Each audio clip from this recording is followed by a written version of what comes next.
A morning glory is actually a flower, and it talks about how a morning glory blooms bright in the morning, and then it shuts down. But what's going on when it shuts down? It's still beautiful. It's still there. It's waiting to bloom. So I talk about that in here a little bit, and about planting and harvesting as well. That we're planting seeds of certain things like flowers, and then certain things bloom when we do that. So I talk about that, and then thunder. It has been a 26-year journey. It'll be 27 years in January. My baby was 2 months old, when it happened. I was young. I was old for having a baby, young for having a heart attack, but that's another book. My daughter was 2 months old. My son was 2 years old. And so when this thing happened, it's like, oh God, what now? And so now they're 26 and 28, and I look at them and I still cry because I didn't know if I would be here to see them become who they have become thus far. And so it takes faith to walk. It's a daily thing. One last word. Do we have one last word? One last word. Okay, go ahead. Give us one last word. And tell them where they can reach you or get your stuff and whatever. Well, first of all, you can get the book from my Facebook page. Learn more about me through Facebook. That's cyrusjones.com. CyrusJones.980. My Instagram account is Cyrus Jones. My email address is Cyrus, C-Y-R-I-S, at CYRISJones.com. Very, very powerful book, ma'am. You have a table out here? Yes, ma'am. We have a table. Our table number is 832. We're on the booth over here with our Bold Publishing Company. Very powerful book. I highly suggest that you come by and take a look, and I can tell you a little bit more about the book. Thank you. And the last words that I like to give you is just don't give up. My book stand is right on this side, on the left-hand side, by the aisle. If you would like to purchase a book, just come and see me. And we could talk more and more and more. There's a lot that I can tell you and share with you. So I thank you for listening to us and for being here. Thank you. Yes, this is just to whet your appetite and spark your curiosity. Come and see us. I'm in booth 900 over there. I have this and my other books, or some of them over there.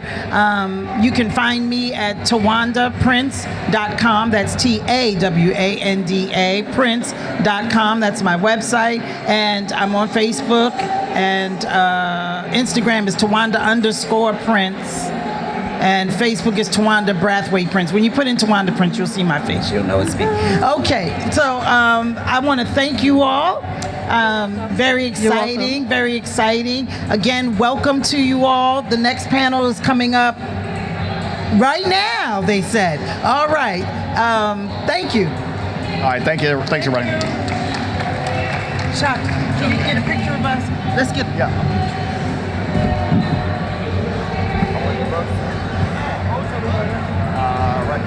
Right there. Right there.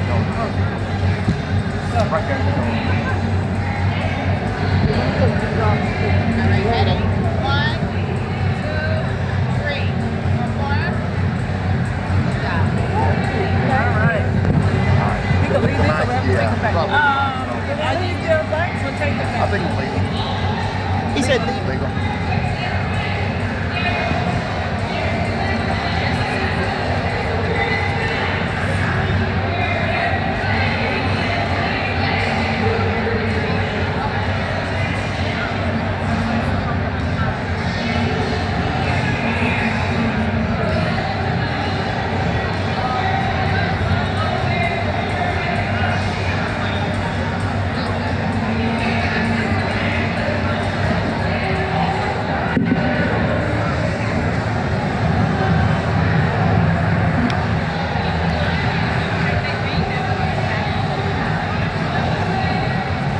Good afternoon, everyone. Good afternoon, good afternoon, good afternoon. My name is Kevin E. Taylor. I come to you from Newark, New Jersey. I'll explain the journey of my life. Huh? Hello? So in 1996, I got a call in my spirit from God to write a book. But 1996 was the worst year of my life. I had just left a great job at BET on my own accord because I didn't feel seen anymore. I was about to lose my wonderful Capitol Hill house because I didn't feel worthy anymore. And I was having conversations inside my head because I didn't feel necessary anymore. But in prayer and just work, the next year I found myself back at Black Entertainment Television with more power and more purpose, creating new shows, winning awards, and living this extraordinary life that got so big that God said, hey, when they moved to New York to do 106 in Park, you're going with them. I was born and raised here in DC and have never lived anywhere else. So the move was tremendous and it was impactful. January of 2001, I was called into the pastorate. And I say that because of the next two things that happened. People always think, oh, people go into ministry when they find God. Because I'd already known the Lord in January when I was called into the pastorate. So people were watching when in August, I went with Aaliyah to do the Rock the Boat Access Granted for a show that I created, Access Granted, and was supposed to be on the flight with her. But because I had to preach in Baltimore, Gina Smith, who also perished with her, wrote my new itinerary on a piece of paper and put me on the plane. I had the last footage of Aaliyah alive, and for 18 days I did press. People were on the street taking my picture, and so my boss at BET was like, let's get you out of here. Let's send you to LA to do 2 more Access Granites, right? And so she called me that Monday evening to say, we got it. You're going out tonight. And then she goes, wait a minute, they have you leaving out of Newark. That's crazy when you live in Harlem. Changed my flight. And then the next morning, I left from LaGuardia on Tuesday, September 11th, on a United Airlines flight where we finally got put down in Kansas City. And I ended up driving with a former coworker to Los Angeles. And then God said, remember I told you to write and you didn't think you had enough to write about. How about now? And so unclutter, cleanse your spirit, and claim your stuff is about claiming your internal stuff, the stuff that stops us, that blocks us, that hinders us, that makes us not feel worthy or big enough. But it's also about claiming your stuff, like you're here on purpose with purpose. And you've got an assignment. You've got book sales. You've got a movie to make. You've got classes to teach. And sometimes we get to a little, with us, we can get to a point and think that's too much. I'm asking too much. People will make it seem like you're doing too much. So the way Unclutter is written is in 3 sections. First, we delve. How do you go into you and scrape out the shoulda, the coulda, and the people saying you don't get to do that, or you've done enough, slow down, you're doing too much. So you delve in to scrape out other people shooting on you. Hello, somebody. And then the next section is to discover, who am I and who am I really here to be? Because it's odd when you're the museum nerd from the projects. It's odd when you're a writer in a family that didn't graduate. And so sometimes you think you're supposed to flock with the folk that you were born to, but sometimes you're the peacock among pigeons. And so you got to discover who you are, because no matter what family you're in, you're here on purpose. And so your purpose is to then design the life you're supposed to be living. I stand before you today having interviewed greats like Natalie Cole and Stevie Wonder, Tina Turner. And it was Tina Turner who said to me, I like you, you're different. Well, for the little nerd boy who grew up in the projects down in Southwest, in areas now I don't even recognize, hello somebody, I was trying to figure out why me? Why is she saying I'm odd? I thought she was saying peculiar, but she was saying you're different. And it took me a long time to realize that each of us is here on purpose to be different. And you teach people how to treat you, including you. So sometimes you got to break out your own best china, put on your nice silk robe to walk around the house on a Saturday. And you've got to realize what it means to unclutter, because declutter is what they use on a lot of those design shows, decluttering your home. You know what declutter means? Declutter means trying to make room for all the stuff I got. I want to put it in places and organize it in a way that I can move around in it, that I can negotiate with it. That's what it means to declutter. To unclutter means some things have to be removed. So I'm talking to people who still have relationship with elementary school friends and all you talk about is elementary school. I'm talking to people who feel like they're the one in the family who has to be responsible. And if I don't get it done, it won't get done. Well, maybe it's not supposed.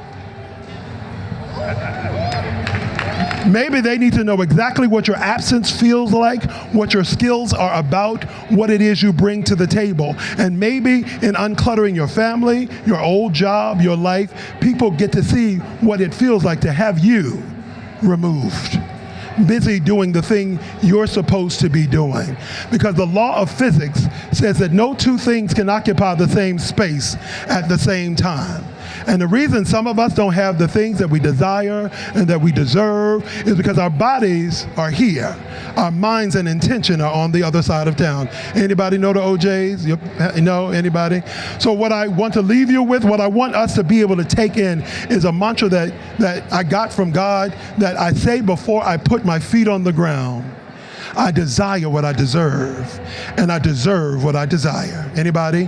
I desire what I deserve, and I deserve what I desire. It's 7 times. I desire what I deserve, and I deserve what I desire. Again, I desire, breathe, because it's new to you and it's news to you, and I deserve what I desire. Real fast, I desire what I deserve, and I deserve what I desire. You get to say that, you get to mean that, you get to live that, you get to walk that, and your assignment is to work that. Go places and hang out with people. Do stuff and shake hands with people who wake you up, who take you up, and who sometimes make you so uncomfortable, they shake you up. It's a season of your life where your peace must be disturbed, because your peace thought peace and quiet were the same thing, and they are not. Quiet is not peace. Quiet is not peace. And sometimes your peace ain't quiet. 2 more times. I desire what I deserve, and I deserve what I desire. Now, D, Bria, D. I desire what I deserve, and I deserve what I desire. I am Bishop Kevin E. Taylor. Next year I celebrate my 25th year in ministry. I released 10 books, but Unclutter, my oldest child, and I are right here over at booth 820. Come converse with me, because I want somebody to hear. It was a little fat asthmatic nerd who used to walk from Southwest up to the museums 5 miles, because I knew the world was bigger than the world I was birthed into. And so I want somebody here to know without a doubt that it's not that you aren't the vehicle. It's not that you aren't the vessel. It's that you have some uncluttering to do. Some old people, some old things, some old places, and some old attitudes that need to be removed in order to make room for the giant, joyful, powerful, purposeful you were always intended to be. You were never wrong. Somebody say that to yourself. I was never wrong. You were never wrong. You were never wrong. You were just off course. I was never wrong. I was just off course. Some things have to go, but that's what uncluttering is about. Some people have to go. That's what uncluttering is about. When I'm talking to somebody, she ain't moved over here yet. So I'm talking about, stand up for this part, here the preacher part. Anytime somebody ring your phone and you suck your teeth because you don't want to talk to them, how they get your number?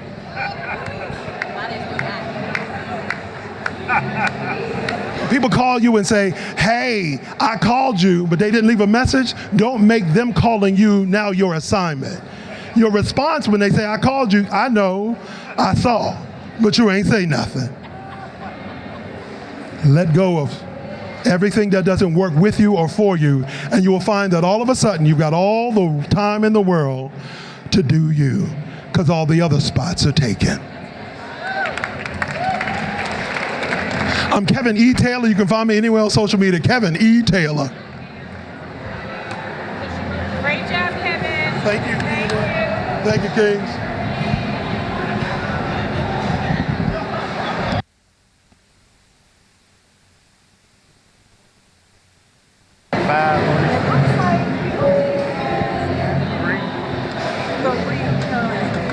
How many minutes?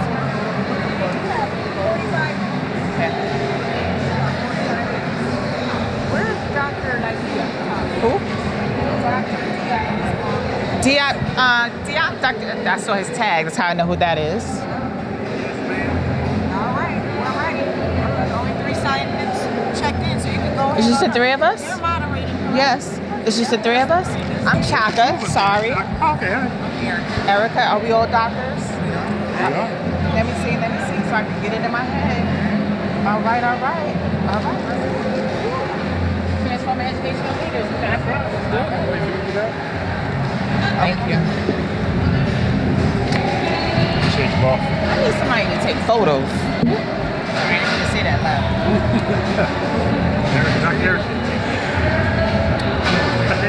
Trying to put this phone on that side. Do not disturb. White chairs? Sure.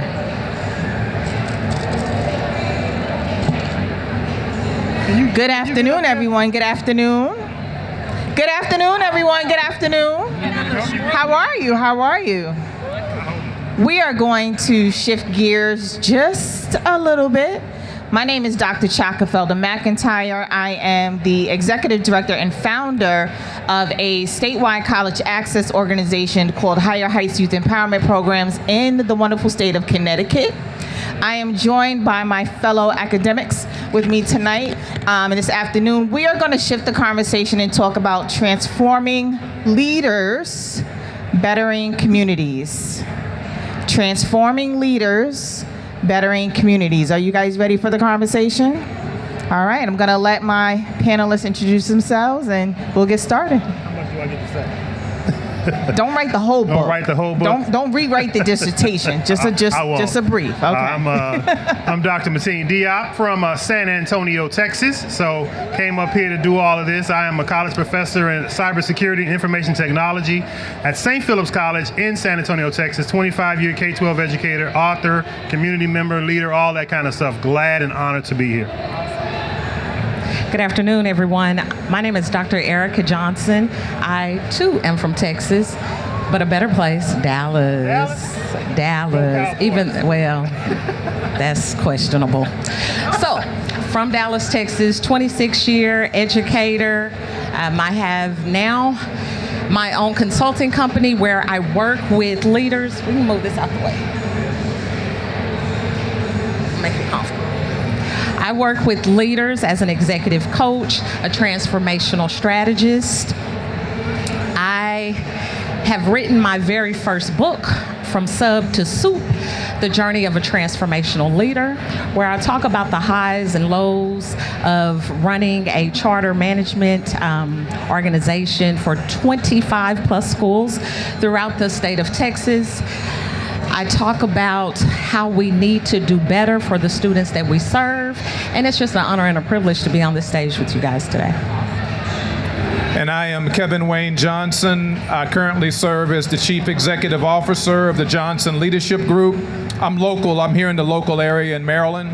My company provides leadership development training and executive coaching for government agencies, corporations, churches, nonprofits, and also academic institutions.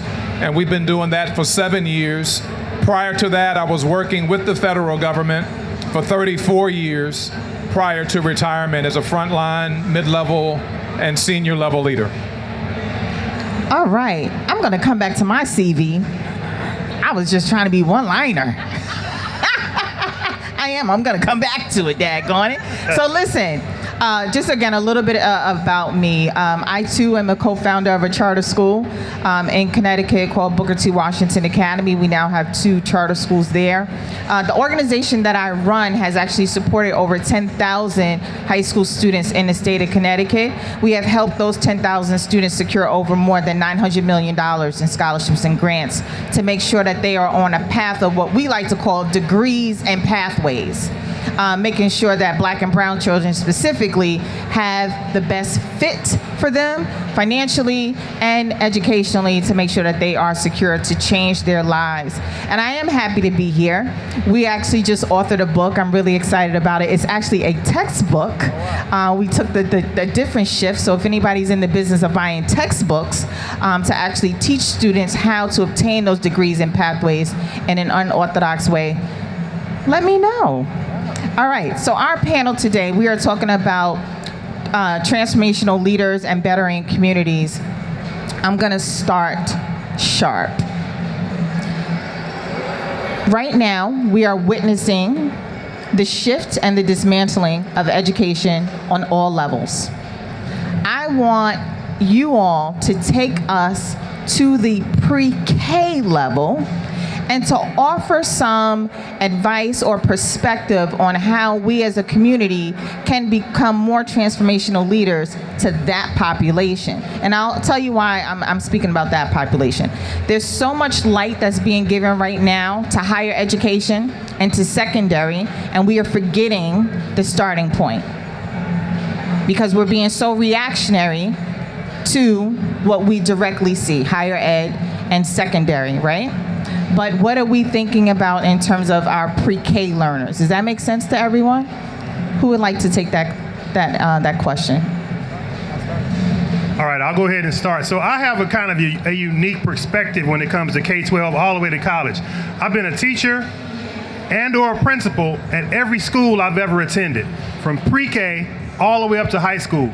I was elementary, middle, and high school principal at all the schools I went to.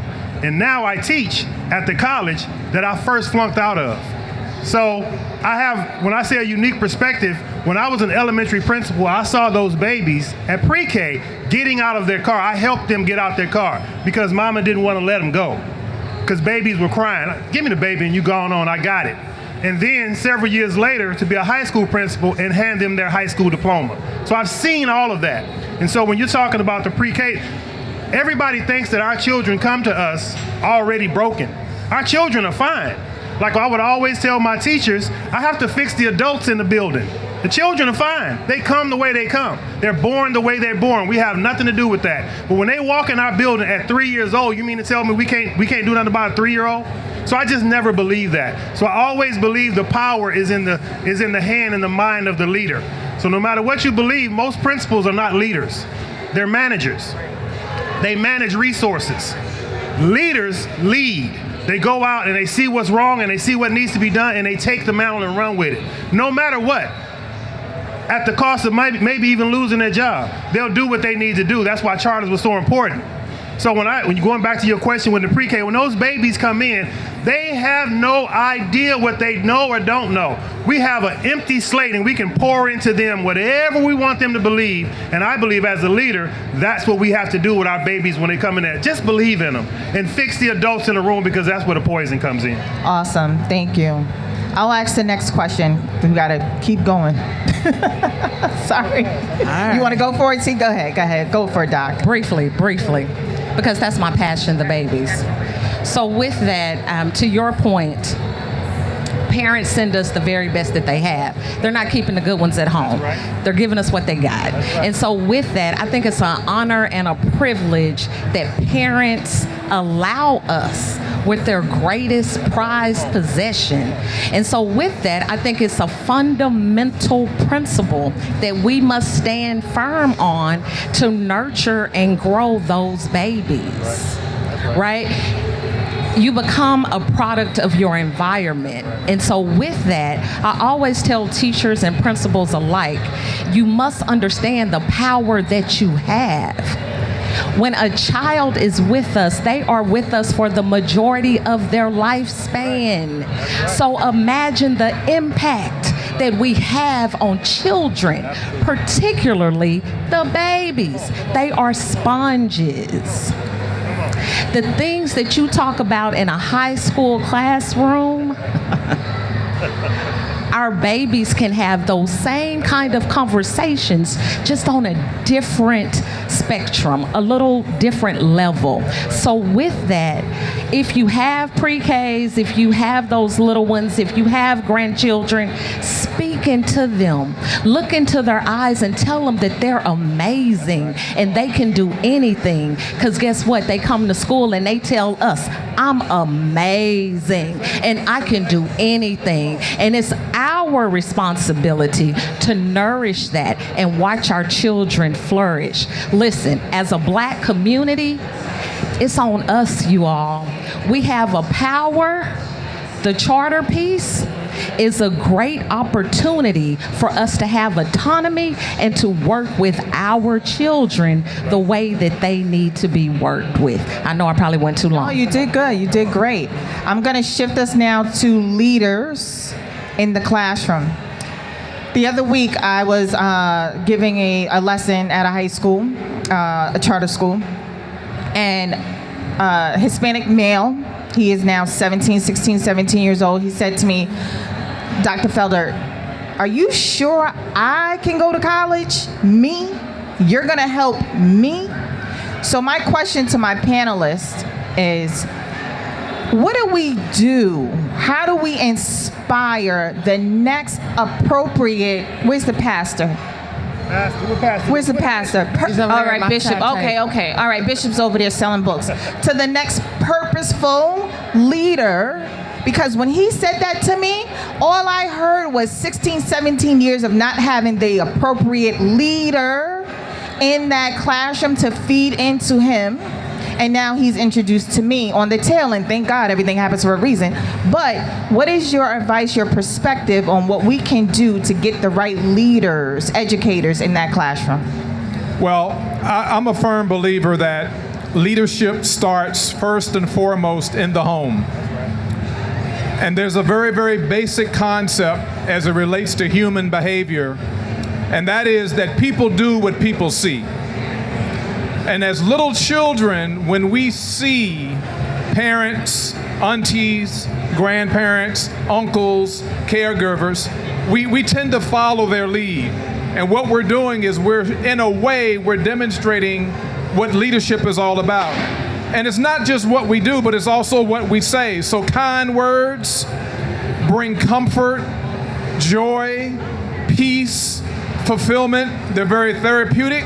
So what we say, in addition to what we do, is an extension of the leadership skills, attributes, and characteristics that we're leaving for the next generation. So I want everybody to kind of think about that and be intentional and be deliberate when it comes to who we are as leaders, because it's not tied to a position and it's not tied to a title. It should be who we are. And it takes some teaching, it takes some training, it takes some mentoring, and it takes some coaching. But all of that comes full circle when children see that in the home, because ultimately, like I said, they're going to grow up and they're going to do what they see. And ultimately, they take it to school, they take it out into the marketplace, they take it to their job as well. So it all starts at home. And nobody's asking us to be perfect. Nobody's asking us to have a certain level of education or a certain amount of qualifications. It's just being true to who you are and just generating and speaking some kind words to other people. It does make a difference. You know, in kindergarten and in nursery school, you remember we used to say that sticks and stones will break my bones, but words will never hurt. Oh, yes, they will. So be careful what we say and be careful how we speak to each other. That's an extension of being a good leader. I want to shift now to policy. My research, actually, when I earned my doctorate degree, was on the performance evaluations of school counselors, a group of educators that people just goes over your head. No one knows how to support school counselors. No one understands what the role of a school counselor does. No one knows how to evaluate school counselors, right? So anyway, if anyone wants an evaluation tool, let me know. I'll give you my evaluation tool. I want to talk about policy. Right now, we need to inspire more Black and brown students to go into the field of education, but there are many states, Connecticut being one of them, we do not have strong reciprocity.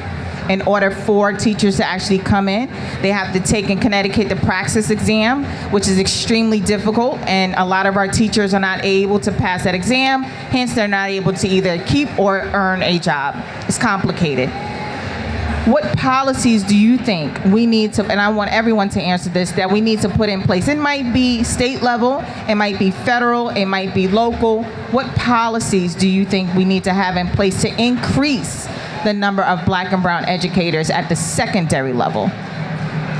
Go ahead. I'll jump in on this one. Simply because I do a panel discussion and we travel to different conferences, and it's called Bring Sexy Back to Education. Sexy. I didn't stutter. I didn't know it was ever sexy, but okay.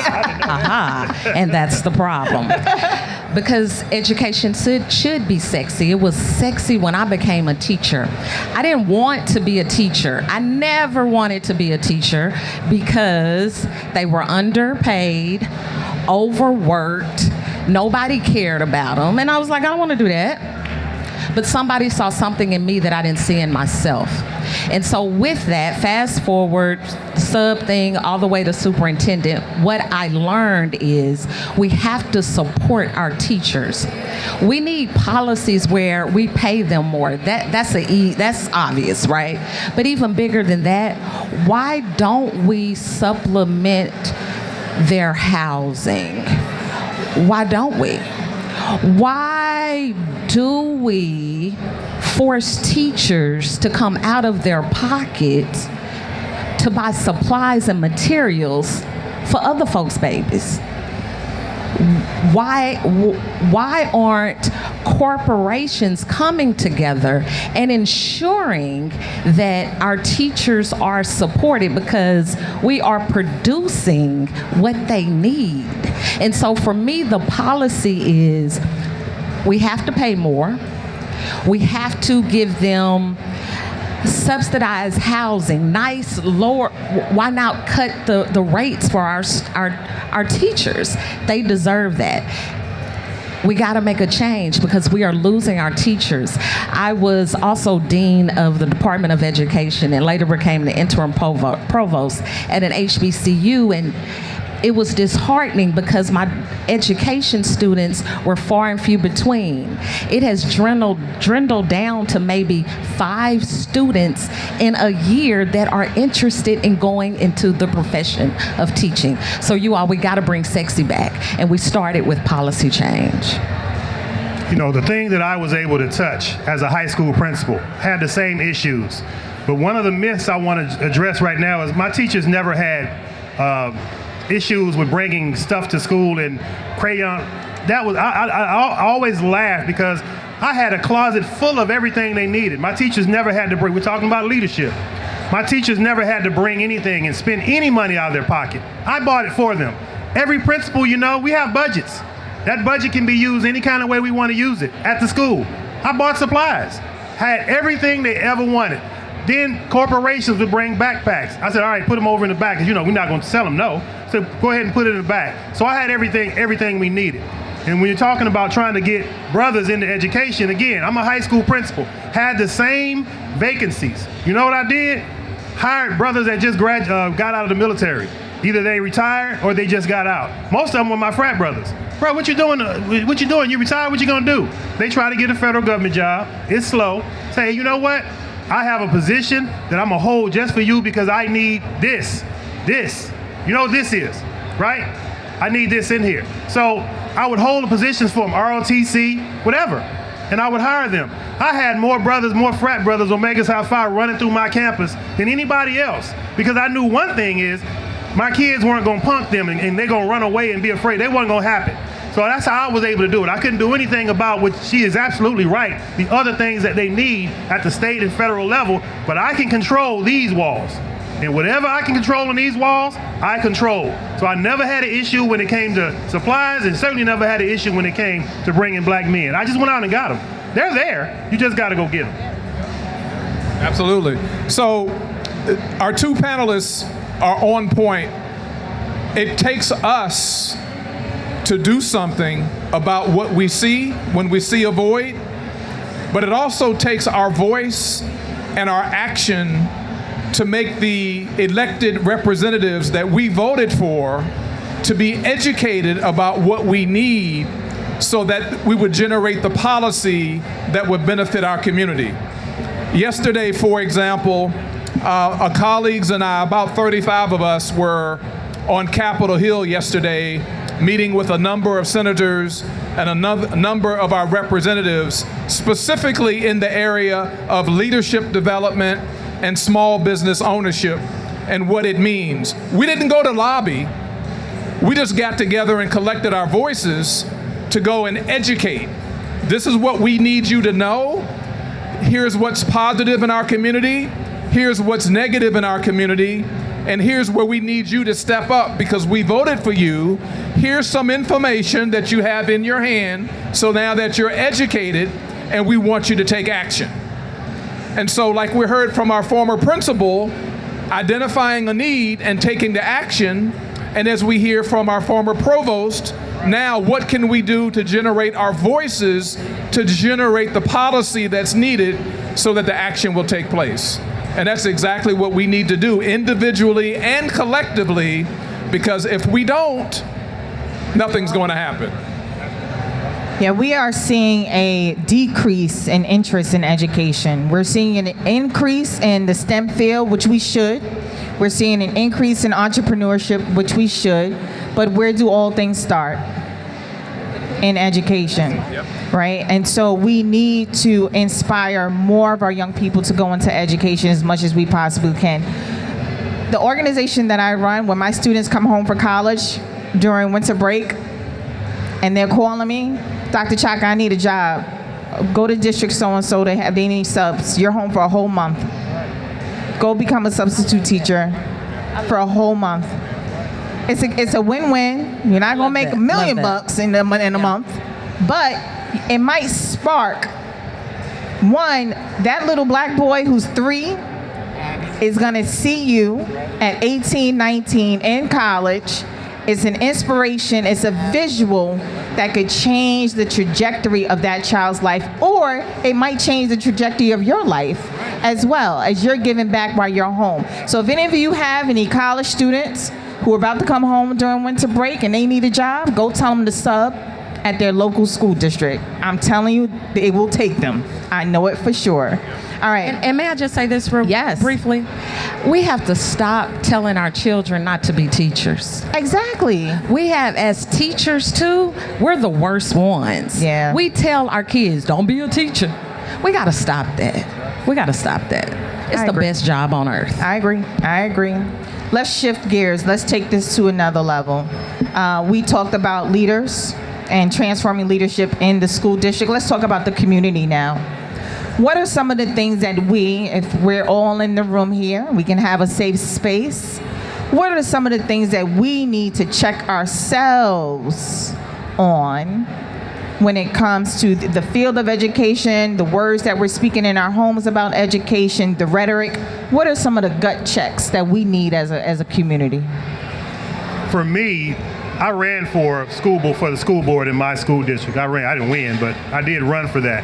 And because I always saw in my mind that I know exactly what our children need. I'm there. I've been at every level. I know what but sometimes I have to check myself and realize not everybody has the same spirit that I have. So I'm knocking my head against the wall and I end up blaming them for not believing like me and that kind of thing. So I had to check myself and go, well, everybody's not where you are educationally when you're trying to do what you're trying to do. So I had to understand and kind of come to the table and use the collective term that my brother used and come together and bring our voices together and see where my voice can kind of sing in harmony with everybody else. And that was the biggest gut check for me.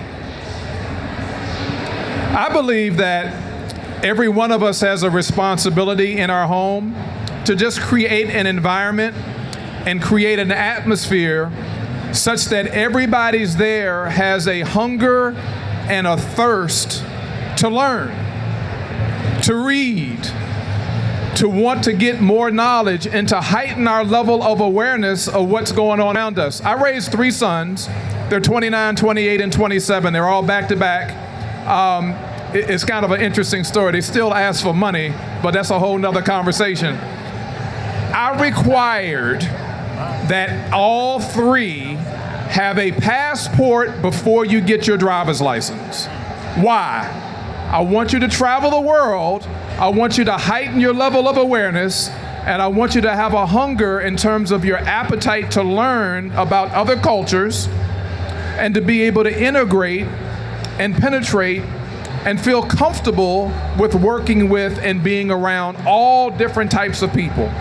And what that did as they grew up, it helped them to have a very healthy appetite and a very, very unquenchable thirst to always want to learn and to get better and to learn more. So one went into social work And even though we had the conversation, it doesn't pay very well.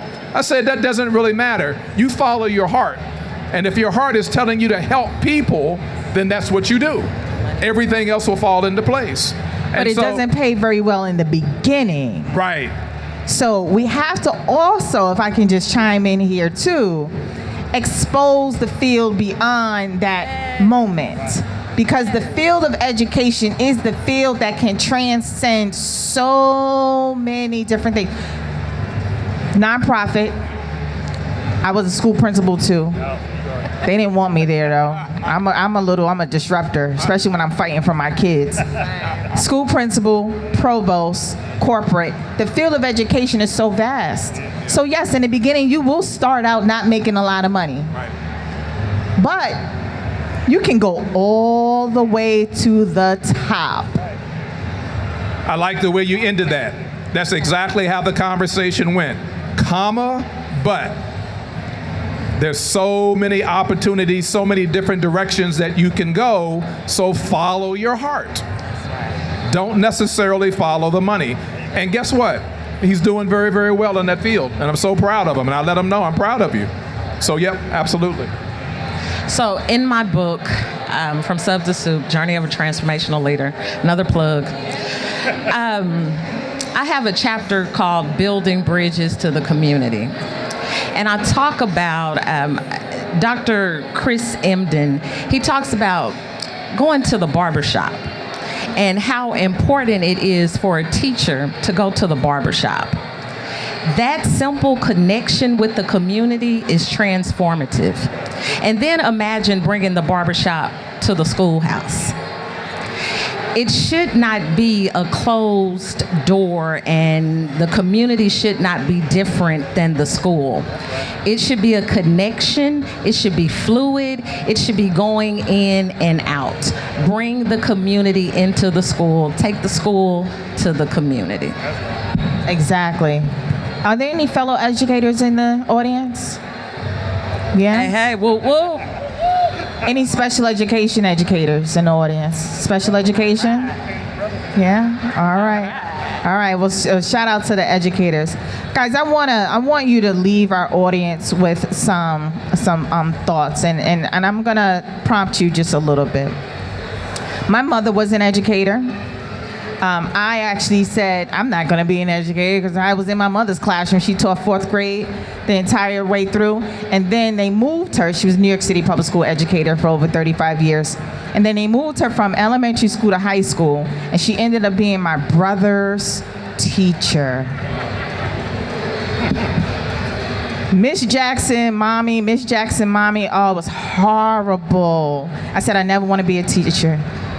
So I became a school counselor first and then became an administrator, right? But my mother never got the opportunity to become an assistant principal. So I said, I'm gonna do that. I'll become an assistant principal, won her up. And then I got exhausted and went into the nonprofit space and still do education and policy in the education space. If I was to give a message to anyone here in terms of education, it's to understand how vast the field is. If I was to give advice to a fellow educator right now who is exhausted and drained, it is to breathe and find the purpose, not the dollar.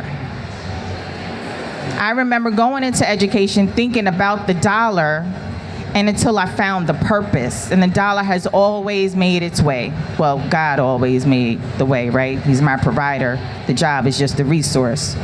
But if you find the purpose, if I was to give advice to a student right now, it would be surround yourself with educators who are going to feed into you, to make your circle your life of positivity. What advice would you give to a family, a student, a fellow educator? We used to have a mantra called setting the pace, P-A-C-E. Positive attitude changes everything. We had that on t-shirts, pencils, and we would walk around school all the time. Hey man, set the pace. Come on, I need you to set the pace now. Set the pace. Set the pace. Positive attitude changes everything. Education for me was a calling. I was in the military. I was playing basketball in Spain when I got this call in my head to go back to my neighborhood and be a teacher. Had no degree. I had nothing at all. So when I went back, the military, like you said, God starts moving you, ended up stationing me right back in San Antonio, where I grew up. Then the military had a program for me to go back to school and get my degree, and they paid for it.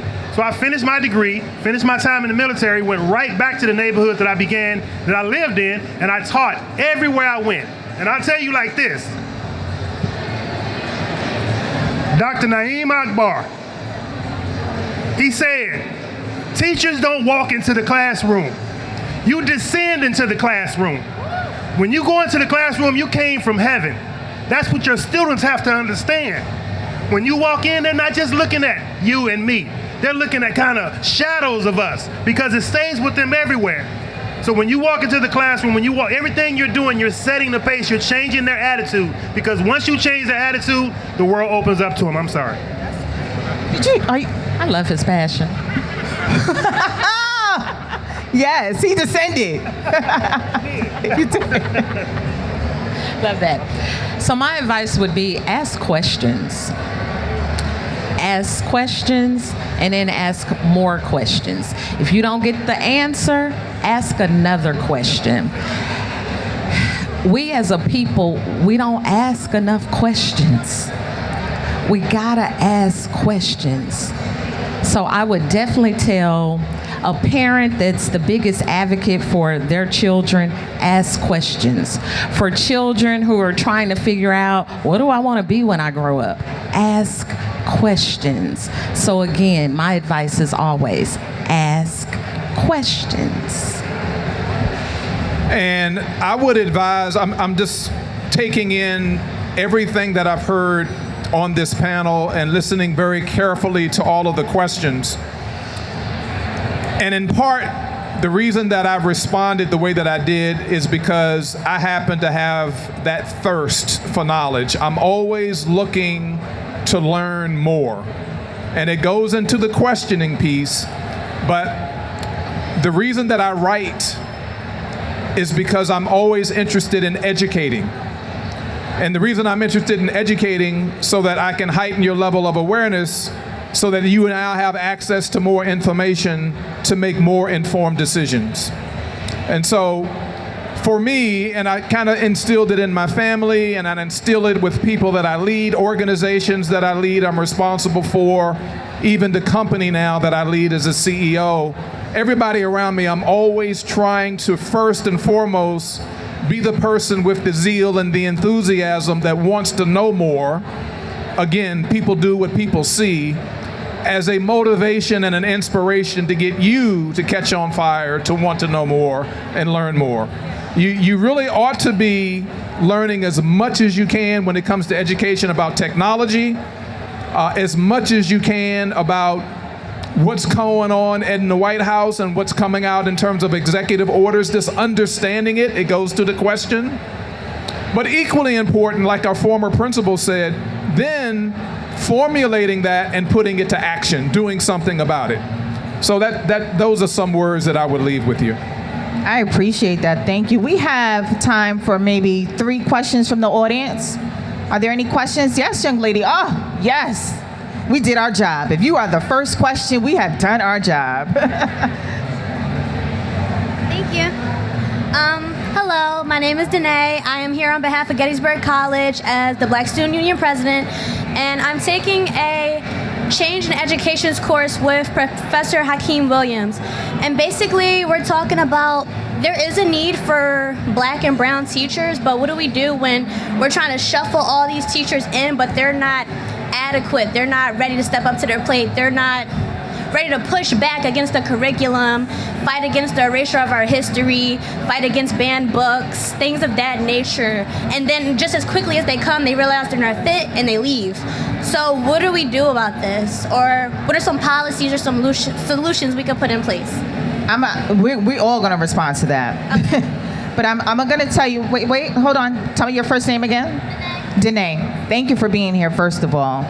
And whoever sponsored you, tell them we said thank you, okay?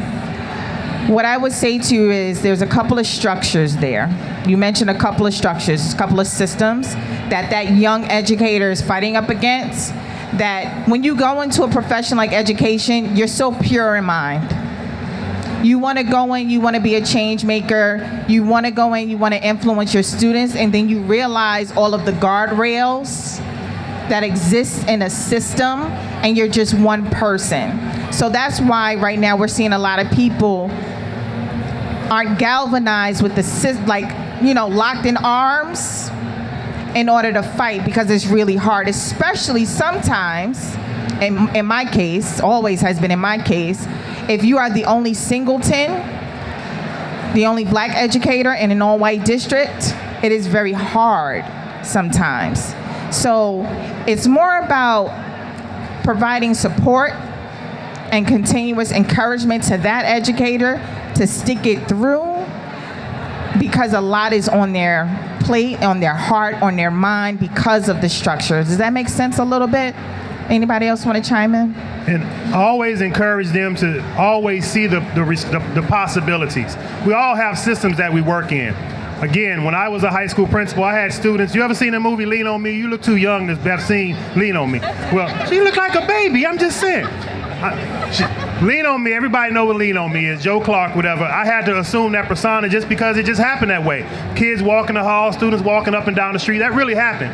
So when I go and I ask for help, we think these guardrails and I don't get it, I can't just say, nobody gave me the help, so I just had to let it go on. You have to find this, you have to find a solution. And that's what you have to do as an educator. In your classroom, I never banned a book in the classroom. When I go into the classroom, the curriculum you're talking about in the state of Texas, we have standards in Texas. Our students are expected to know those standards. As the leader, I would walk in to ensure that our teachers were teaching the standards. Never taught them how to teach, what to teach, none of that kind of stuff. When I was a classroom teacher, I taught Black history all the time. Nobody told me not to, so what I'm encouraging you to do is, when those young men are going into education, don't believe all the noise that's going on out there. If you see a problem, come up with a solution. Whatever it is, simple as that, come up with your own solution. So for me, I would say for novice teachers, read. There's so many wonderful books that will guide you and really transform who you are as an educator. So that's first, read. And then secondly, you gotta be under the right leader. The leader will set the tone for that school, period, the end. When you're under the right leader, they're going to assign you a mentor. They're going to assign someone to walk with you. They're going to make sure that you have that support. And if you're in a place where you're not getting that, you might want to reconsider where you are. So don't leave the field, because we need you. Because teachers don't leave schools, they leave leaders. Okay? Yep, that's worth repeating. So here's my thought. To the extent that you're comfortable, get together with your other fellow students and let the appropriate person at the school know that these teachers are not quite fit for what you all are expecting or what you thought. And just kind of have a conversation about what's taking place, because they may not be aware, and maybe they can do something and take a proactive step to hire the right teachers to come in. So don't assume that people at the top know what's taking place, but only to the extent that you're comfortable in doing that. Okay? And the reverse, if the teachers feel like they don't have a voice and you want to be the teacher's voice, you can do that. You can go to the school board and be the voice of teachers. Trust me, it works. It has been done. Great question. Thank you, Danae. All right. Anyone else have a question from the audience, or a thought, comment, feedback? Yes, ma'am.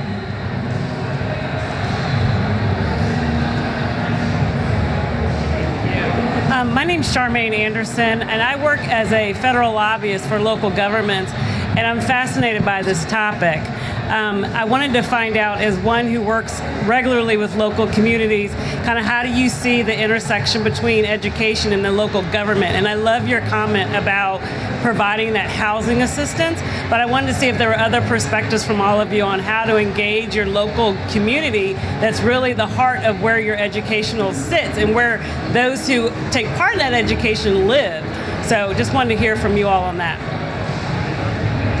So for me as a principal, when I was a principal, I would invite those lawmakers to my school.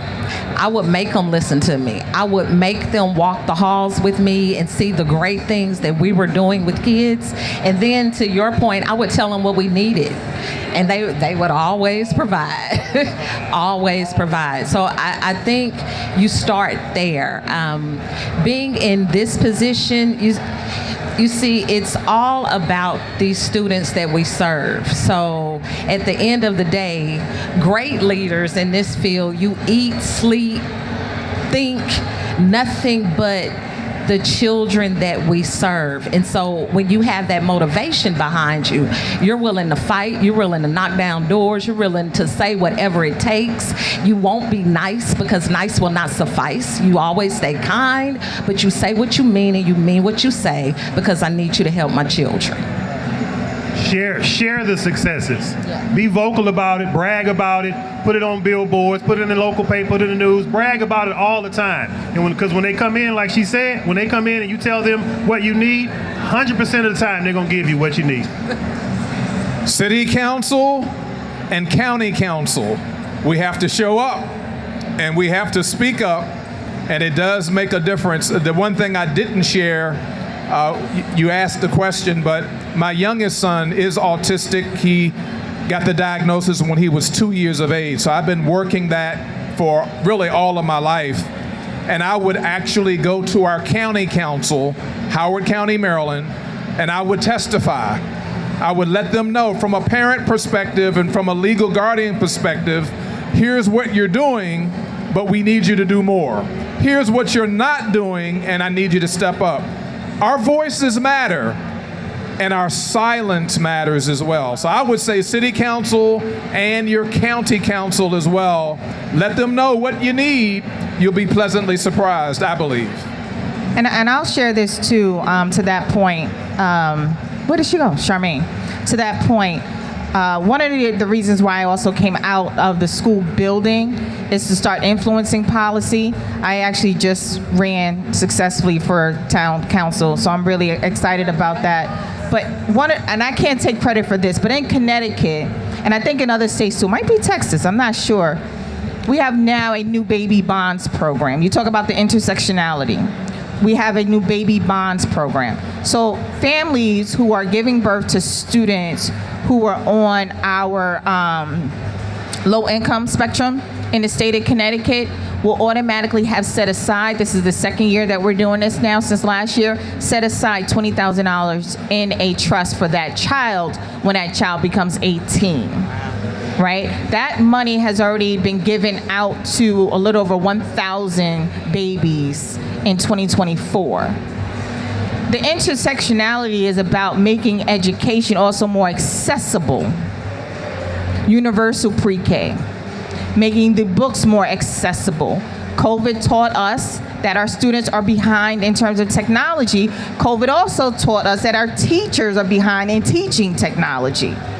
Right?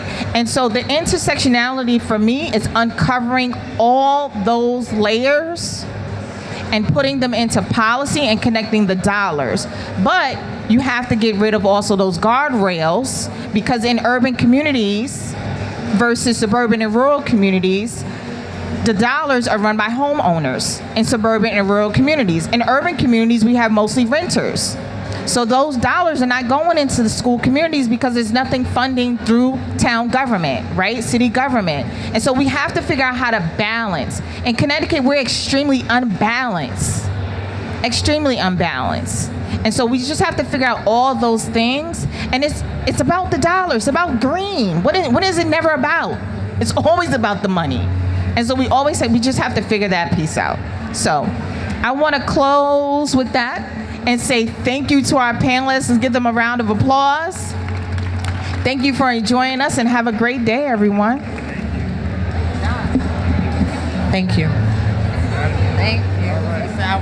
I'm a little short.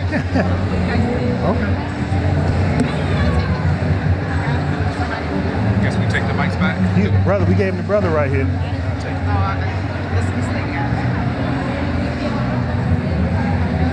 How we doing on time? Oh, we're perfect. There we go. We ended right on time. Yeah, you're good. Okay.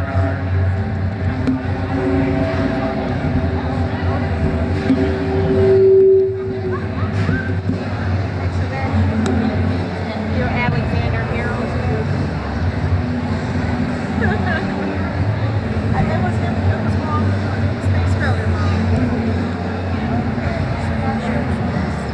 As soon as they take that picture, go on and walk on up.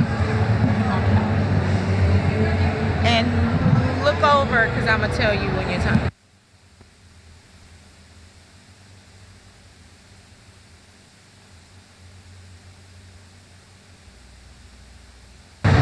One woman show.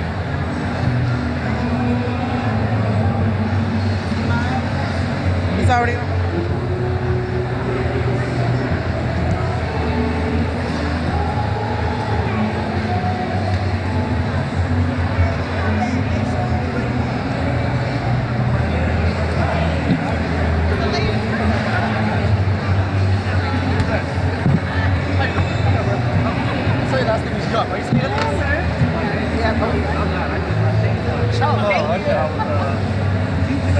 Yeah.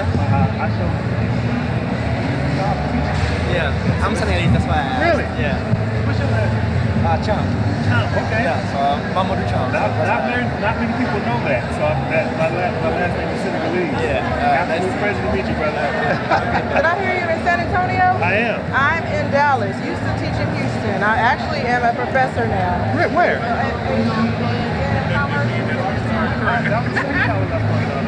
Texas State University.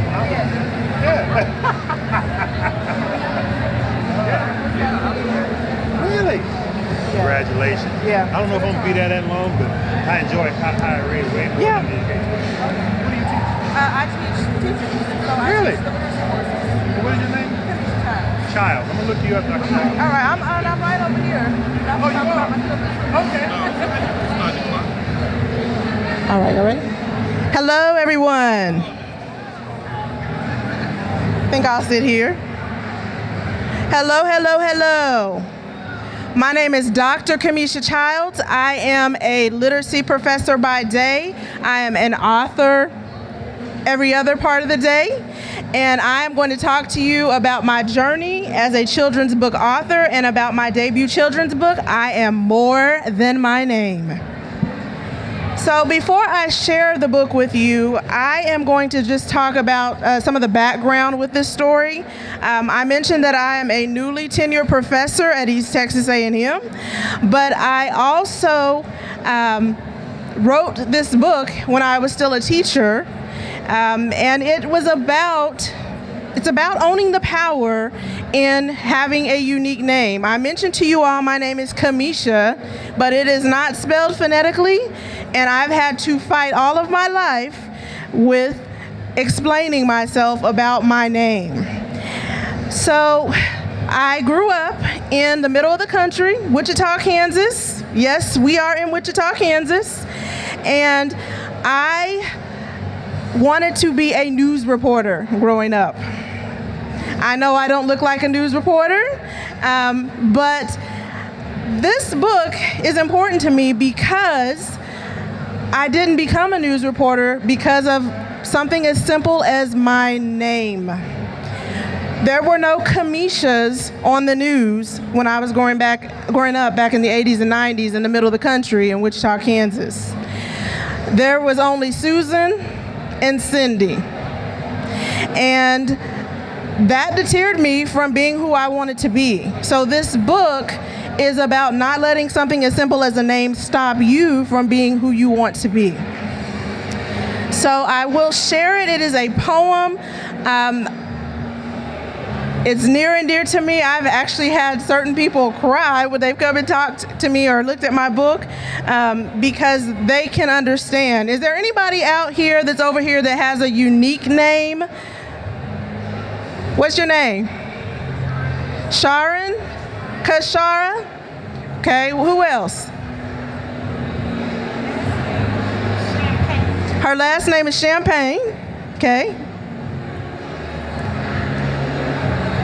Alacia? Is that right? Okay. All right, so here we go. I'm going to start off. The beginning of my book, and this book is for children, it's for adults, it's for whoever can relate to this story. If you can't find your name in a store or on something, this book relates to you.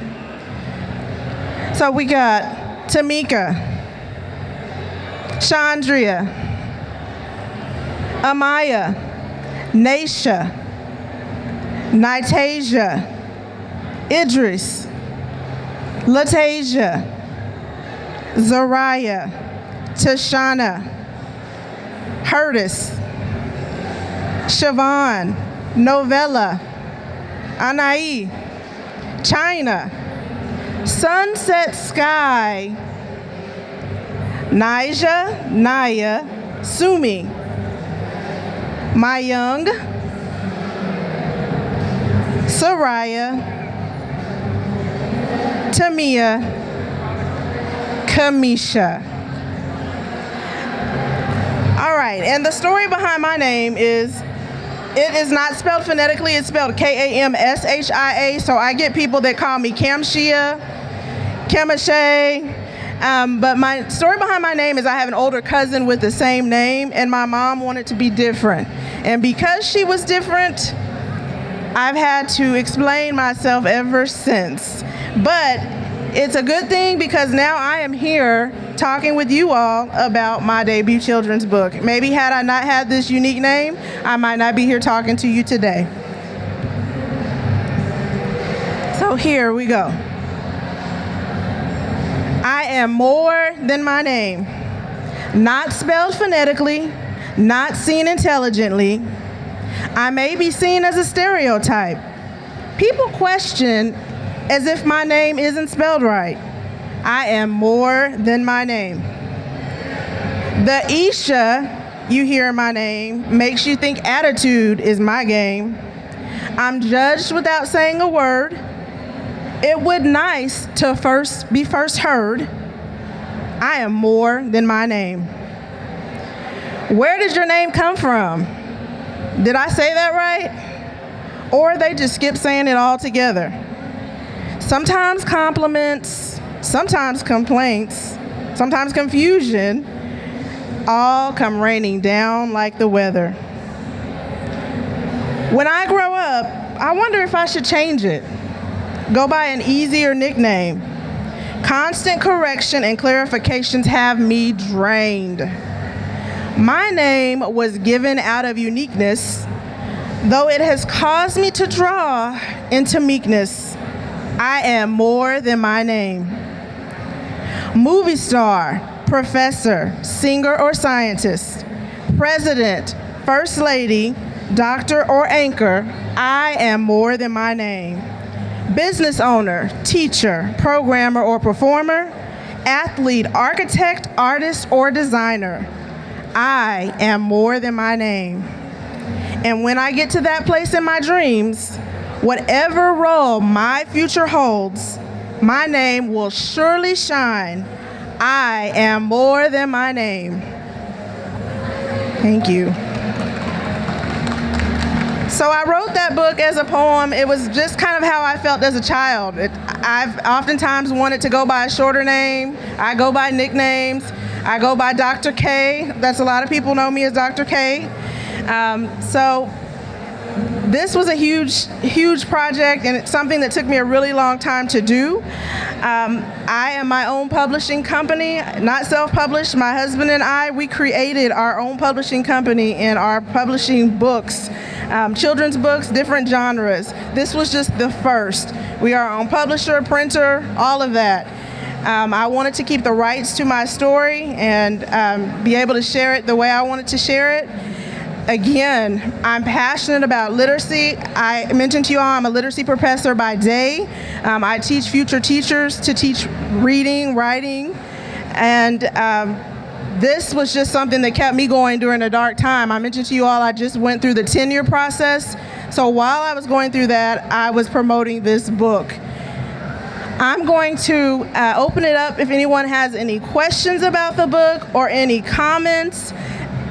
You all talk to me. How do you feel about, those of you that have unique names, can you relate to this? Is there anything you have, questions you have for me?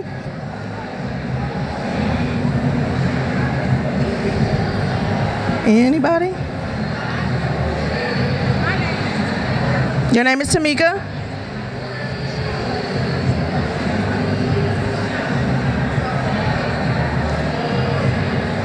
You've always had to. I didn't hear that end part. Okay. And I think I mentioned, you probably heard a little part of it where I said, because my name is Kamisha, so you have a lot of Ishas, and people tend to think, those of us who have names like that, we're ghetto, or we don't know how to represent ourselves in a certain manner, and that is not the case. I have sat in a room with very important people and done, some amazing things in life that I was not expected to do growing up as a young black girl in the middle of the country in Wichita, Kansas. Anybody else have any questions, comments about the book? Yes, ma'am, you may have to come over because I can't hear you.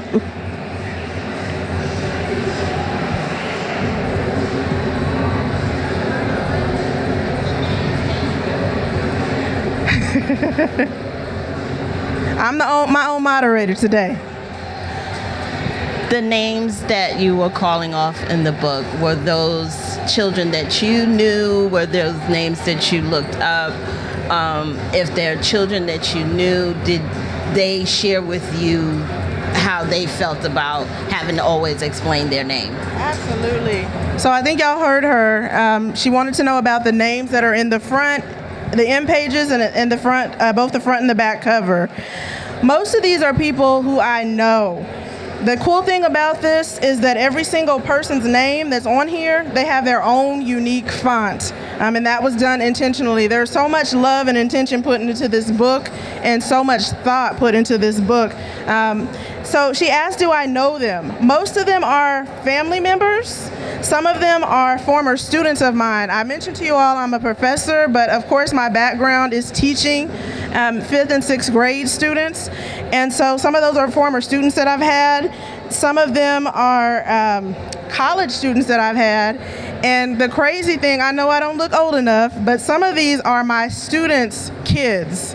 So just a variety of people, but most of them, they have a story behind them. One of them is my hairdresser. One of them is a jewelry designer that I'm friends with. There's just, most of this book is very, very personal. So there's different careers that are represented in this book. So for example, the very first page, we've got a teacher. Okay, teaching is my heart. It's what I do. So, of course, the teacher had to be the first one on the page, on the very first page. We've got a dancer. We also have within here a news reporter. If you were here when I started, I told you I wanted to be a news reporter. And then shout out to Brianna James Matthews. Some of you may follow her on Instagram and not even know it. She is a world famous painter. She did the illustrations for this book, and she did them on an iPad, all digital designs. So I would love for you in just a minute when I'm done talking to come over and take a look at the book and chat more about the book. But this book is just about representation. It's about it's about empowering kids, and it's about not letting people get in the way. People's ideas and stereotypes about you get in the way of being who you wanted to be, because I did, but thank God I still became someone successful, even though it wasn't what I thought I was set out to be. There's so many hidden things within the book. So when she illustrated it, she also put a soldier in here. She's a military wife. I am from Wichita, Kansas, but I live in Dallas, Texas, and she actually lived in Austin, Texas, and Houston, Texas. We never met until a month ago. We did all of this book basically just over Zoom. And she just took the vision and ran with it. She understood because, as I mentioned to you all, her name is Brianya, and it's spelled like Brianna. So she knew exactly what it feels like to have someone mispronounce your name. And those of you who share the same pain that I have of having a uniquely spelled name or unique name, you probably have that same joy when somebody gets your name correct. Okay, I'm always cheering. If I go to the doctor and somebody says it right, I'm just like, thank you, you got it right. Good job. Okay. All right, anyone else have any questions? All right, I appreciate y'all listening. My story is I Am More Than My Name by Dr. Kamisha Childs, illustrated by Brianya James Matthews. It will be coming out in Spanish as well, and we will have a series of books based off of this book. This is the beginning. Edwise Publishing, Dr. Kamisha Childs, I Am More Than My Name. Thank you.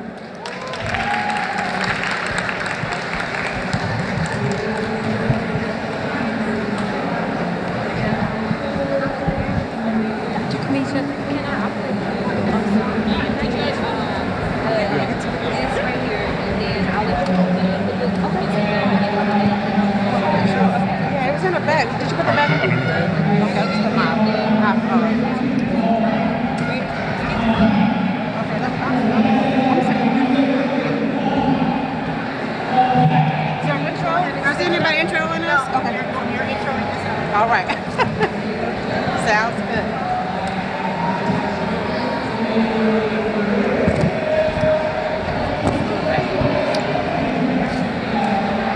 Good afternoon, everyone.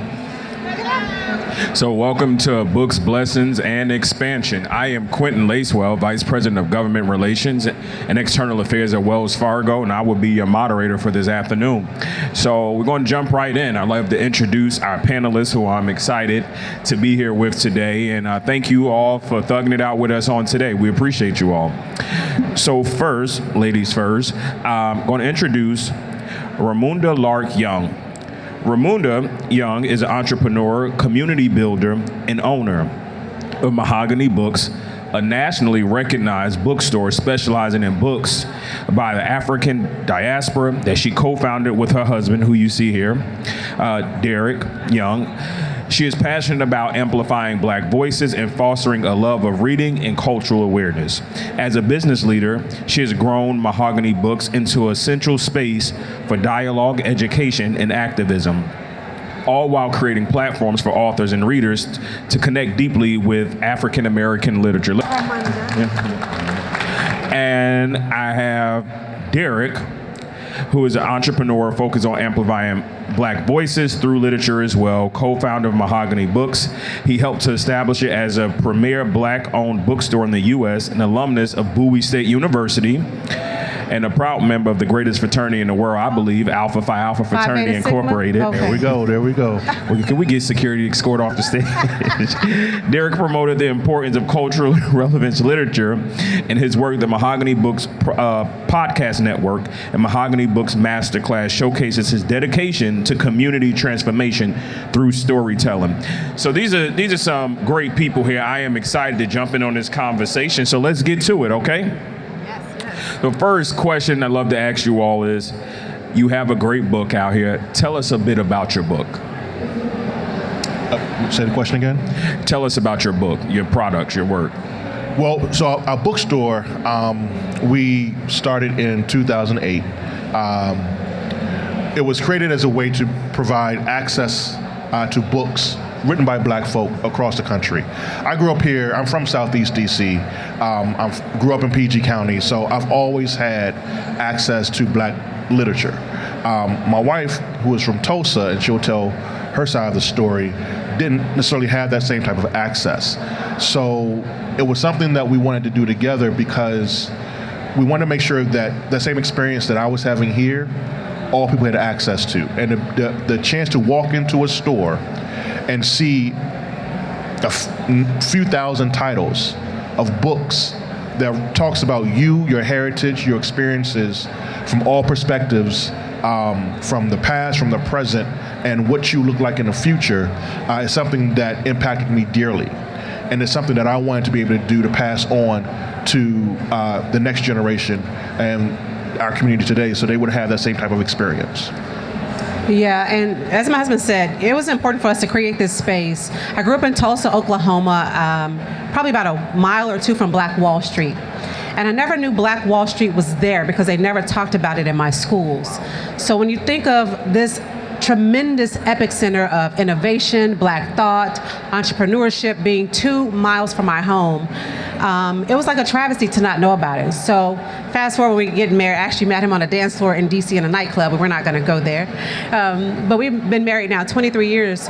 But 18 years ago, when we started this company, it was how do we make Black books accessible no matter where you live? Somebody in Tulsa, Oklahoma should have access to Black books. Absolutely. DC had a plethora of Black bookstores at that time. And so it was really important for us to create this space, as he mentioned. And for me, it hit home because if I had known about all those great innovators and entrepreneurs that were 2 miles from my home, how much more confident I'd be, how much more taller I'd walk, how much more everything, because I knew people down the street did what I wanted to do and had aspired to do. So here we are now with a bookstore, and the whole impetus is how do other people now have access to those books? They deserve it. We deserve it. Absolutely. And I say we as a full-on community deserve those spaces. So it was important for us to create that. And we started online those first 10 years because overhead is not a game when you have a physical space. But online allowed us to ship books no matter where you lived across the United States. So everybody deserved that. Yeah. Now, one of the things I keep hearing you both say, it seems that you were very passionate about this work, but now you have a legacy in this work. How did you create that passion to turn in your legacy? Well, I mean, I think I love what I learned, passed on from my parents, is to love yourself. And that was something that was a journey for me as a young man to be able to develop that kind of self-esteem. But my mom always put a book in my hand, and she would always look for some book that would connect with me, that would help me to see myself in the kind of way that she saw me.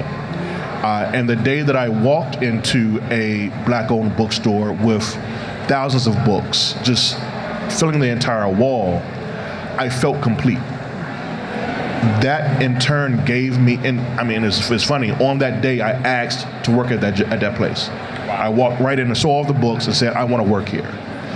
That began the journey for me of truly understanding who I am as a person, as a man, where I come from, what my heritage and history is. And that ignited the passion in me. I shouldn't be the only one to have that experience. Watching the people that came into that store having the same experience and wanting other people to have that for themselves and understanding what that did for me is the passion that drives me every day. So when I think about all the obstacles we have, the challenges, the legacy isn't, to make a whole bunch of money. Right. The legacy. Wait a minute. No, I'm just joking. I'm joking. The legacy is about our community.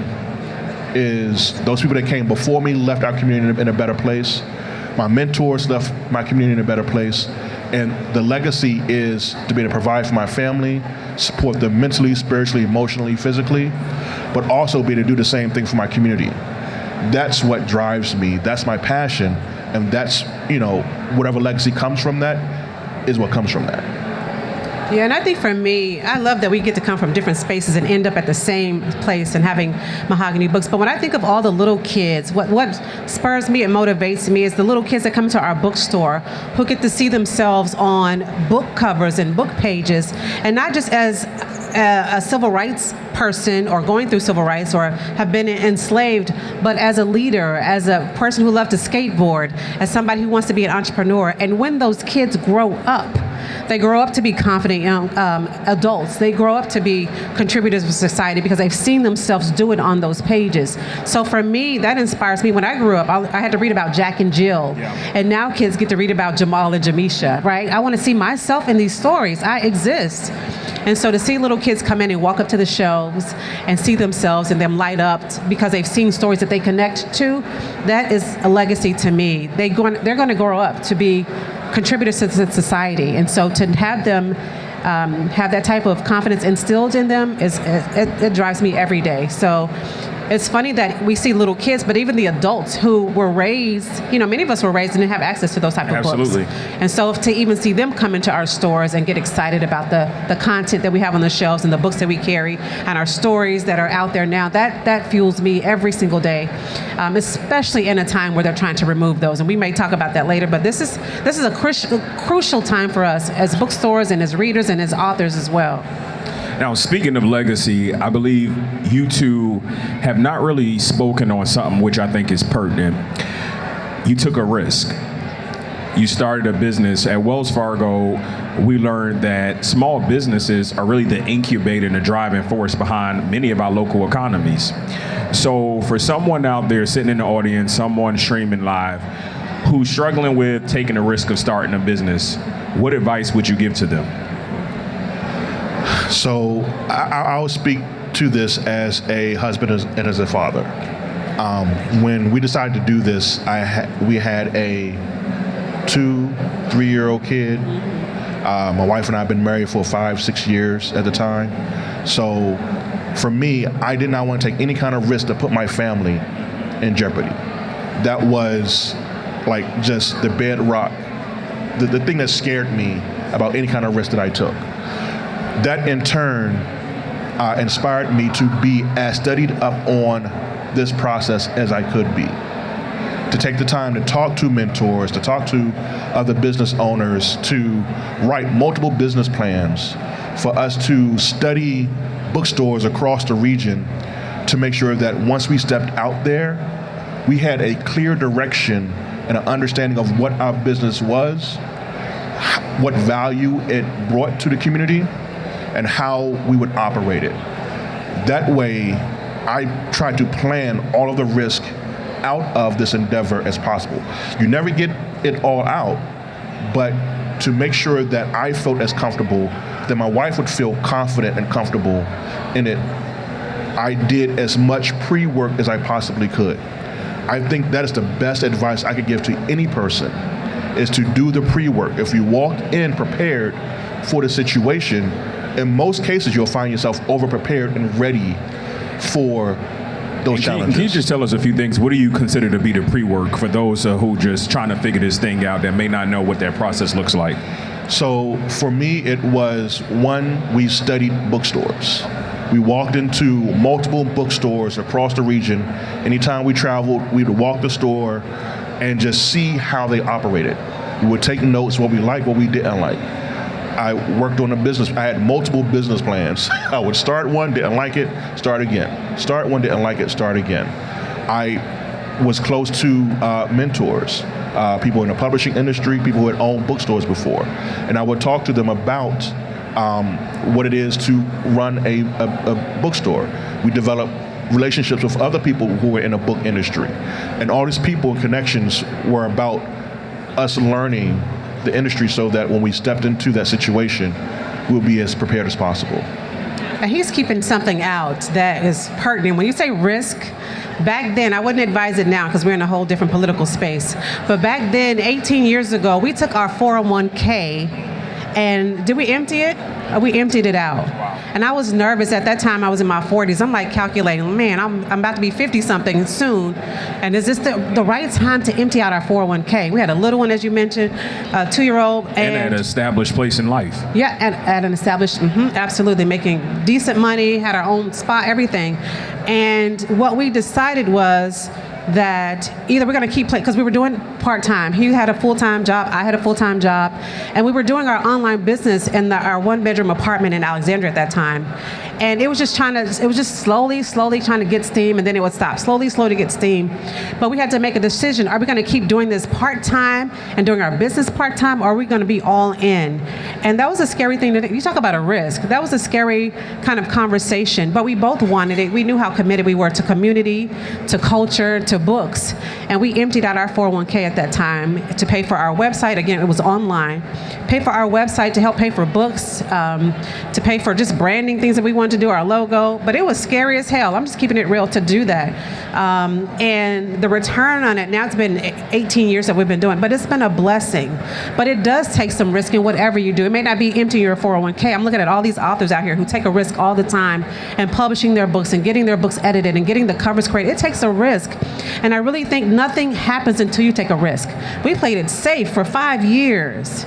5 years we played it safe. And then we made the decision. He came home first. He did a lot of the backbone of our business, creating the website, all of those things, up late at night in chat rooms trying to figure out how to create a website, how to do it, because that was not his gift. He's done it many times now. But we had to take a risk. And he decided to walk away from his business, and I stayed. So there was a balanced risk, even though we gave up our 401k, but I stayed with my full-time job because we needed health care. For sure. And so it wasn't just, I hear a lot of people like, jump, leave it all. I couldn't do jump, leave it all. I kept thinking of bills. We had a mortgage, we had a car note, so I wasn't going to jump far. Right? But we did take a chance. And it was either we're going to do this or not. I think we gave ourselves 5 years to do it. Right? You gave a year. Yeah, I gave myself a year. And if I couldn't get it moving, I would go back to work. And it was a scary year, right? And at that time, we just took those chances. Like I said, that 401k, that keeping a full-time job so we can have health care for our little one. But it does take some risk in order to go after something that you want. It is scary, but it's so worth it to sit here in this space now and to have the impact that we have on our community. I mean, I would do it all over again. I would do it all, especially with this brother right here. I would do it all over again. Yeah. We love to hear that. Let's give it up for that. Yes, give it up. And we're thankful for the support system that you had. But speaking of support, I want to make a plug personally to everyone here. You don't have to do it alone. There's resources out here available to help you. So you talked about that pre-work. The pre-work sometimes include getting those resources from financial institutions to help you figure it out, like a Wells Fargo Bank, where we have financial advisors who are willing to help you do that and talk through small business plans. So if you're looking to expand your business, we're definitely here to provide support to you. Now, speaking to the word expansion, you all not only took a good calculated risk, you all had the blessing to be able to expand. We don't hear that often. First of all, bookstores are almost like an anomaly now. In keeping that relevance, how were you all able to expand, and tell us a bit about your expansion, especially in this age? Well, I think the expansion is based on the value that we bring. I mean, our marketing plan is, really, when you boil it down, very simple. It's serve our community. It's when a person walks into our store, giving them the best experience possible. If they walk in and have the best experience possible, they remember that. They come back, they tell their friends. That's what's been able to allow us to expand because, as you said, unfortunately, in our communities, bookstores are an anomaly. The thing is that people think that we don't read. We love to read. Our community loves books. They're looking and thirsting for books and for bookstores and these type of third spaces. So we're just filling a hole that is in the market. But we do it with intention and we do it with purpose. Absolutely. And when I think of expansion, tell me the question again. Tell us your story of expansion, especially in this age where it's an anomaly having a bookstore. Yeah, I think the biggest thing is preparing, like you were saying earlier, for us to, in order to expand, we had to create processes. We have a whole manual in our store, and we documented every single thing. And the goal is, if you want to expand, how do you become duplicatable? If I open up another store, I got to teach all the process, how to do the returns, how to ring up a credit card. If I have to keep doing that over, then I'll never expand. So for us, creating processes, creating systems that we don't have to keep doing over and over and over is how expansion occurs. So that when we open up another store, and we open up another one in about I was going to say 90 days, but we're hoping at the end of this year. Thank you. Yes, yes. Y'all hearing it first. But it's having those processes in place. That's how expansion occurs. Again, if you have to sit there and do every single thing, package every single order, all those on your own self, it's hard to expand. It takes a lot more effort to expand, but if you have a system in place that can do a lot of that, that's how it occurs. But that and planning and relationships are really some of the cornerstones of expansion as well. Like you said earlier, not doing it, you don't have to do it alone, but there's people out here, there's communities that are here and excited for what we do, and talking to them and making sure our values align. You can expand, you can create something, but if your values don't align, you're just doing it to be doing it. And that was never something that was our process. But identifying other organizations, other areas where we could open up our store that had values that aligned to ours, that was important to us. Now, for someone who's looking at exploring the process of expansion, can you tell us a bit about how you chose your next market, what area you would move to, and how you worked with municipalities to get support for that?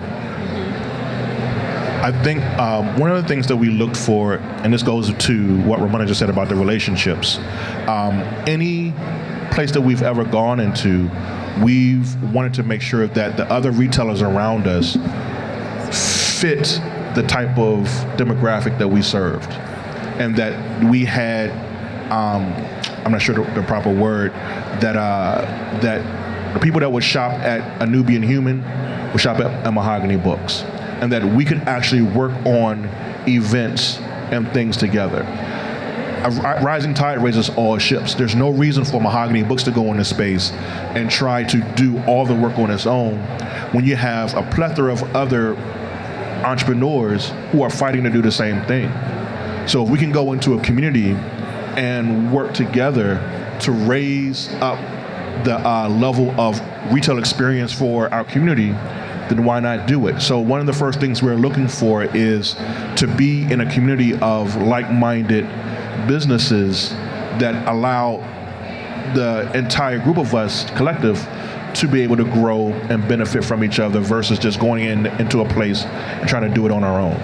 Yeah, and it's funny, our broker was like, you know, when you meet a broker, you want to go open up a place, they're like, what are you looking for? And one of the things that we were always saying is, how many black businesses are in that community? I mean, you can open up a place, there's so many empty spots and lots throughout DC, Maryland, Virginia, there's spots everywhere. But our broker kind of looked like, why is that important? Why is it, how many black businesses are in that center important to you? And as you were just saying, husband, that when we do things, it's not just about Mahogany Books. Black people come from a space of community. We always have. How do we work together? As I mentioned, Black Wall Street. And so when we go into these spaces, it's not just a Mahogany Books winning. How can the store next to us, 2 doors down from us, win? And that's important to us as we identify a space. Of course, we're looking at the placer data, which is how many people, what's the traffic that's going in and out of a location. But it was key. Like I said, it was a shock for our broker to be like, wait, what? How many black businesses? Yes. How many black businesses are there? How can that synergy be created? Not just because we're there, but if we're rising, as you were saying too, when we rise, they rise too, and vice versa. And I think we've been placed in this society where it's become a dog-eat-dog world, everybody for themselves, and that's not what our community has come from. And so it's been important for us to look at not just ourselves, but the other people with us, and how do we make that win together. Yeah, let's give it up for that, y'all. For real. Thank you. One of the things I love about you two is you have remained relevant. You have a brick and mortar location, and you're talking about expansion. We live in a very digital age. So tell us how you remain relevant in this digital age. I think if I put my entrepreneur hat back on, the thing I think about is, again, how do you add value? And my understanding is I'm a book nerd too. So I'm looking for a space that I would want to go to. When we were dating, I took my wife to bookstores, right? So yeah, I had a good time. How do we create a space for people like us, people like our friends, people who are just trying to go into a space and just relax, enjoy each other? So for us, the first thing that we're looking to do is to, I'm losing my train of thought here, is to remain relevant, is to make sure that the services and experiences that we're offering are actually relevant to people, right? So what is it that we would like? And then we test it out with our friends, our family, and then we market it. We market test it. But the focus is, and I just keep coming back to this, is what value does it offer to our community? If it's not benefiting them, then this is not a service that we need to offer. So I think that's, in my mind, how we stay relevant, is that we remain focused on making sure that we are actually serving and adding value to our friends, family, community. I had a whole TED talk about to give you, no, I won't, time. When I think of relevancy right now, I don't know who can hear my voice, but there is a sense of urgency for Black books at this point in time. Yes. And when you talk about relevancy, right now even more so, it's always been part of who we are, but right now, they are trying to remove our history from these books. They are trying to rewrite the things that have happened. And so I'm urging you, not even come to Mahogany Books, find any Black bookstore. You talk about digital, find the physical copy. Put those physical copies in a safe, put those physical copies, give them to your grandkids, read those books, because in a minute, it may not be that way. And so you talk about relevancy right now. We were just talking about this at home. We were strategizing about what this looks like for us.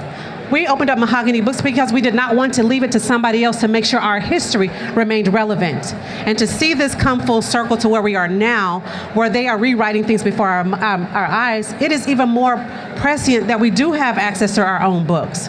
So digital, yes, have your digital, but have the physical copy. Digital, they can rewrite that, and you'll have the new edition before you go to sleep. But that physical copy where it's talking about our ancestors, where it's talking about Mansa Musa, where it's talking about Egypt and Ethiopia, keep those books in your homes.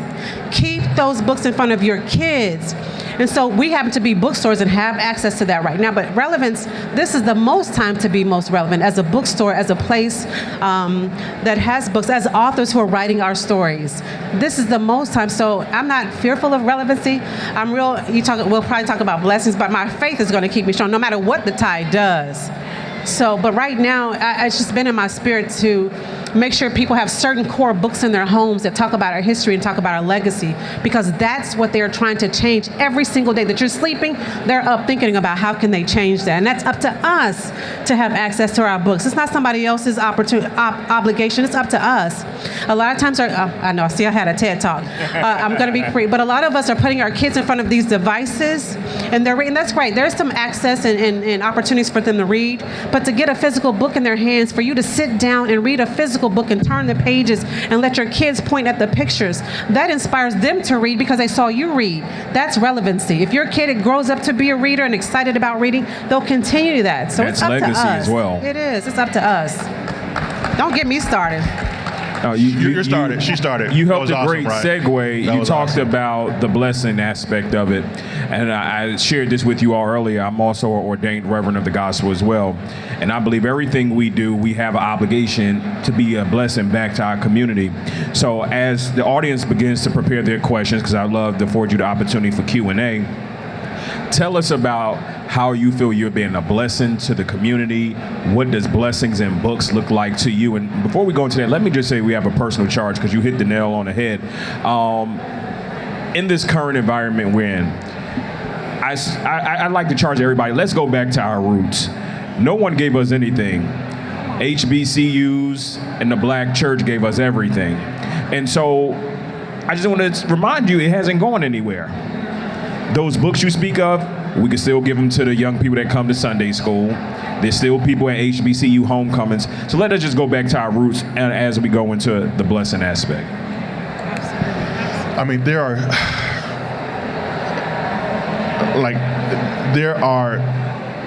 I can't even count the number of ways that this has been a blessing to me specifically, as well as to my family. Number one, I've been able to provide for my family. This is something that I get to do with my wife, that I get to model for my son, and that he has been able to learn independence and self-sufficiency and resilience by watching his mom and dad. What we've been able to do for authors, self-published authors, Big Five published authors, the ability for them to have their books in our store, and for them to say, we sell the most books through your channel than any other channel is a blessing, because we're giving those people an opportunity. For sure.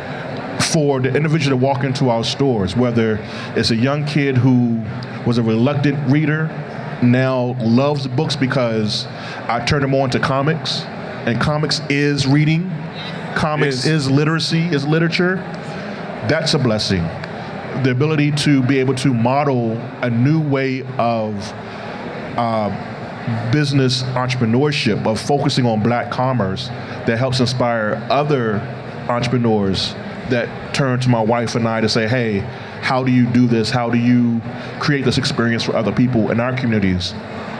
That's a blessing. At the end of the day, I just want to make sure that I've done my best to empower other people and to leave this space better than I came into it. And if I'm doing that, then that's the ultimate blessing that I could ever have.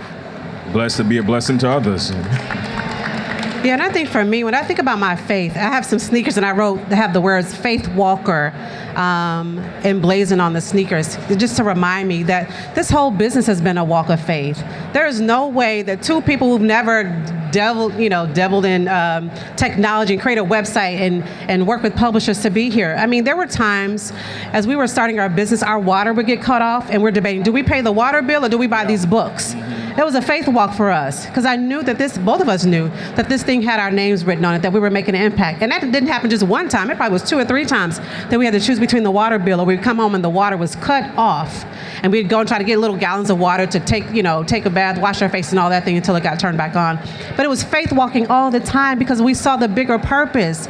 As I just talked about a few moments ago, when we sit here right now and are fighting for our history and our books to be accepted and received, it took all of those types of prayers, all those types of moments of walking through faith and saying, should we do it? Should we not do it? I'm nervous about it. We got to pay these bills. We got to do this. We got to do that. We try to take a business trip, and is the money in the account? All those things were faith walk. And what I am confident and sure of is God would match your boldness. It took boldness to make some of those moves. And so in that boldness came the blessing. And I'm not saying it was easy. I'm not saying it was not scary, but we took those. Come on, Reverend. Okay. Pass the cash out plate. But, no, I'm joking. But it was blessings all along. It had to be a faith walk all along. And many of us, we happen to be sitting up here, but every person, whether they're authors, whether they're walking through there as a black person, we're taking faith walks often.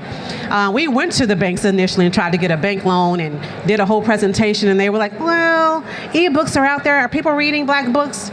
Faith walk. We had to say, we know what God had planted in us to keep walking and to keep hearing that voice, but that's what we had to do because other people may not have seen that vision, but the vision was given to us to execute on. So it's been a faith walk the whole time about every decision, every place that we thought about expanding. Should we go there? So yes, it's a thread that's woven through our entire business. No, it's definitely a faith walk, and we got to be reminded that we come this far by faith. We're standing here at the Congressional Black Caucus, right? Because we're standing on someone else's shoulders. I stand on the shoulders of people who made sacrifices I'm a direct benefactor of. So it is a faith walk, and you all are a testament to that faith. And so we thank you for the work you're doing, pouring back into our communities. We thank you for the example you set, not only for your family, but for people sitting in the audience who say, hey, I want to take that risk.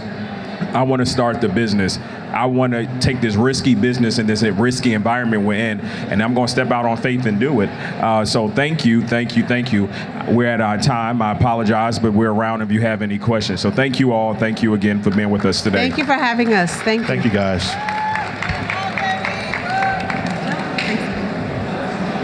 And that's Faith standing between 2 alpha men. Oh, here we go. Wait, can we take a picture really quick?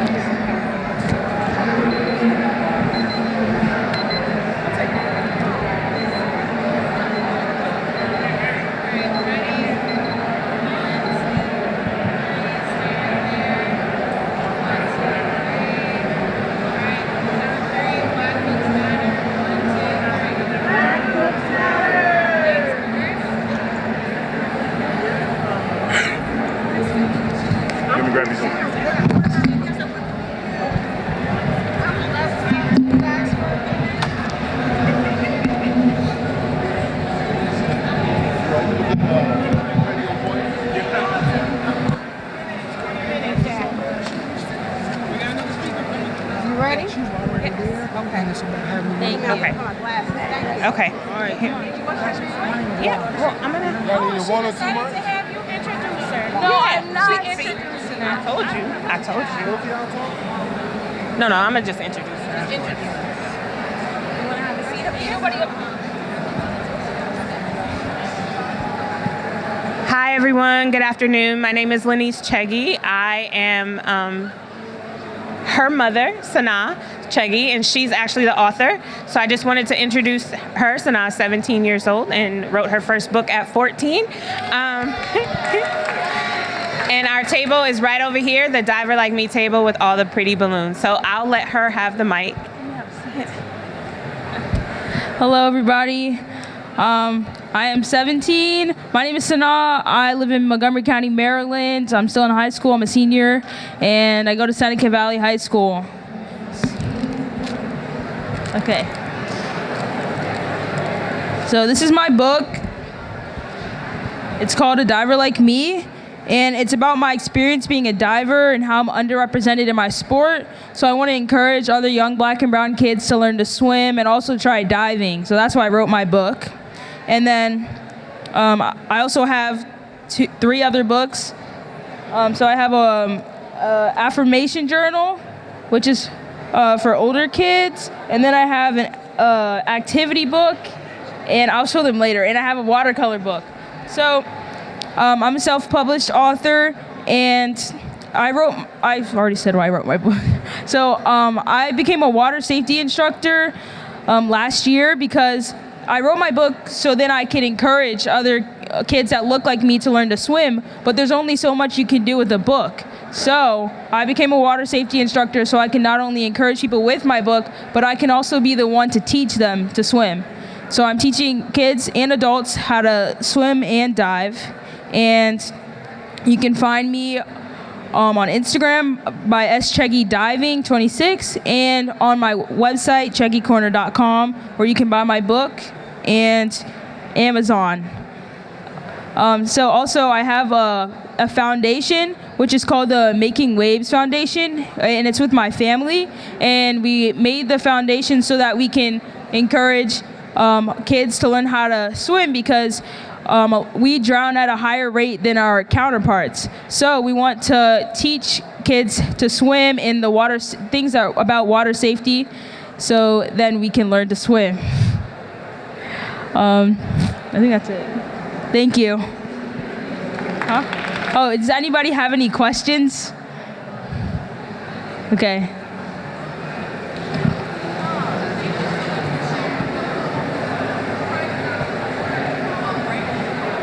What's the most surprising thing I learned about writing my book?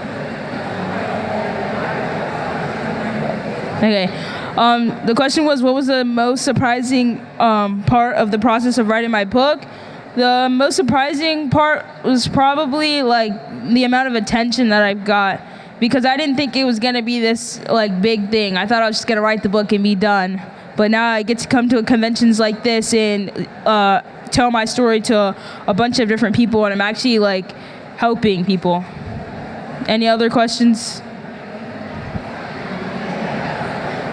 How old was I when I first learned how to swim? I was like 6 months. So I did mommy and me classes.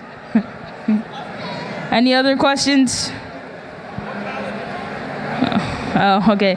What college am I thinking about going to? I want to go to Howard University. Okay. All right. Any other questions? All right, thank you.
It's like, you ready?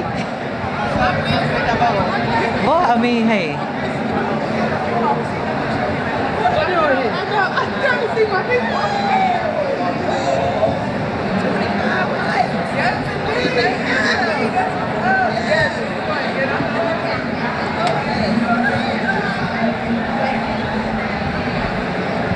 Thank you.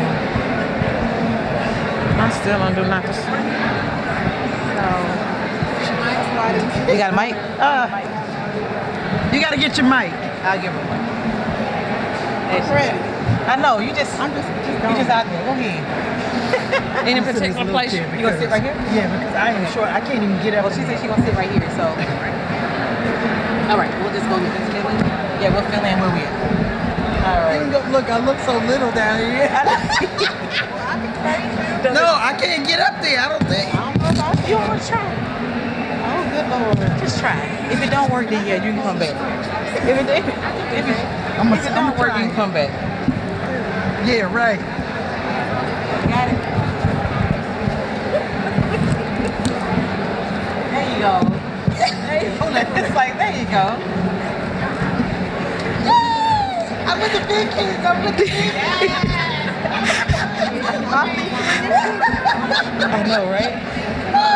I know, you got your ears in, you ready? All right, good afternoon. How's everybody doing? So my name is Dr. Crystal Morris. We're going to switch it up a little bit, and we're going to have a little girl talk. Is that okay? Yes, ma'am. All right. So this is like derivative from my podcast, Evolving. You're not done, you're becoming. Oftentimes as women, we go through different stages in life, from being the nurturer to being the sister, the child, the mother. And then when you step into the role of leadership or career, you know, sometimes that takes a back seat. So we are going to let these lovely young ladies introduce themselves, and we're going to talk about the role of stepping into that level of leadership and entrepreneurship as a Black woman, and you know how that has affected us, how becoming into that next stage and cycle in our life. And we'll get the conversation going. So we'll start with the introductions. I'll start with myself. My name is Dr. Crystal Morris. I am originally from Louisiana. I'm 26 years an educator. I have recently, in the last couple of years, stepped into my role as owner and chief executive officer of the Urban Community Coalition, and we provide resources to the African American community. I'm an author. One of the books, well, I have 8 children's books out, but one of the books that I'm working on is called Forming Crystal, and it is like a memoir of the challenges and the changes that I've gone through my life, and what has gotten me to this point and where I see myself moving forward. And I'll pass it on to Dr. Erica. Good afternoon. Dr. Erica Johnson, CEO and founder of Imagine That Consulting, where we support leaders in their transformation process. Also, I will always be a teacher, 26 years of education experience, the love of my life. I'm a mother and trying to be great on this stage today, Dr. Crystal.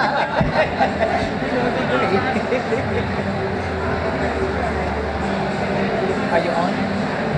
I'll switch with you. Hello. Some of you all were here earlier. My name is Dr. Kamisha Childs, and I shared with you I'm a children's book author. By day, I am a tenure professor. I also own Edwise Consulting and Edwise Publishing. And just like these ladies, I am an educator, pushing 25 years in education, literacy, digital literacies, parent involvement, and anything culturally relevant teaching is my area of expertise. I'm a wife, a daughter with parents who don't often understand how busy I am. So I was just asked to be on this panel, and I'm grateful to be here with you all today. Hello, I'm back. If you weren't here earlier, I'm Tawanda Prince, the Good Life Coach. I am the author of 9 books, and also a former in education for 30 years, might as well say. And I was thrust into entrepreneurship after a major life shift, and I moved into other areas. I guess we'll talk about those as we get a little deeper.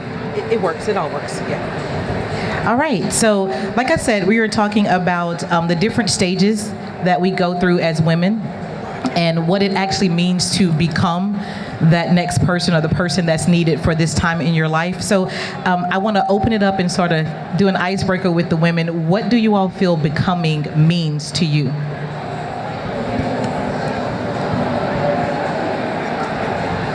For me, I thought we were going in order. I'm not. Take a stab at it. You ready? You see how they do me? You see what they do? Okay. Okay. So becoming changes with different stages of my life. Becoming healthy, becoming wealthy, becoming strong, becoming what that next level looks like, you know. Now I'm in my 60s, and so it's becoming a senior. It's all of that, and it looks very different than 40s and 50s, just in case you're wondering. So becoming is, we're all a work in progress, and as God reveals purpose and vision, we become that, which is what he had initiated for us to be. I know also as I learn more about myself, I become better at being myself, because I'm the best at that. So it's ever evolving. Yeah, I was going to say becoming is evolving. I always introduce myself that I am and I forgot to do that today, I'm a first generation college student turned teacher turned professor. And throughout each of those periods in my life, I have had to definitely become. I've learned lots of lessons, good and bad, but just from being a first-generation college student to now teaching college students at a university, I mean, that just shows you, I know I'm the definition of becoming. Right. So for me, becoming is an evolution. In fact, I think becoming can be a transformation. I think for me, becoming is accepting what other people see in me, eliminating the imposter syndrome, and knowing that I deserve to be in the room and have a seat at the table and not just be on the menu. Exactly, I agree with that. There you go.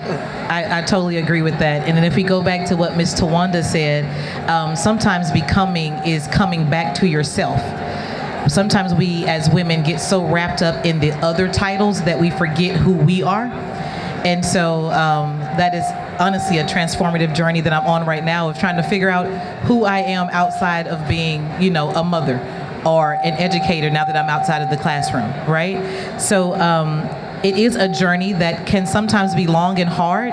So whoever wants to pick it up first, what part, was there ever a moment in your journey of becoming and evolving and transitioning from educator to leader that you just wanted to just give up and quit? I'll start. Say which time? I know, but what just stood out to me the most is I mentioned to you all that, again, I was a first generation college student turned teacher turned professor. In that transition from becoming teacher to professor, I applied for almost 70 jobs, 67 to be exact. And that was a very low point in life because I knew I had what it took, but we all know the politics of higher education, and I had to learn those politics. I didn't have anyone teaching me about those politics, and I bumped my head along the way. It did make me stronger, It's not the way I wanted it to make me stronger, but I'm stronger and wiser because of it. But that was the most pivotal point, were those lows. Between that and then also the tenure, going through the tenure process in higher education. Yes. I just came out of it, barely came out of it, after a fight. I don't want to go into details, but I will say that I had to fight, and I should not have had to fight for what I had already earned. So just those were the two crucial transition periods for me. It was when I was, I guess we'll say I was elevating in the career and becoming. You want to go ahead? Sure, I will. So for me, I jokingly said, like, how many times, right? Because whenever I would get a new teacher in my campus when I was a principal, I would give them a new teacher survival kit. And the kit would be a cup. And within the cup would be some other things. And I would tell them, you're gonna need this cup because if you haven't started drinking, you will in this job. Now, I'm not saying what you go put in the cup. I'm just saying you will be drinking to do this job. So with that, I would also tell them, there are gonna be days when you wanna quit. That's normal. That's what comes with this. For my principals, I would tell them the same thing. If you're not crying in your office sometimes, then something's wrong with you because that's part of this journey. So I think we often want to quit, but when you're working in your purpose and your calling, you know it's something bigger than you. That is sustaining you and will give you that strength and that power that will then turn into wisdom that will allow you to continue the process and speaking to others that are feeling like they want to quit as well. Yes, I'll go. Okay, so for me, I don't particularly get to the point where I want to quit because I never stop believing, but because I face so many health challenges, as I mentioned earlier, I'm a 4-time heart attack survivor, quadruple bypass. I've had 2 mini strokes, and I'm on my 3rd pacemaker. And I've been on that journey for the last 26 years. And so for me, the health challenges slow me down. This year alone, I went from just seeing a cardiologist. Now I have to see a nephrologist. Now I have to see a pulmonologist. Now I have to see, because the condition progresses, things change, right? And so those changes, they don't make me want to quit, but it makes me feel like sometimes like, will I have to, will I have to stop? Will I have to slow down? And sometimes I'm out of circulation for a few, pardon the pun, right? Heart circulation, because I have to. But then I get right back up and go because I do believe that, after dying twice, God has me here for a reason. And so it's my duty and responsibility to keep going until they close the box. Exactly. I love that. It's about finding that why, that purpose to keep moving and don't quit, even in the face of, it's all crumbling down. And that actually leads us into the next question I have for you, ladies. As we go through our stages of evolving, how do we balance that both personally against leading professionally? So we have our personal side of evolving, but then we also have to balance that on the work side of being able to lead professionally. So how do we balance that? So for me, I think work-life balance is a myth.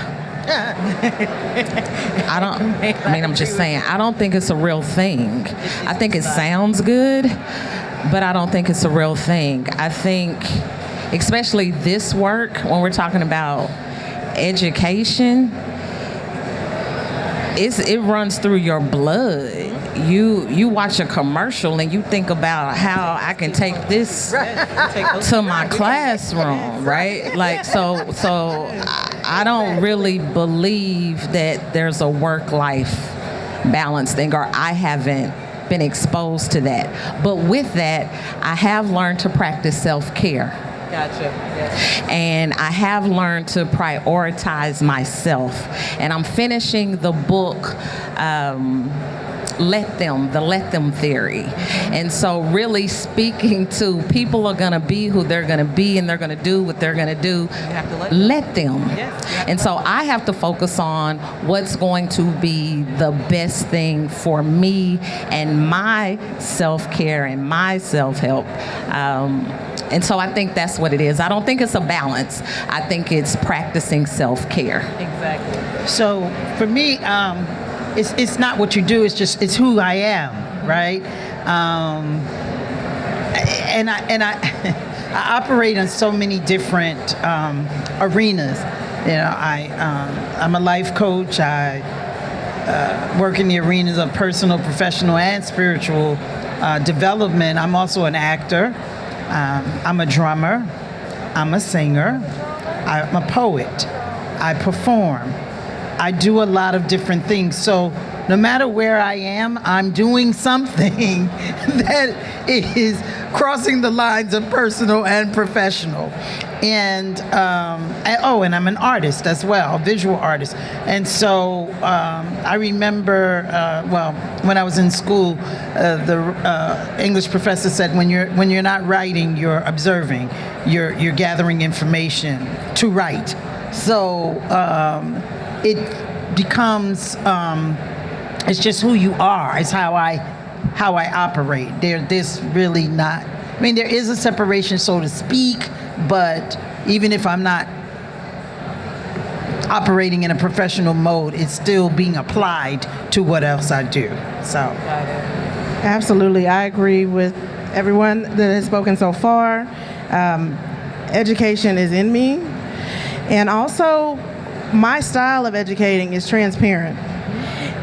When I'm speaking to my students, I let them know about what's going on. I ask them about what's going on in their lives as well. For example, I let them know about this opportunity. Like, I share my experiences, and I guess that kind of helps, I wouldn't say it's balance, but people have compassion and they understand, and they also strive to find whatever it is that they're passionate about. So just kind of wearing my heart on my sleeve and my passion on my sleeve is what I do. But the main thing is also self-care as well. And I've had to learn the hard way in having self-care. Although I will admit I'm not perfect at that. I sometimes feel guilty for having self-care, but I'm trying to work on that and get over that. I understand that guilty side, because it's like you want to be everything for everybody, and so when you take that moment for yourself, it's like, oh, did I take away from somebody else? And so I agree with Dr. Erica. As educators, sometimes work-life balance is definitely a myth, because you bring so much of your personal self into the classroom that is hard to separate at times. So yes, making sure we have self-care. I wanted Yes. to add something. Go ahead. Yes, too. ma'am. So, teaching and educating is a calling. So it's different a lot of times from other professions. As an accountant, you can put your forms and your pencil down, or your computer, or whatever we use these days. You can tell that's not my lane, right? But teaching is a calling, and that calling doesn't stop at 5 or at 3 or at 8. It's who you're called to be. And so you don't disconnect from who you are called to be. It's the mantle that's been placed on you. And an honor to have that, even though it comes with all the other things that we said. But that calling is, you're called to be that always. Exactly. Dr. Crystal, may I, can we address that issue about guilt? Yes. Just for a second. I want to free y'all from that. Okay. Because it's you should not feel guilty for taking care of yourself. Because round of applause. Because if you don't, then who will? At some point, you have to love yourself enough to let them. And you take care of you, and you don't have to apologize for that. There's no need to apologize for taking care of you. That actually goes right into the next question that I'm going to ask you all. What is that one thing that you have to unlearn that you were taught that you feel you need to unlearn, and that goes into that guilt of when you are in when you're in the role of service? You feel like you are the one that's supposed to give without taking anything back. And that's something that I've had to unlearn, that it's okay to give and give back to myself as well. So what is one thing that you ladies have learned that you feel you need to unlearn as we go through this cycle of evolving and becoming?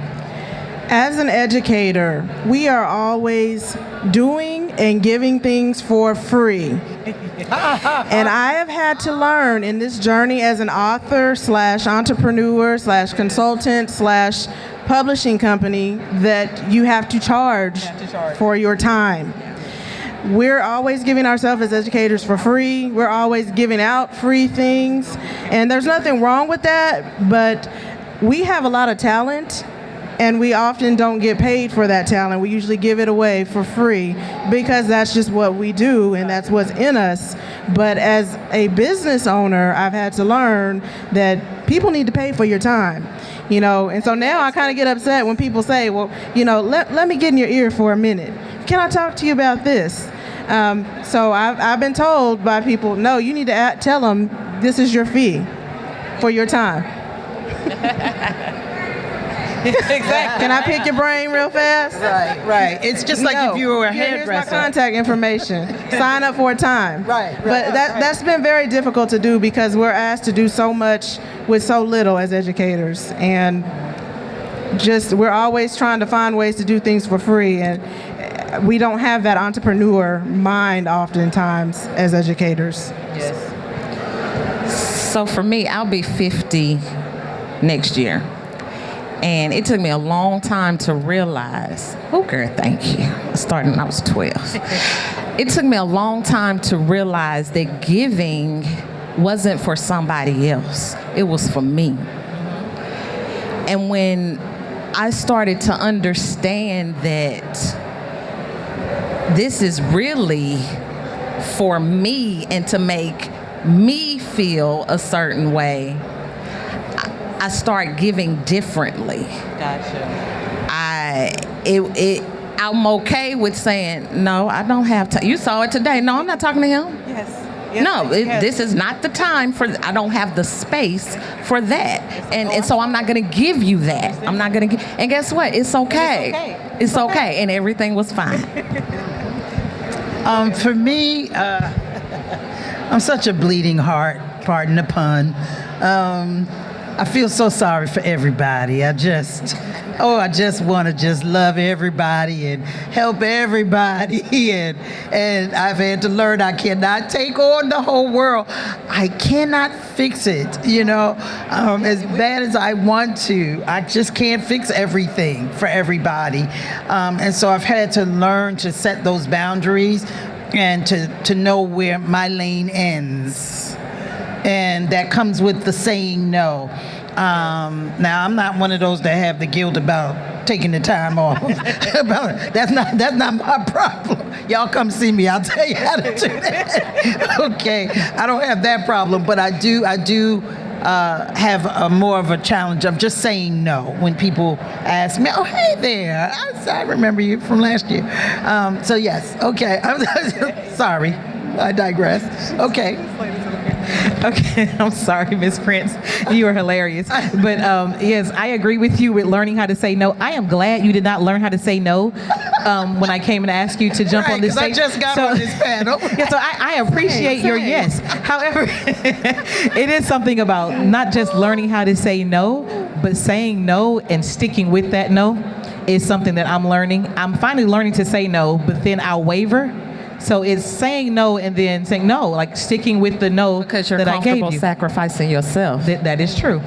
That is true. You don't have to tell my business, Erica. I'm sorry, the coaching hat You know, coming out. listen. Okay. As we get down to the last question for these ladies, I know a lot of us mentioned that we are parents. I forgot to mention that I am a parent. I am a mother of a lovely 22-year-old daughter. How you doing, Kaya? Gonna give her shout out.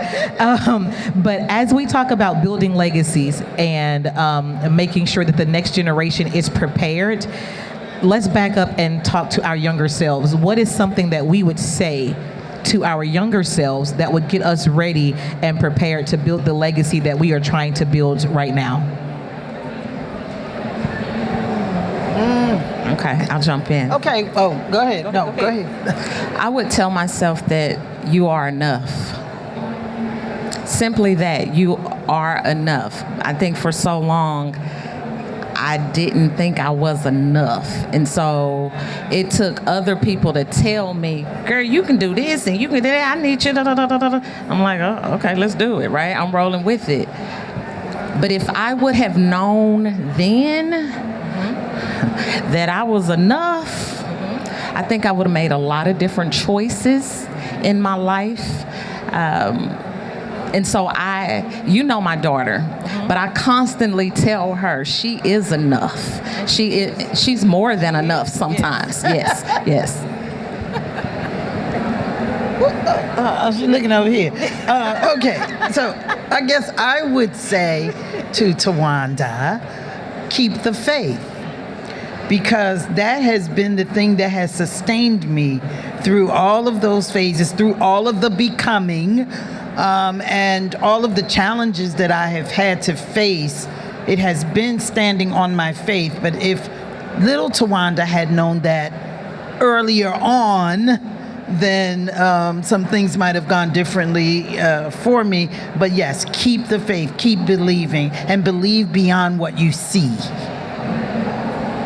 I don't know how to top that, but I also would say to keep the faith, to believe in yourself, to go far beyond. You'll go far beyond where you are and where you came from. I just shared a while ago about not being confident in my name.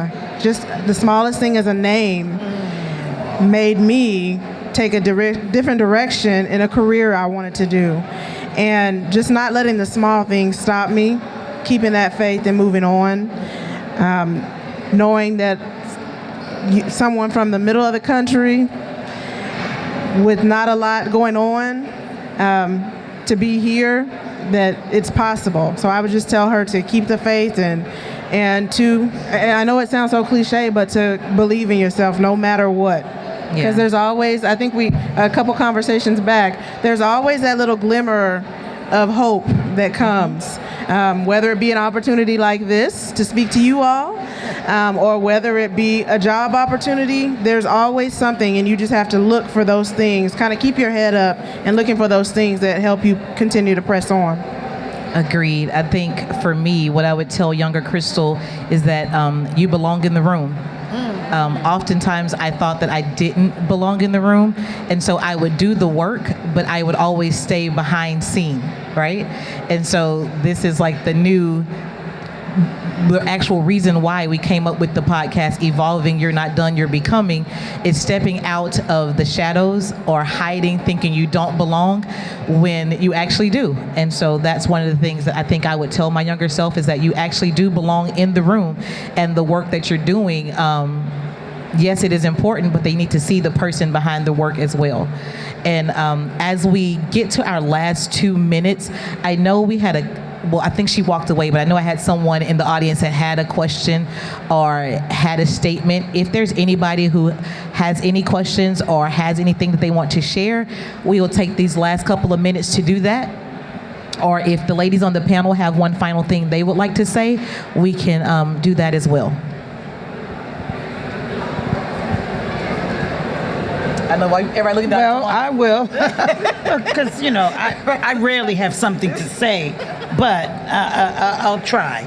Okay, so as I mentioned, I'm a life coach, and so a lot of people say, well, what does a life coach do? help you get your life together. That's what we help you do, and we support you through the changes and through the becoming. And so I do have 2 books. I have The Good Life Coach. It's a coaching guide for breakthrough. And then I have the Good Life Plan Master, which is a planner that assists. You can either do the planner by yourself or use it with the book, but to help you not just to plan your daily activities, but it gives you each month a way to chart your mindset inventory, where you are, and also plot your vision. You know, everybody's doing vision boards. Yeah, but what do we do with them? I don't know. Well, the planner will help you to chart take the things off your vision board and actually make them actionable items that you chart and you do. And I also offer life coaching, and there is a free discovery session. So if somebody just wants to have a chat, you can see me over there and sign up for that.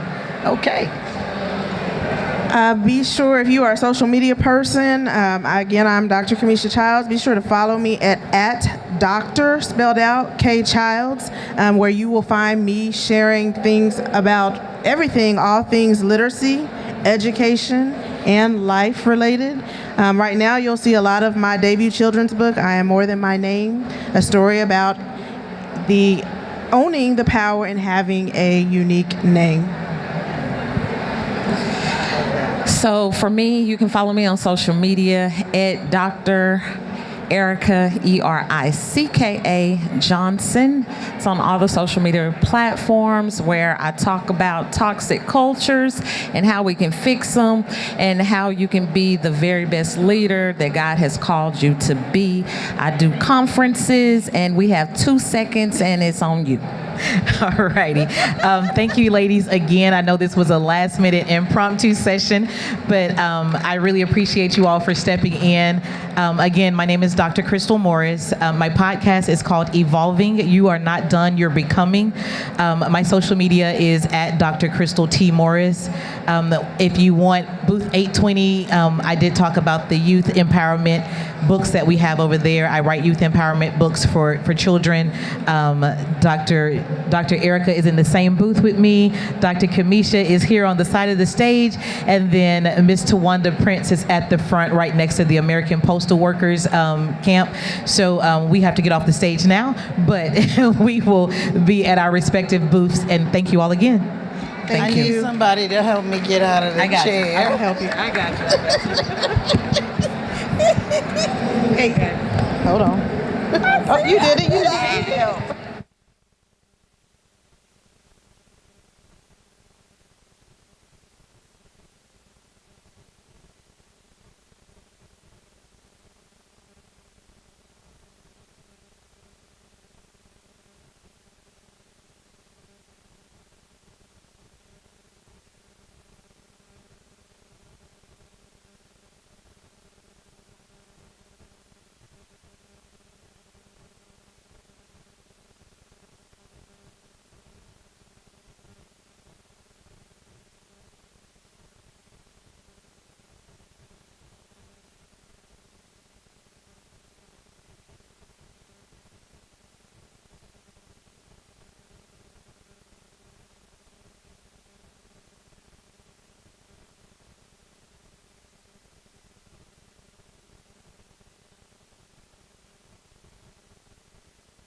Give you the update so that you are marketable to that job.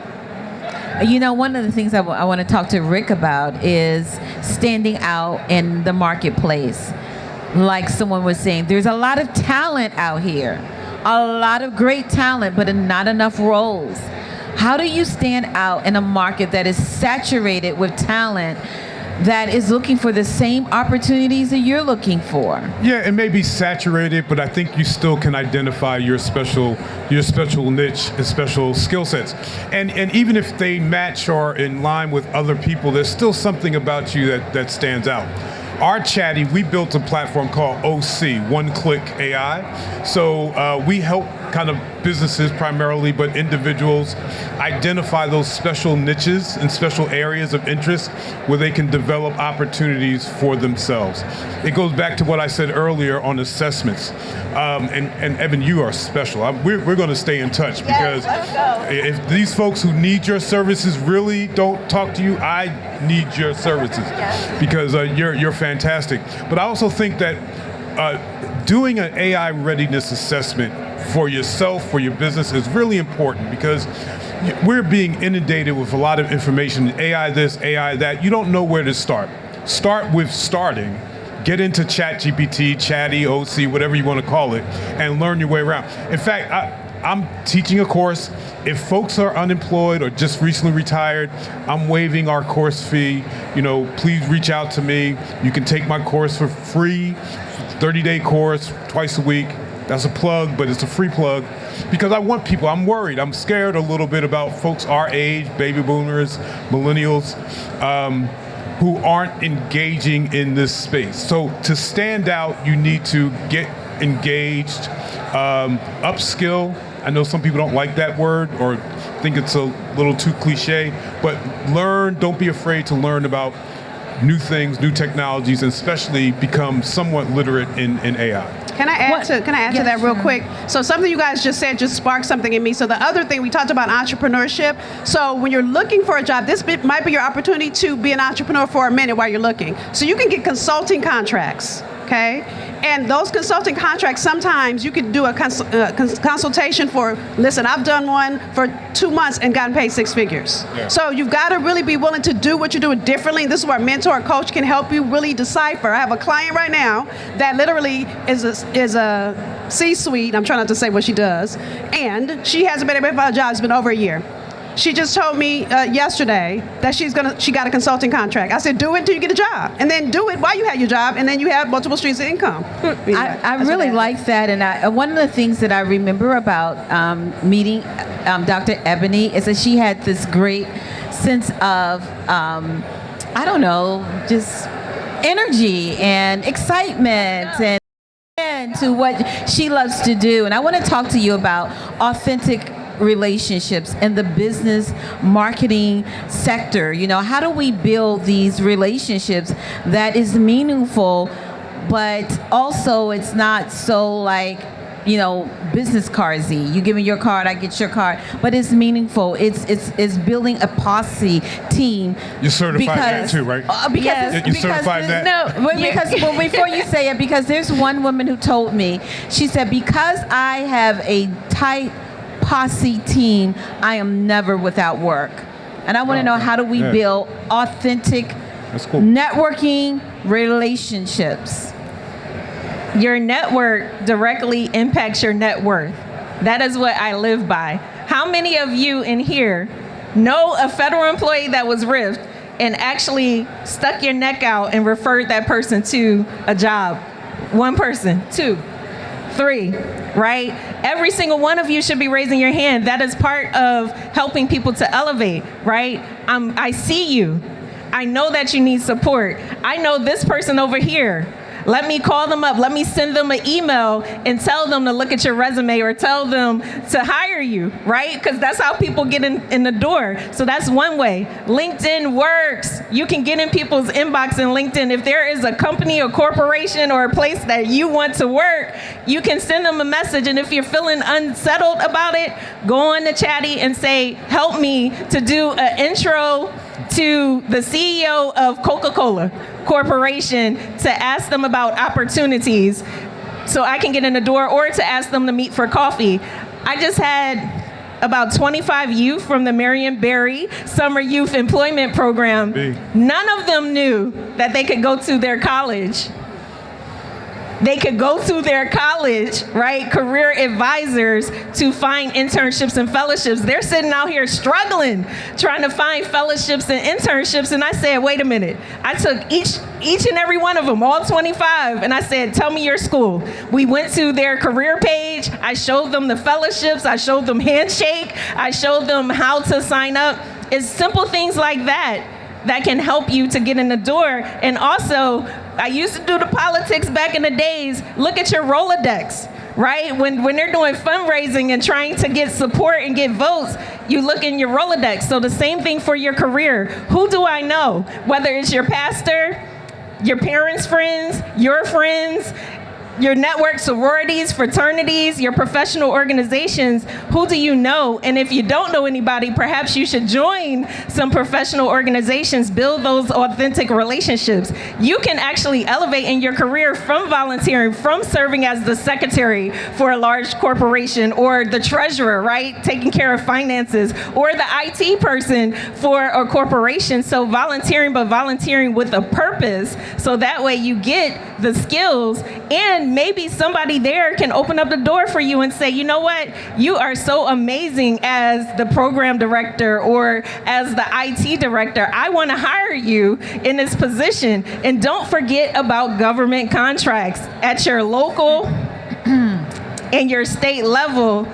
All of you should be signed up and registered in order to pursue those local contracts and to connect with each other, right, in order to win those contracts. Before we close out, I just would like to, we have a small space for one question in the audience. Does anyone have any questions for either one of us based on the conversations we've been having? While we're waiting, can I add to what she just said, because it was so good? I think one of the best things I've learned in building relationships is how do you add value? Most people come to take. What if you go to give? So when I meet people, I say, how can I support you? And then I do what they say they need if I can, or I connect them to somebody that can. That person will always remember me because I added value.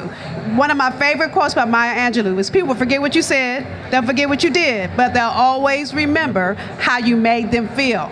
So think about how can you add value. That's how you build relationships. I really like that, Dr. Nicole, because that's the impact right there. Because it says, she sees me. She sees me, she hears me. And that is important in a time where we're just coming out of a COVID isolated space. But we only have 5 minutes, and I want each of our panelists to give us a closing remark to our audience, a takeaway. You want me to go first? Yes, you can go first. I think whatever it is that you do, you need to be very, very intentional in all your relationships. Be very, very intentional. That's a word that I've learned as a businessman, and I've deployed it in many of the examples that you gave here. If you say you're going to do something, make sure that you do it. If you're going to follow up with someone, make sure you follow up. If you have a vision in your mind, try to execute it. Deploy any technology tools at your disposal. I'm a big fan, obviously, of the AI world that we're in right now, but just upskill yourself. It's not going away. It's not a fad. But be very, very cognizant of what you're doing. Be very, very intentional of what you're doing, and be hopeful and optimistic. Whatever you or whoever you pray to, get into that spirit mind. I use breathing as a very cathartic daily exercise to get me to where I need to be and reduce some of the stress that I may have in my life to carry on my vision of success that I want to carry on for myself and my family. So I want to leave you with your network directly impacts your net worth. Think about who you have in your Rolodex, who you have that you can support, but also who can support you. Mind your coins. Make sure you have that 6 months of savings saved up so that you can be okay and be on that other side. And also, do not forget about practicing self-care and balance. So I want to leave you with something to think about.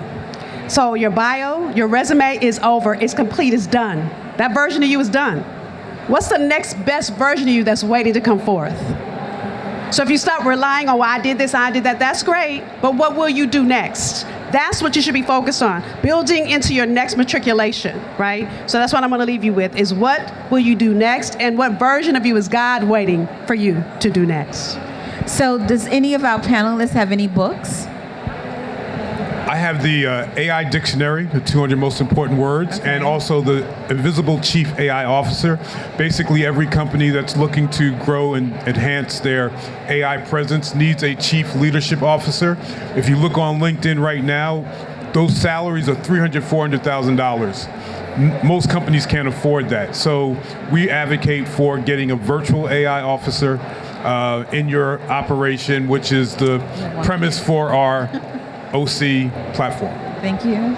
Yes, so I have a guide to unlocking federal employment, and I also have in the works for October release 3 books talking about elevating and pivoting. So one, elevating and pivoting into government contracting, elevating and pivoting from college into your professional career, and for those that are survivors of domestic violence, elevating and pivoting from domestic violence into thriving and surviving. Okay. So I have a few books. The only one I'm going to talk about today is Bankroll Your Brilliance. It walks you through the 6 steps to get paid for what you know. And I also have a podcast, which is, to me, you can read, and I'm not dissing anybody as an author, but if you don't do after you read, what's the point? So my podcast gives you actionable steps. It's the Meaningful Work Podcast. And also, I have my book as well. It's called Survival Revival, Reclaiming Power in Transition, because you don't just survive transitions, you thrive in transition. And my booth is right there, the woman in the yellow dress. We thank you. We thank you. Please visit our booths and have a wonderful day at the exhibit. Thank you. Thank you. Yes, that was fun. Yes. It went by real quick. Thank you. Yes. We definitely have to take a group picture. Oh, put the mic down.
Hello, hello.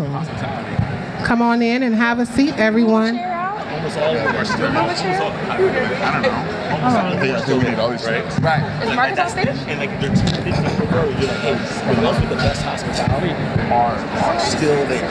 Right. Mike Tesla. Unique New York. Yes, yes. And the bartenders, it makes a difference. So when Marcus was My bag is crazy. was like, hey, where do you go? Right. You need to go here. Right, You know, right, right. As Marcus getting out. Hello. What it is about that house? I did it, girl. I got the seat, child. She had the same percentage. If I fall over in the seat, you know why. I'm sliding on What's that telling me? That 45 minutes of talk. How you doing? Oh, it's different books. I was like, what? You ready? It's different tables. Good afternoon, everyone, and welcome to the CBC Hospitality Industry Panel.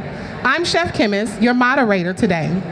We're joined by an incredible group of leaders who bring unique expertise from global brand strategy to entrepreneurship, nightlife, and community impact. Our goal is to explore how global pressures, sustainability, equity intersect in hospitality, and what solutions and opportunities lie ahead. My amazing panel right here, they're going to each introduce themselves to you, and we'll start with Mr. Carlos here.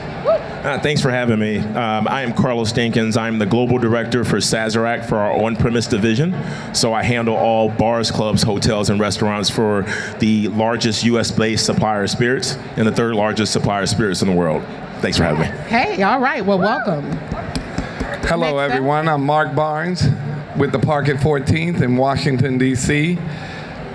Before we had Republic Gardens, Dream, and Love, and we are the #1 liquor seller in Washington, D.C.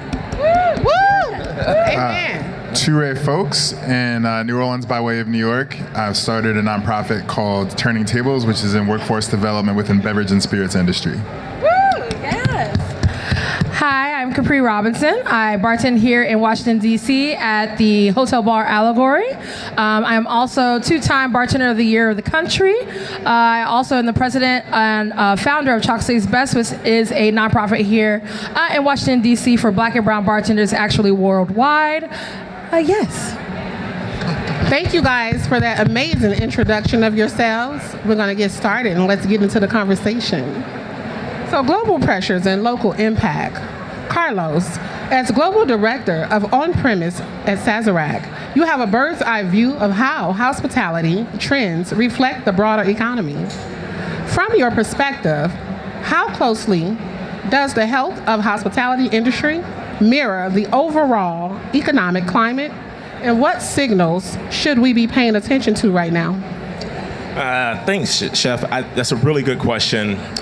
And I'll start with when you mean the correlation, it is directly correlated. Okay. If you look at the wonderful thing about the spirits industry is that it's really recession, pandemic proof. People are going to drink when they're happy. They're going to drink when they're sad. They're always going to kind of drink, right? But what happens in the correlation on how the economy is that people either start drinking at home, which is your off-premise, and step away from the hospitality. Yeah. But when they see a confidence in the economy, they like to go out. They like to have fun. They like to drink. They like to have those experiential times. So, as you see from a global impact, not only just from a terrorist perspective, but if you see like the global impact in the economy, you see that people are stepping away or they're spending less. Yeah. Because of their confidence within the hospitality sector, and that affects everyone because really your hospitality sector in on-premise drives your new brand. It drives trial. People go, they see a cocktail, they don't really know that spirit, but they're like, hey, I want that cocktail. They go to have a really great brunch and then like have an amazing time, and they're like, hey, I want to enjoy that, but as you see it reflects with the economy, people like to stay home, or they'll go to the liquor store and they'll buy their drink. So the way the economy flows is directly correlated. And I would say to the secondary question is like, what are some of the signals? You'll see signals within your big box type of high foot traffic areas. Yeah. If you think about Vegas, if you think about Disney, When you see those type of places with a lot lower foot traffic, there's a lot less confidence. People are traveling less, they're staying home more. So the direct correlation within the economy and how it affects globally is how many people are actually going out and enjoying themselves in bars, clubs, hotels, restaurants. Okay, thank you for that. So, thank you, Carlos. That's a powerful look at how hospitality reflects the broader economy. But beyond those big picture forces, the heartbeat of this industry is written by entrepreneurs like yourself who would build spaces that shape culture and community. So we're going to now go to Mr. Mark here, because I've been hearing all this amazingness about the park. So it's exciting to meet you. Your business acumen is amazing. Just your love for community and building culture, I think, is absolutely amazing here in Washington, D.C. So I want to know, as a pioneer of D.C. nightlife for over more than 20 years, I would have to say you lay the blueprint. And so if you can enlighten us and give us a little bit more perspective as an entrepreneur, how has the nightlife and hospitality landscape evolved, and what lessons stand out in sustaining long-term success? Well, I believe, thank you. You're welcome. I believe that, first of all, you got to care. Yeah. And I've always cared.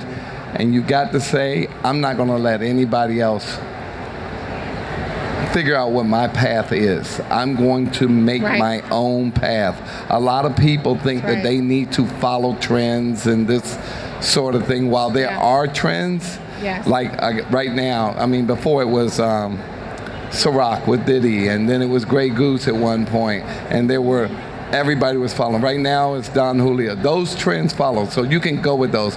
But what you got to do to sustain yourself is make sure that your business isn't following a trend of cutting costs and this, that, and other. I believe when you're going down, you put more into it. A lot of people pull back and they try to, I guess you can say, fight the cost economics. Yes. And I believe that I go overboard. I try to be better than everyone else. If a new place is opening, I don't care if I gotta let everybody else in free. I'm not gonna let you. I'm not gonna let you beat me, no matter what. Like, I'm buying everybody dinner, because then people start to think you're failing. Yes. They start to think you're going down. But you've also got to evolve. The one thing that we have done is evolve through the generations. And again, we are trending again with a younger generation. Yes. The one thing is that everybody says is your food is great, your service is great, your drinks is great. Drinks are great. Yes. Everything has got to be great. Great, not good. Great. Because good is the enemy of great. You realize that, right? It was okay. It was good. Da, da, da. But when somebody tells you it was great, you got to go have that. You want some of that. Yes. Well, you lead with a level of excellence, and that's so important. And me actually getting to know you before actually meeting you, I think is absolutely amazing, is that you match up with the greatness. Wow. You all are absolutely excellent at what you do as unique entrepreneurs, and we've all carved out our space in this hospitality industry, which we would all love to reconstruct it in ways of where it would just propel us all forward continuously. I think the one thing that people need to realize, though, is a lot of people want to be entrepreneurs, but they don't want to really put the work in. They want to say, I work for myself. I work for myself, and I work 8 days a week. Yes, yes. Okay, and I have no problem going to work. I'm happy to go to work. Yes. And that's how you win. That's right. The passion. Passion. The passion. I know it all too well, because if you didn't have passion and you didn't love what you do, you'll totally walk away from this industry, because it can definitely get very trying and testing, and you got to have a lot of grit and heart to stay in it and to continue to pivot in it. I don't believe in balance. There's no work-life balance. That's right. Work-life balance. Either you having a life, we try, or you working. Well, we try. We try to get our work-life balance in there. Mark, thank you so much for your entrepreneurial perspective. Thank you. It sets the stage perfectly. But of course, no matter how visionary the concept, operators face day to day, the realities are one of the biggest in supply chain and disruptions in sustainability.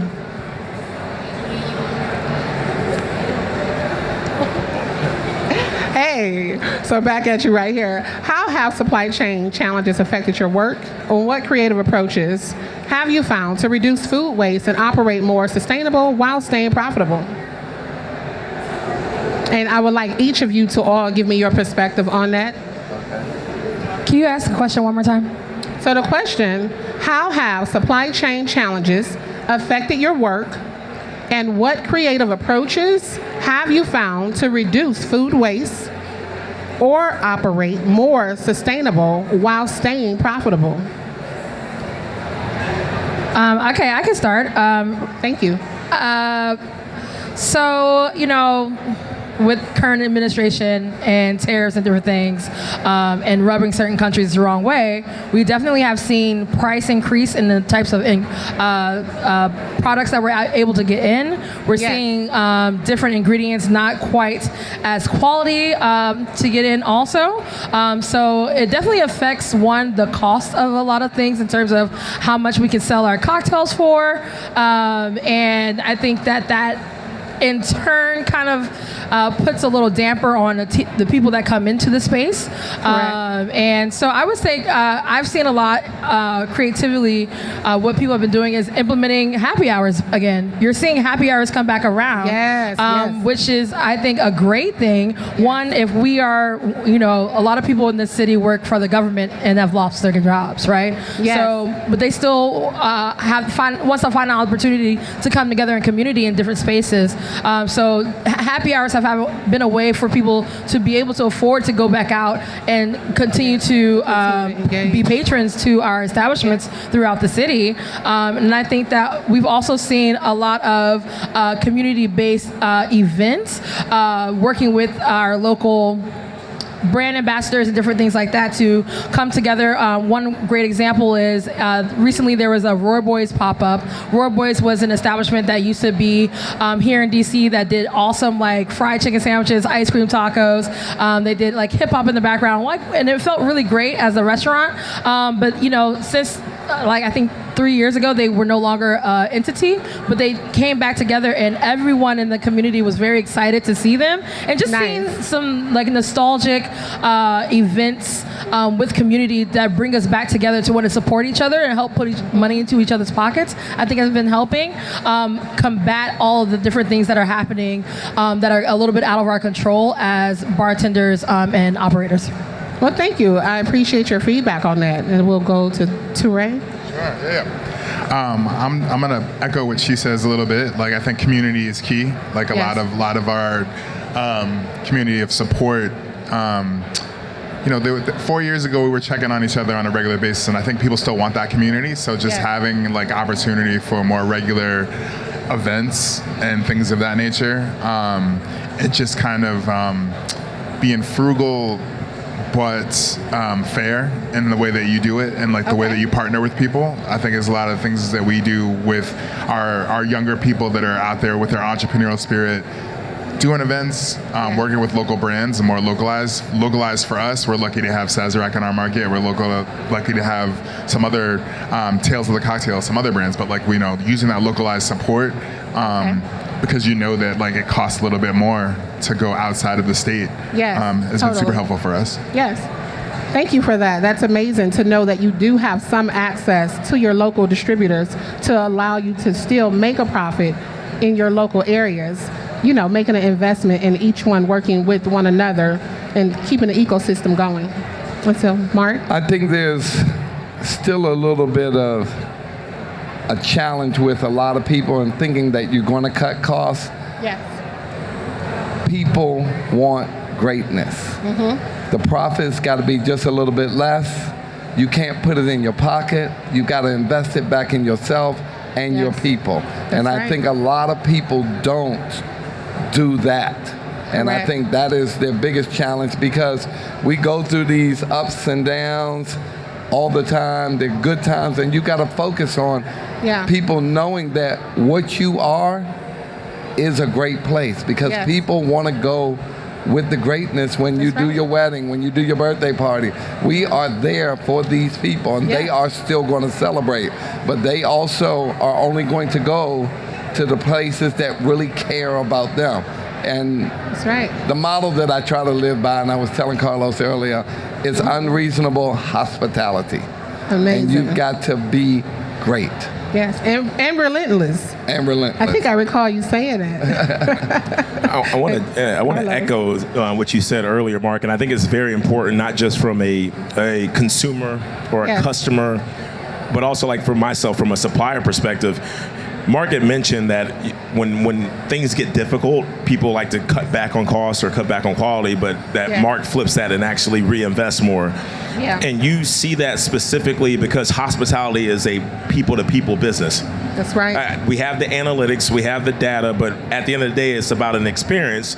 And so when your entrepreneurs, your customers, they see when you're cutting back on headcount. Correct. So if a supplier cuts back on having a sales rep or a distributor, or if they can't get a truck to bring the alcohol at a certain time, I am fortunate enough to work at a company where we've reinvested more, usually when times get harder, because just like when you go to a restaurant and the food and the quality isn't as good as it used to be, maintaining that high level of greatness, both in an execution perspective, but also in a quality perspective, you never forget it. Like, you don't forget bad customer service, and you sure as hell don't forget greatness, right? So That's right. Mark hit it right on the head, is that the great entrepreneurs do that, but also you'll see the great organizations, they do that. Like you've seen what happens with liquor companies that skip on their quality of their tequila. Yes. And then their profit and their margins go down. Yes. But that's usually when times get tough. So it's about reinvesting from a supply chain perspective,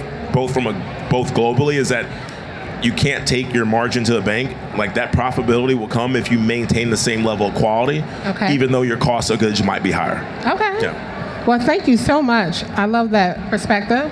And that focus on resilience and sustainability is critical.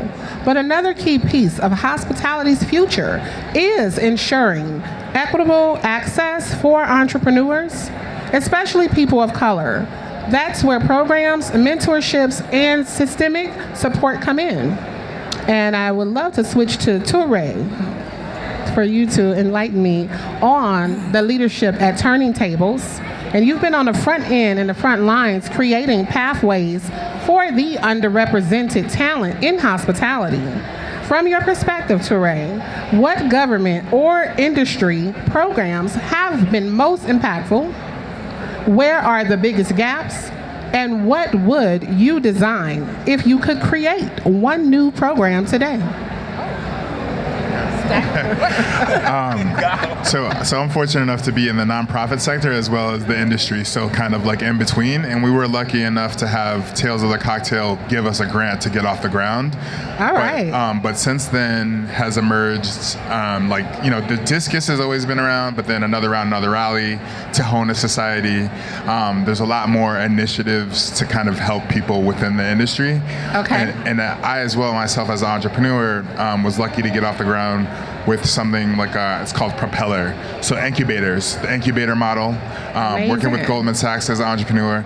I think what the industry itself needs is kind of teaching those skill sets more to people within the industry, financial literacy, all things of that nature within the industry, as well as giving people that foundation through these resources and incubators. Yeah, so because you offer, at Turning Tables NOLA, you actually offer a 12-week cohort. Could you share a little bit about that with us?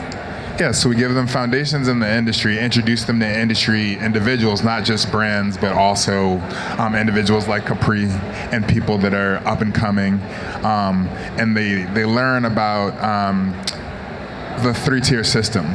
So more so like not just one side of it, but all the moving parts that bring it together. So for those of you not familiar, three-tier system that we're a part of is more on the like on-premise, off-premise side of things, sales essentially. Yes. But the other sides, production, distribution, all of those are just as instrumental to being the cog of the wheel.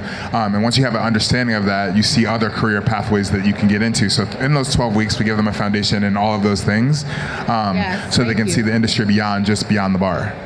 Thank you. Thank you so much for letting us know about Turning Tables NOLA. So now, I am going to talk to Miss Chocolate City's best. Miss Capri here is nationally recognized bartender, community advocate. What do you see that's the most exciting opportunity for innovation, inclusion behind the bar, and how can operators and brands better support the next generation of hospitality leaders? I'm going to start with the latter part of the question. Honestly, it's the investing into individuals, into community organizations. Brands, of course, having the individual and organizations come to you with a plan, but also educating people on how they can come to you for the dollars that you have and your to be able to spend, right? If you can educate people on how to create decks, how to talk numbers, how to understand how to calculate their own costs, so that all they have to do is give you a one-sheeter or a full deck so that you can send to whoever approves your spending budget. I think that is very important, and a lot of people would be able to help, with the visibility of different brands, but also in turn you are helping the community. So I think that is very important. I think also being able to be in your communities of wherever you're representing, that is very important in terms of going to the accounts, not only the accounts that are already selling your spirits and your products, but accounts that could use the support, especially Black-owned accounts that might not know what that relationship with a brand ambassador or a person in distributing looks like, and how that can be beneficial to both of you. So it's a lot of willing to do some education pro bono, I would say, which I think is also important too. We definitely all want to get a check, but I think at the end of the day, that kind of what Mark was saying too, like sometimes, to be great, you have to kind of give up and sacrifice a little bit. In terms of like what I've been seeing that's been best for, can you say the beginning of the conversation it was innovation and inclusion? Yeah, so opportunities for innovation and inclusion behind the bar. Can operators and brands better support the next generation in hospitality? Well, definitely turning tables in New Orleans. I would also have to say Chocolate Best. What I do with Chocolate Best is very important. Right now, we are very focused on networking between bartenders all over the world. Not only bartenders, but beverage professionals, bar owners. And that group has grown to be over 400 people worldwide. Wow. And within that, we are talking about financial stability. We're talking about the brand trends. We're talking about job openings around the world. Opportunities to go to different, there's lots of different beverage conferences, right? Tales of the Cocktail, yes. You have Bar Convent, you have things in different countries. You have Toronto Cocktail Week. It can go on, and this group that I've created has allowed people to have access to these things and figure out ways to attend or connect with them. I think that is very important. Also, Touré had already brought up, Altos Tequila has a Tahona Society for individuals looking to create sustainable organizations and products, and the winner gets $50,000 toward their initiative. And this, the last winner was a Puerto Rican woman, which is really awesome. But you don't see a lot of people of color knowing about these opportunities as much, and that's where Turning Tables and Chocolate Best organizations kind of step in to show a little bit more visibility. So that's another thing too, is focus where your brands and your initiatives are visible, and see where that market is, because if you say you want to be inclusive in different things, but your messaging is going to a certain group and not the other, then how inclusive is it really? That's right, that's fair. Thank you so much, Capri and Touré, that your focus on equity and opportunity is essential for culture and community, and it also plays a huge role in how hospitality will move forward with all of us adding our unique ingredients to the recipe. Mark? I just think we need to invest in ourselves now. Yes. And what I'm saying when invest is not money, it's education. But we all have the opportunity now with AI, and this is where people try to keep me from going down this rabbit hole. Because technology. Yeah. It has leveled the amazing. playing field as to what you can get done. But you still we do have to realize that there's challenges with like the administration now where they're trying to stop us from moving forward. But you can't blame anybody but yourself. That's right. If you're watching World Star instead of AI on your screen. That's right. You know, I try to explain this to people every day. Go home and do your homework. That's right. Invest in yourself. Yes. Some of these kids that work for me, or I don't know if you want to call them kid, whatever you want to refer them to, how you want to refer to them. I try to say, you can come down and intern with me all day. I get in here at 10 o'clock every day on your days off. You learn more in being in this operation and being about this operation than you do going to school by reading any book. I try to tell people, if you read a book about how to drive a car, you're still not going to have to know how to drive that car. Correct. And you don't learn about hospitality till you get in it. That's right. It's real work experience. It's real work. Real and work everything experience. is different.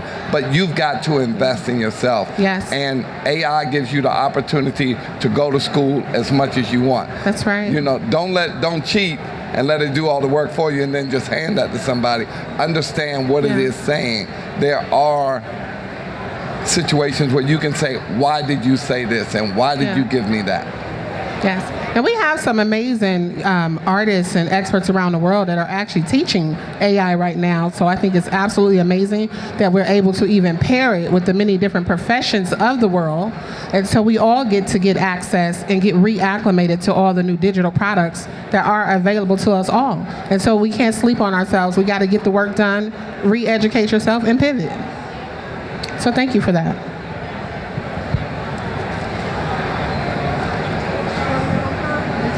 Look at me. I love that. Child, look at me that time. Well, to close, thank you all so much for your perspective. But I would love to say, I want to hear a quick lightning round and perspective from each of you. Whoever wants to start. Just anything? Ladies first. I would say, I guess, am I just... So let me give you a question. Okay, yeah. Of your quick lightning. I'm give her a little bit of help right here, right? Yeah. So what's one change, whether it is policy, practice, or mindset, that could most positively shape the future of hospitality over the next decade? That's why you all are going to answer that question for me. I'm going to go with mindset. And it kind of piggyback off of what Mark just said. You definitely have to do your own homework. You have to reinvest in yourself. You cannot have all the answers told to you.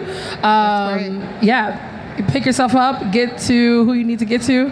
And then also, a mentor cannot mentor a mentee without the mentee reaching out to the mentor constantly.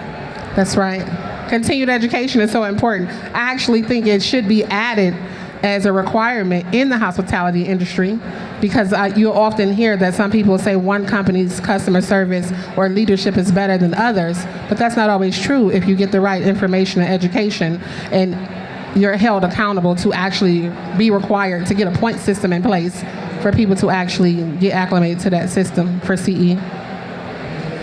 I think the resource sharing that's happening in this panel right here, just like across all levels, is like super important, and I think we need to see more of it. You know, you got a distributor, you got a business, you got up and coming professionals and organizations, and just like more community building around like these kinds of I would say challenges that are happening, how we all solve them together. Okay, and you know, Mr. Mark, I'm coming for Mr. Excellence over here. Well, I want to know what you think about policy and practice. Well, I'd rather throw something else out there. I think we are pushing entrepreneurship too hard. Okay. And from the standpoint of the one thing I wish I had done was not make all the mistakes I made. I borrowed money at 32% because I didn't know any better. Yes. 40 years ago when I had my courier company, I was bouncing 40 checks a week. The bank was letting me, and then they'd eventually pay it because they wanted me, but they were making $250,000 a year, not giving me a loan. Wow. So sometimes I think it's better for people to understand, people want to be their own boss. Correct. When they can go in and make great strides and get further and make more money and be still in control, like you were saying, two people up underneath. He's diversifying underneath him. Yes. So you can make a bigger impact if you get here and you understand everybody ain't made to be the owner. But Correct. You can own part of.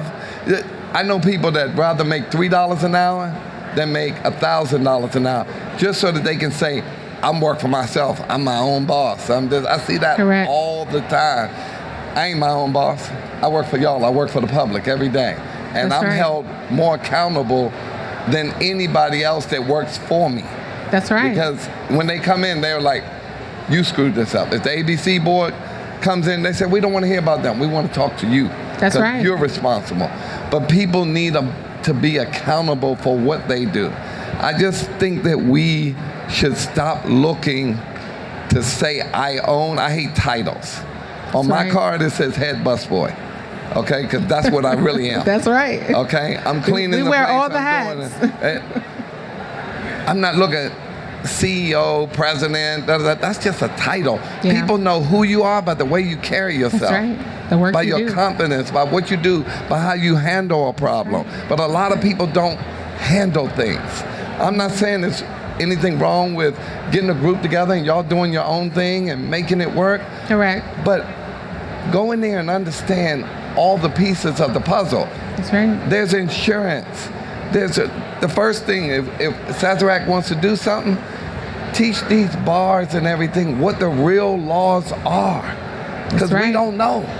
When I tell you we don't know, I'm still going through wage stuff, and I've been in this 35 years learning what it is. And people need to be educated. Yes, consistently. But we need to hold the municipalities responsible for teaching us. Because they That's just right. throw you out there and they can't wait to slap a fine on you. Correct. For no reason. Yes, because a lot of people don't know the fines, every state that come with the hospitality industry. I They're myself. different from state to state. Yes, definitely. they're different state to state. The price is, oh my gosh, it can be astronomical, extreme. The penalties and stuff like that people don't understand that come along with not going to school and educating yourself. But again, you got these things like ChatGPT and all the rest of those AI things that can teach you, but you got to ask it the questions and you got to understand. Teach me, and it will elaborate. When I tell you it's better than any teacher that you could ever have, any school that you can go to, get in there and go now. That's and right. Get that done. Thank you. Can I piggyback off of that really quick too? I just want to say I agree 100%. And also establishments, if you own an establishment, creating a space where people can grow up the ladder in a healthy way, I think is very important too, right? Like having insurance, the amount of places that don't have insurance for hospitality members, having vacation time built in, having an educational system so that you can grow up the ladder in the space too, I think is very important. That's right. Being able to make it a real career, because it is really a real career. It is a real career, but and I got bartenders making $1,500, $2,000, $3,000, but they're not investing. They're going out at the end of the night. See, a doctor goes home and he's trying to figure out what I'm going to invest this in. Correct. We going home. Now I'm going to show you I got money. Look at me. Look at this. Look at what I'm wearing. I'm wearing this $3,000. We were just saying there are a lot of people out there. Material. The white folks is driving Toyotas. We driving them $1,500 a month Benzes. That's right. That makes a difference. Yeah. Car gets you from place to place. But to come in on that, to add to what you guys are stating, what I see in the industry, and what I'll say is, I do see a lot of people going above and beyond to look rich, opposed to reinvesting in themselves, and mentally that you would be rich in that space. if you were to invest those funds back into some leadership, some training and educational programs. And if they're not in place, we can always work together with one another and build real community. And like you said, you're open to individuals coming in, sit down with you and intern to get the real deal information and insight. That's the key. Yeah, and you got to want to do interns and stuff like internships and stuff like that. I want people, but people don't want that. They don't understand the importance of it until they get slapped with too many fines. Of it. But there's so many pieces to hospitality that people do not understand. That's right. Yeah, I'm going to echo off of the pieces of hospitality. And it really is about opening a door and bringing more people along with you. Yes. This industry, the 3-tier system, supplier, your customer, your consumer, it's a good old boy system, or it had been, right? Correct. But beyond prohibition. And so making sure that we do a better job of not only diversifying in just from a customer and a bar perspective, but internally as a distributor, internally as a supplier, making sure there's more people of color that are able to provide these leadership roles within the industry is a policy that we need to continue to move forward. The other concern I have, I would say policy-wise, is that the diversity of thought that we have here, it's not just like a token word, right? It is a word that you learn better cocktails by being around different people. That's right. You learn better dishes by being around better people. So the more that we isolate from that globally is an issue that I'm going to see from what are new trends that we are not experiencing that could be very profitable across the entire spectrum of the supplier, the customer, distributor. So twofold, right? A policy perspective, I like to see us being more inclusive, but secondarily, from a policy perspective, is making sure in leadership roles in the hospitality sector, whether it be from a liquor company or whether it be from one of your best restaurants, whether it be from your nonprofit, is making sure that we are continuing to bring people along and show them how this industry works. Thank you. Thank you all for those insights. Now, we'd like to open it up to our audience for questions. We'll take about 3 questions. So, anyone in the audience ready to ask us an amazing question? Today, what we're discussing is about dinner, plates, and purpose. And we are wanting to move underserved and marginalized areas and communities to better access and equity. Question here, young lady. You look like you was ready to ask a question. Don't be shy. This is the best time. Come on and ask a question. Or you can ask us, how can we come in your community and assist the young people around you? Thank you so much. This is very helpful. I enjoy it. But my question is hospitality. How do we incorporate like literature? So let's say we have author, because what you're doing is diversifying the food, the hospitality, but how do you bring the knowledge in? Do you have event where you let local authors come and talk, or people that have fashion, how do you do that?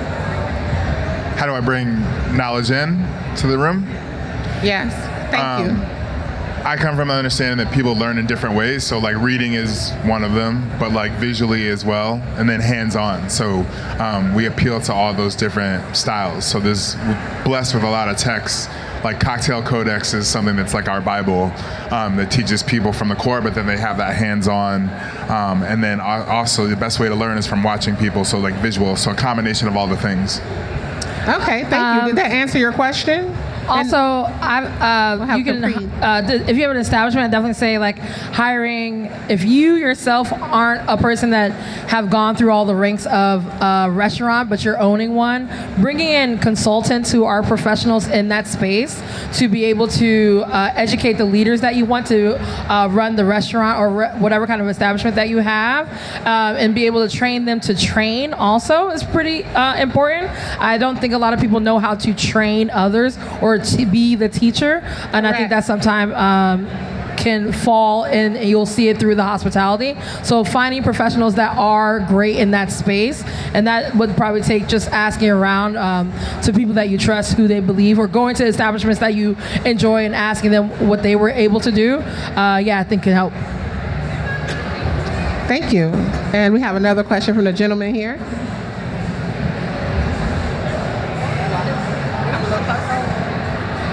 I got a question. A friend of Mark's been supporting him for many, many years. He's done an outstanding job in our community. Thank you for doing that.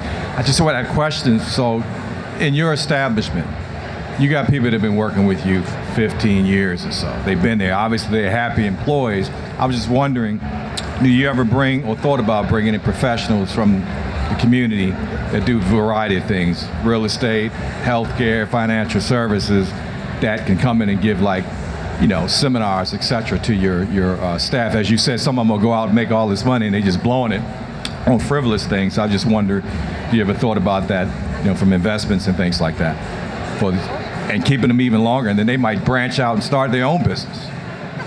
So, my biggest challenge with everyone that works for me is that I constantly try to teach. And I'm so challenged. I'm not as patient as I would like to be, and I've tried to use other people to help. I've got the blueprint. Right. And it's, so my favorite restaurant outside of mine is a place called Woodmont Grill in Bethesda.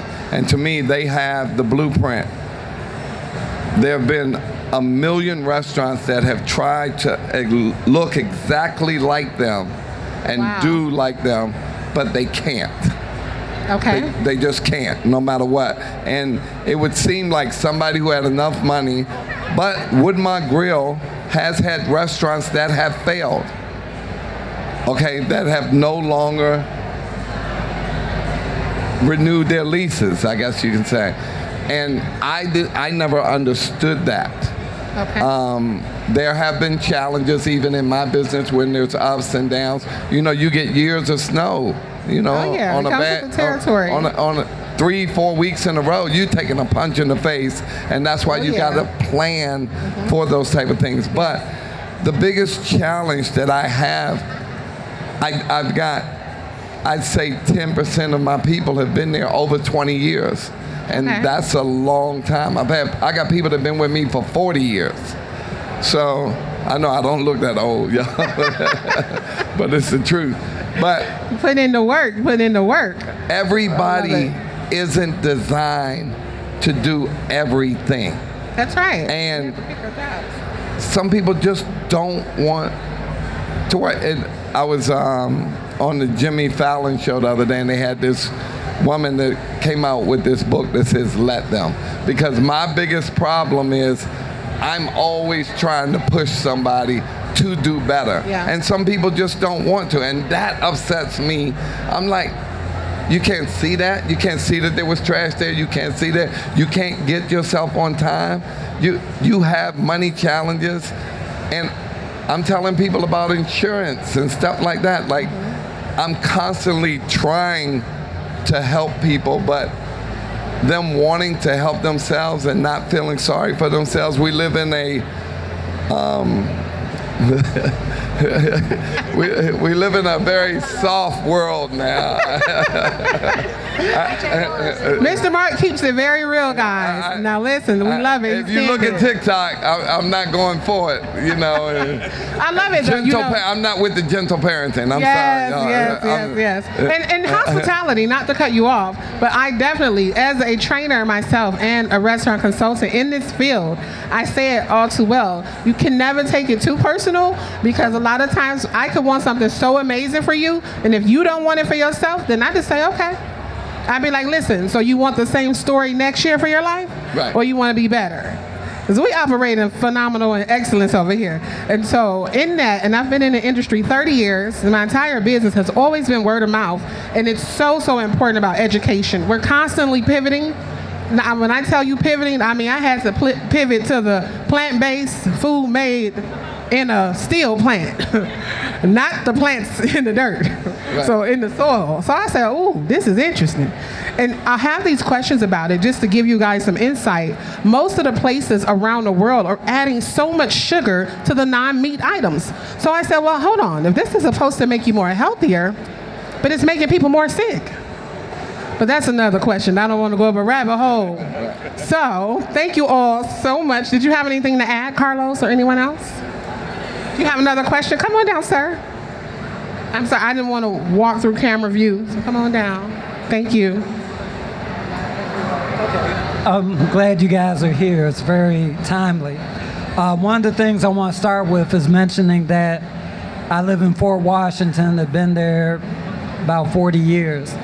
And Fort Washington, Maryland is still a food desert. That's true. We don't have anything there. Now, what we do have, my wife and I own a 3-acre commercial property next door to Harmony Hall. It was a red brick building that looked like a barn, but we just renovated it. What we had tried to do was talk to Andy, Shalil, Blail about doing the Busboys and Poets there, because it's a combination restaurant and event facility, because we have a huge backyard. But what we have been able to do since 2012, we've had a farmer's market with a few food trucks. And right now on Thursdays and Fridays, we have 3 food trucks that are there. But that's the best that we can do. But we're hoping by next year, and if any of you would be able to help or have an interest or know someone looking for a place, we would love to talk to you. We're less than 5 miles from National Harbor. We're right off of Livingston Road and Fort Washington Road. So it's very convenient, a high traffic area. We have about 40 parking spaces.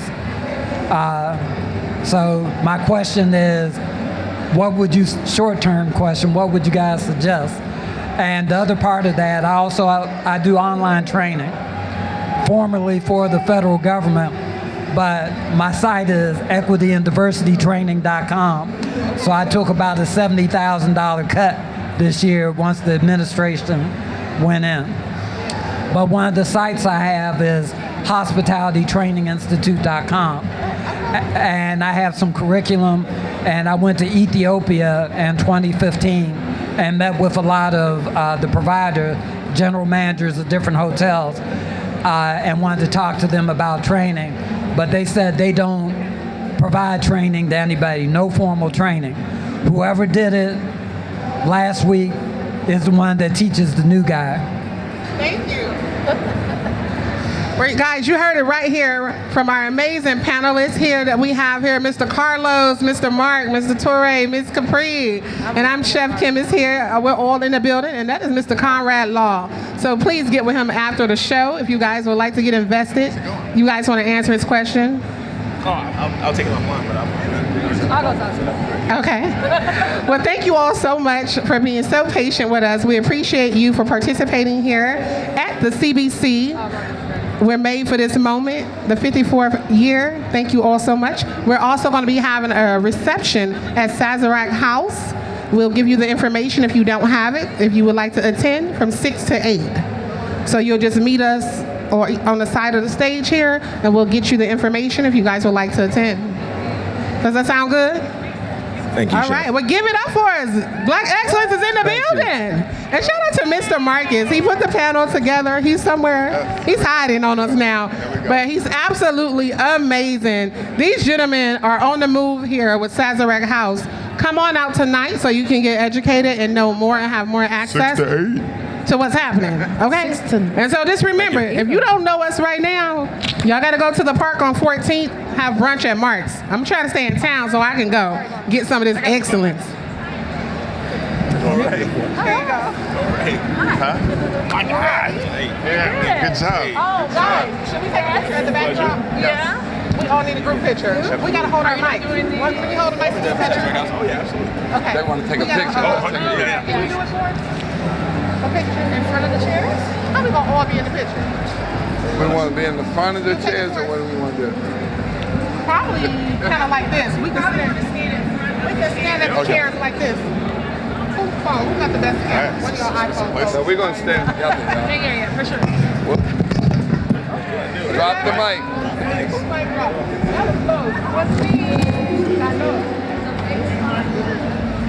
You know about this dropping the microphone thing here. I called one with my profile.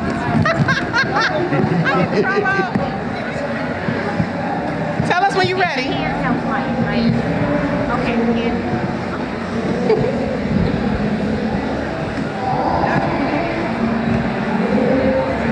on, we got Marcus right there.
Y'all work it out. I thought it was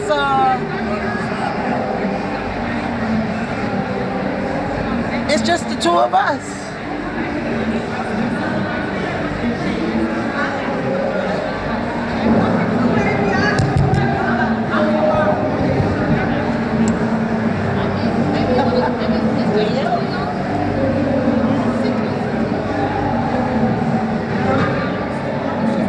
Okay.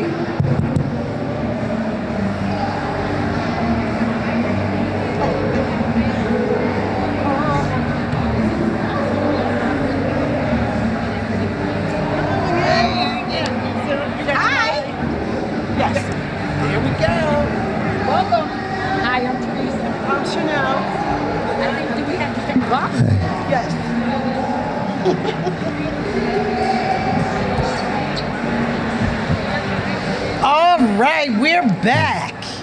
If you all are just popping in, I'm Tawanda Prince, author, life coach, speaker, and some more stuff. And you good? Okay.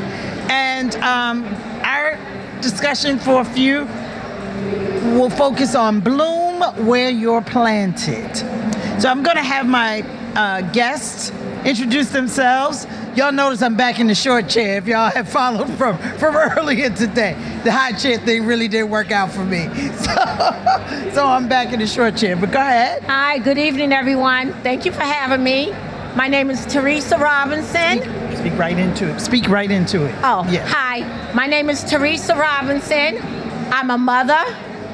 I'm an advocate for anti-bullying, and I'm also a current TEDx speaker. And I'm here today to spread my message regarding bullying. Okay. Hello, everyone. My name is Chanel Robinson, and I'm also a mom. And I am a debut author. I just had my memoir published. It's called Broken Things Still Bloom. And I'm here to talk about it. Say the title again. The title is Broken Things Still Bloom. Broken Things Still Bloom. I love that. I'm Tawanda Prince, and I'm the author of 9 books. Today, this session, we'll talk about Morning Glory and Thunder Knocking at My Heart. And earlier I mentioned that a morning glory is a flower. Morning Glory for me pertains to a prayer group that I have on Facebook. That I have a Facebook Live once a week, and it's called Morning Glory, and the book is an offshoot from that. So I want to come through because I wanted to focus on that word bloom. So I'm going to start at the end this time because it ties so perfectly into your book. So why don't you tell us when the word bloom, what that speaks to you? What does that word mean to you or speak to you when you hear bloom? When I hear the word bloom, I think of something coming to life. And I have had many challenges over the years, and childhood trauma, raised by a mom with addiction issues, and raising my children mostly on my own. And some of the experiences that I've had would cause some people to just want to lay down and die. And I use my children as motivation to not do that. I want them to be able to see that you can have hard times and still push through and still bloom and stay alive at the end. You don't have to be defined by those Yes. circumstances, right? Because we all face something, but we don't have to be defined by those things. We can bloom beyond the things that we've had to survive. What about you? Hi, yes. Bloom. Now, I define that as flourishing, growing, expanding. As she said, I had many challenges, and it took me a long time to realize that I'm not the only one, and I don't have to be embarrassed about my story. So, from 7th grade of being bullied to adulthood, being bullied at home, being bullied at school, being bullied at work. So I bloomed into this beautiful flower that I'm gonna blossom and spread my word throughout the world. Awesome, awesome, right? Awesome. And I think about the term beauty for ashes, right? When we have something that has been considered ashes, right? Either something has fallen apart or has fizzled down to nothing, but then beauty rises from that, right? And things come out of that. Things bloom out of that. Books and all kinds of things bloom out of that. If you could, this question was asked earlier on one of the panels, and it was a great question. So y'all act like this the first time y'all heard it.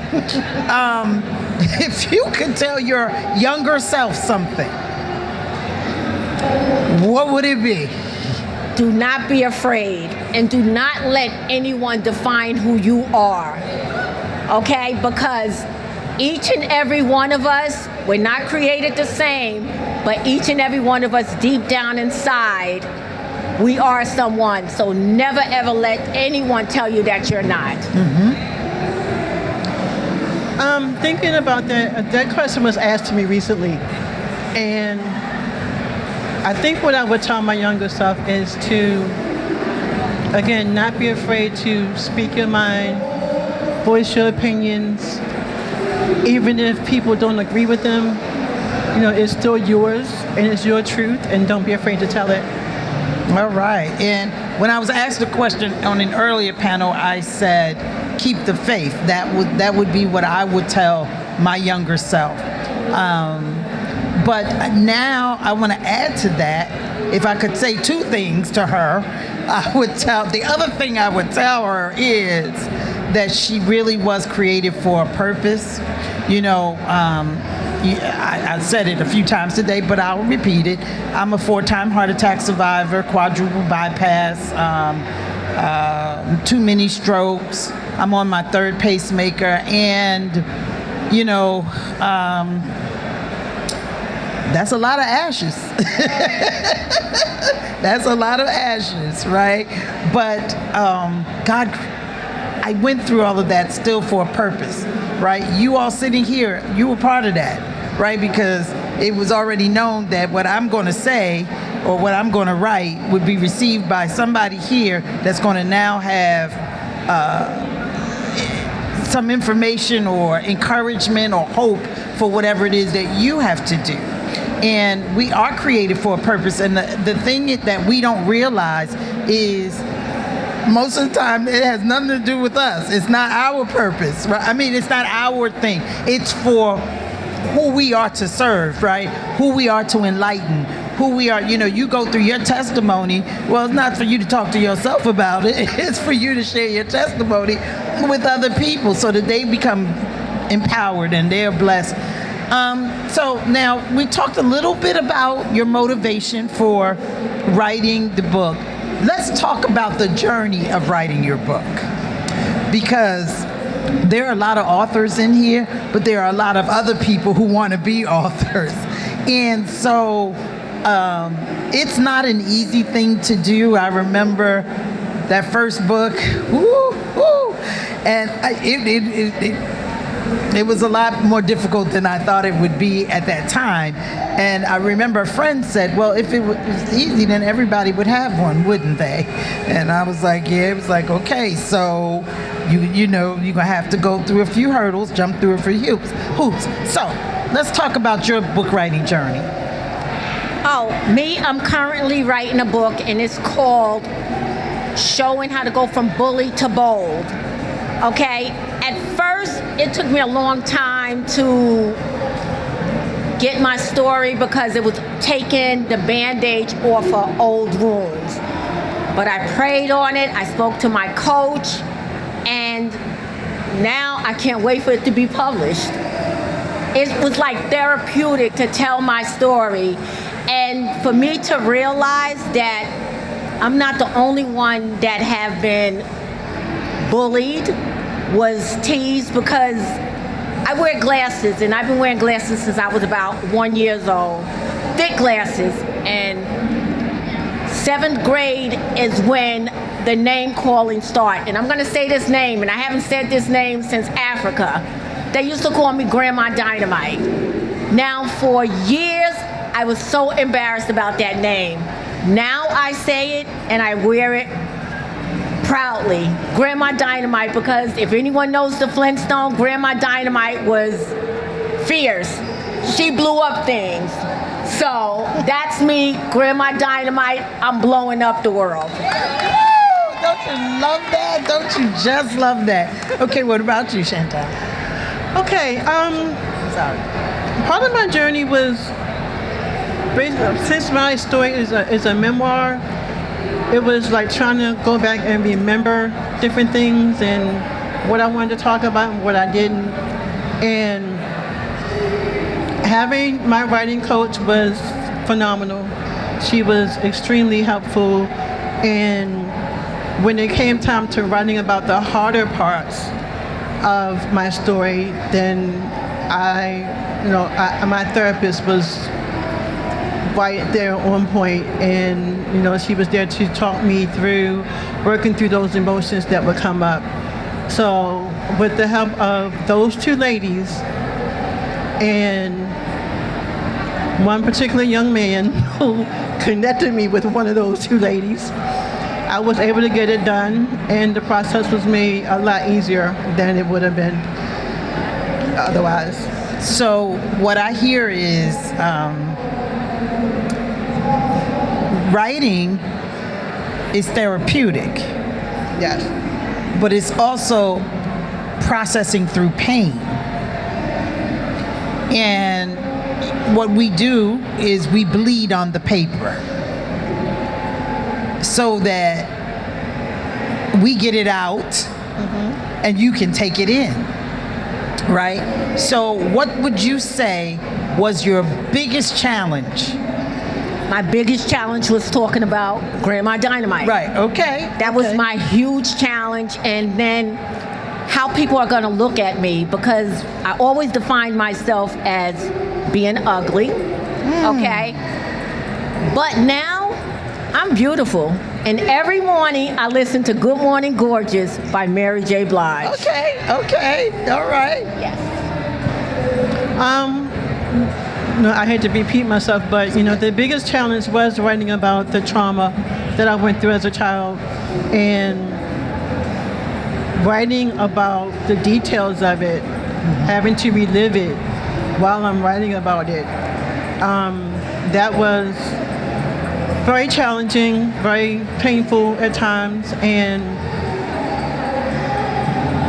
there were times where I would lay down at night trying to go to sleep, and then certain images would pop back up, and then I had to work through that.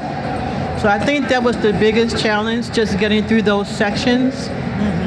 And a lot of times I would avoid those sections. I said, well, okay, well, I'll go back and write about this part and then come back to that later. And I did that like 4 or 5 times before I actually was able to finish that section. Right. And that's okay, because we write and we rewrite, and then we write again, and then we read it and we go, oh no, and then we write again, right? But again, it's a process. And so for me, well, I'll talk about Morning Glory first. So I wrote Morning Glory after my mom passed. And the first book I ever wrote was called Wonderful Words of Life. And what it was a daily word, and then it was an affirmation, which I call Lifelines.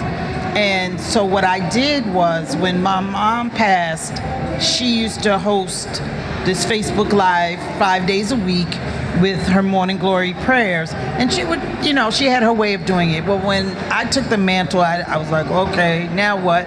So I decided to use those words that I had put in the first book, and I picked a word for that week, and I would expound on that. And so if the word was faith, then I would have a few scriptures on faith, and then I would pray around faith, areas of faith personally and for other people, and then we have an ongoing list of people that we pray for, and as we get praise reports, we share that as well.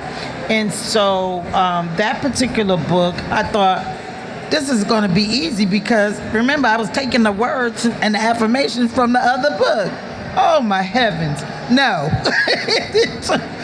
Because I added scriptures, which I didn't have before, and just, this is when you get into like the legalities and things. Like most people, we think about the Bible and scripture is just free. Well, it's not. There's still restrictions. It's the Bible, but it's published by someone, and there's so many different versions, and they're published by different people, and every one of those versions comes with a set of rules of how you can use that scripture. So I learned all of that, and so basically you can only have a certain percentage of the scriptures used can be the NIV, and a certain percentage the King James. It gets very complicated. So like I would have it perfect, and then the editor would say, well, I had to change that one from NIV because, the last 10 were, or whatever. So, and it was making it still fit with what my content was. So there's a lot of work that goes into it, and something that I thought was going to be relatively easy, because I thought, well, the work is halfway done. It became a thing. It became a thing. So what advice would you give someone? Let me see the hands of anybody that's interested in becoming an author or writing a book. We got one. Okay. Oh, two. No, what was that? What was that? Ooh, I don't want them to see me. Okay. All right. So what piece of advice would you give? About being an author? Or yes, or writing. Do it. Connect yourself with the people, because I'm in this group, the Bold Tribe. They are amazing, encouraging, and they don't let you give up. All right. Okay. So I want to say thank you to them. Very nice. Yes.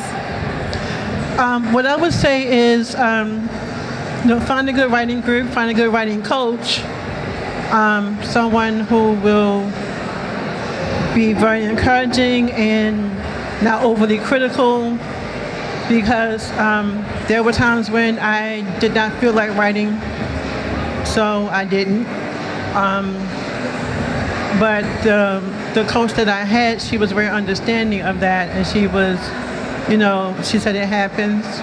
Don't feel bad about it if you wake up one day and don't feel like writing. If you go a week or even a month and don't feel like writing, it'll come back. And you just, like she said, just do it. Okay. My advice I would give, if a book is worth writing, it's worth editing. So many of us, I'm a former English teacher. But baby, I can't even tell you how many mistakes we found because I'm writing, I'm moving, I'm doing, and so many people will try to skip the editor because they don't want to spend the extra money.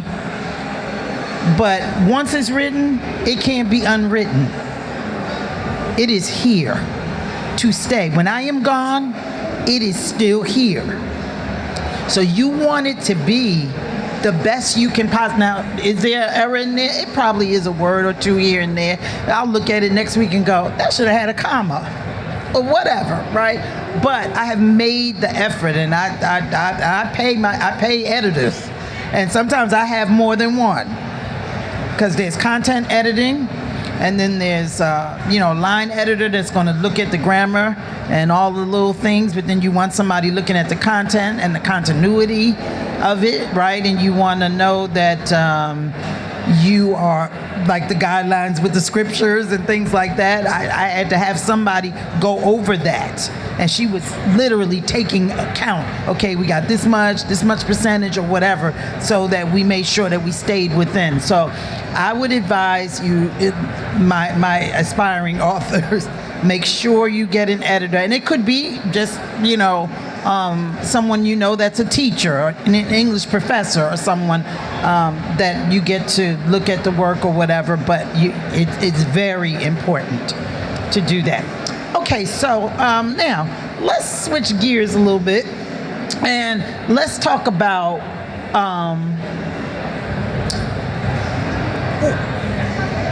where do you, because we're talking about bloom where you're planted, right?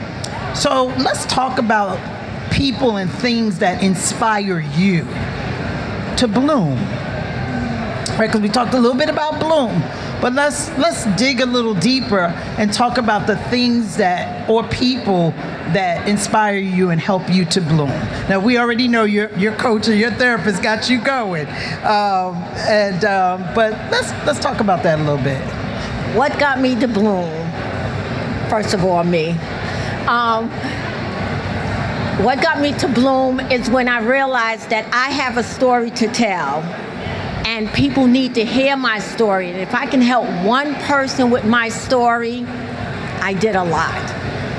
And so just seeing the faces of people that I tell my talk to and just telling my story to, and they're not looking at me sideways or judging me, and they're like, wow, that's amazing to me right there. So that flourished me to bloom. Okay.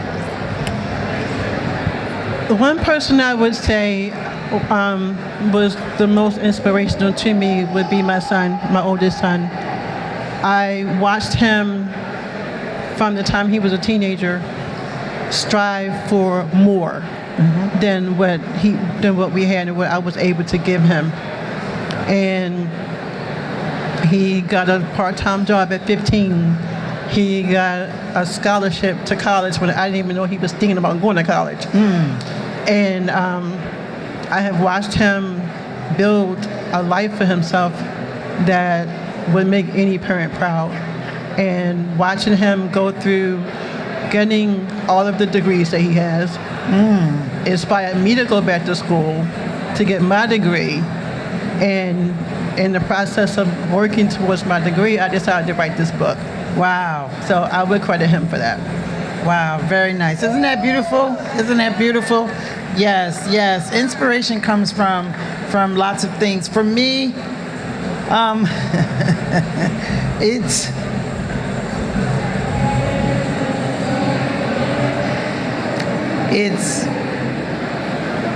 trying to get the things done before my time is done.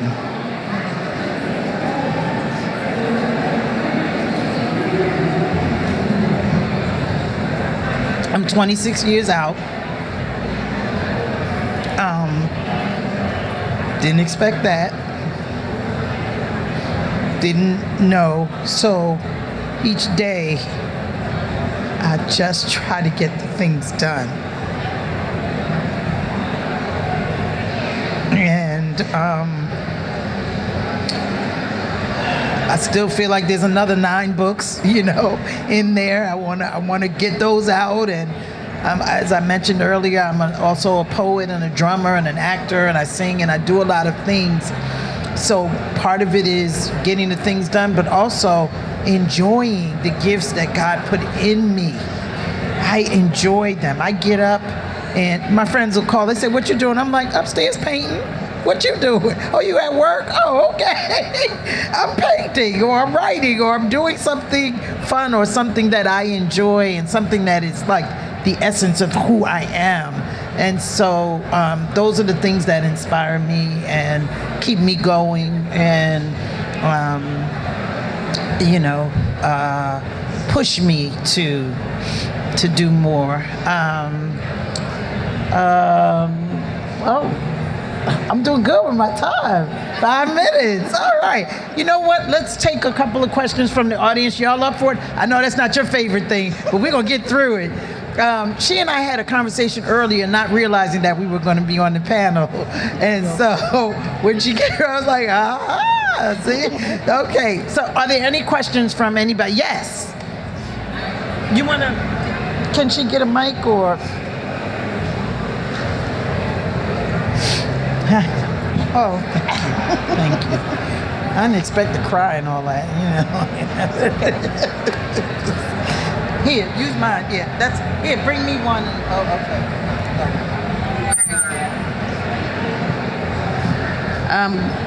Great job. Good afternoon, everyone.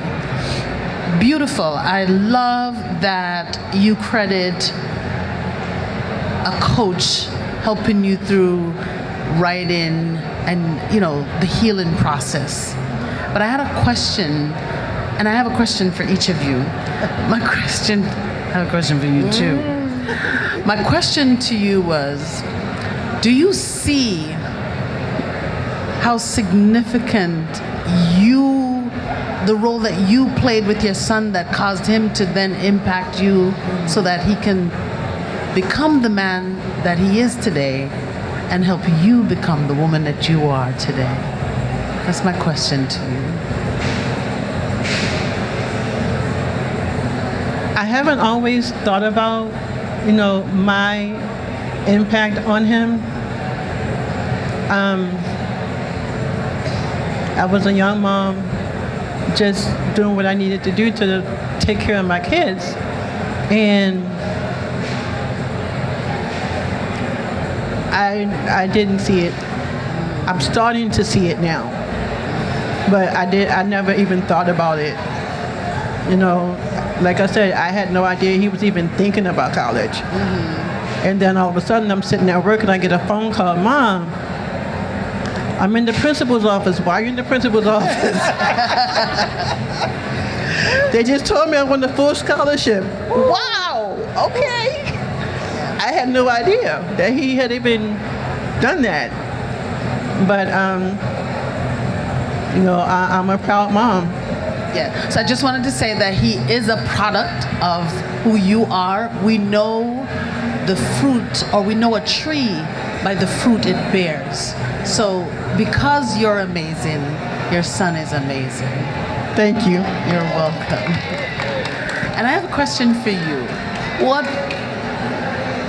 What kind of tips do you have for us going out there in the world that are going to encounter people who bully? Because I heard you say you were bullied at home, you were bullied in school, and she was bullied in the workplace. What advice do you have for people who are experiencing bullying?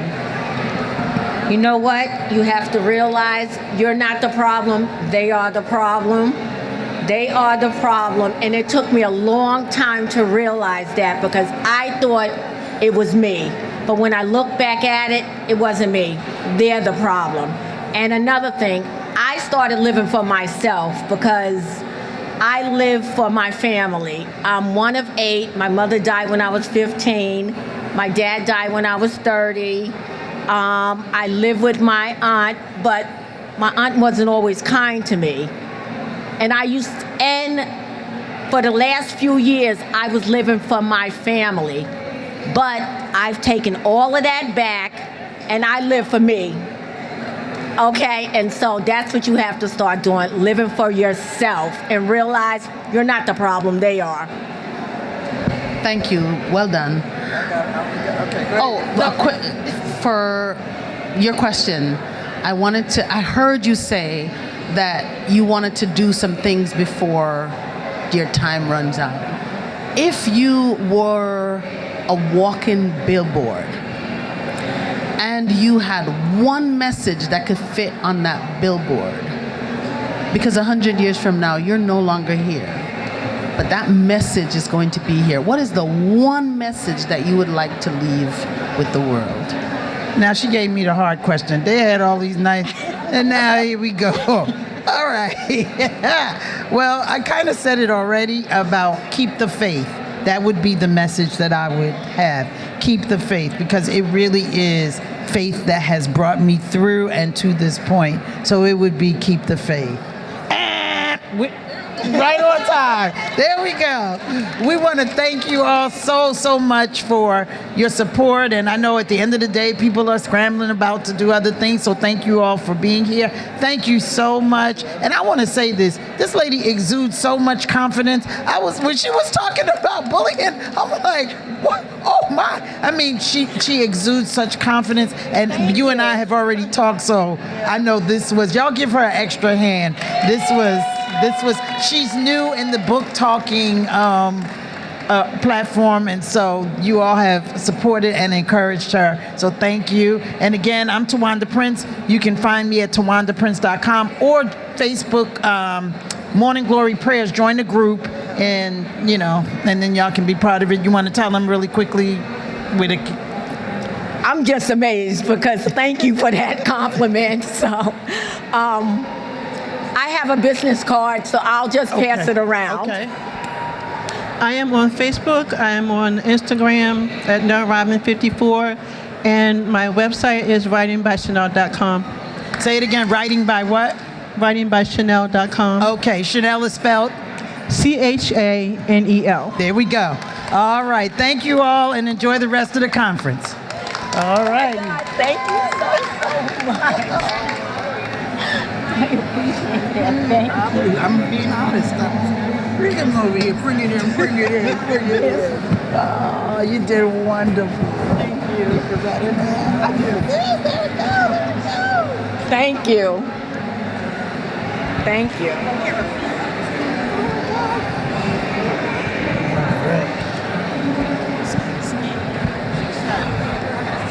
Thank you. What's your name?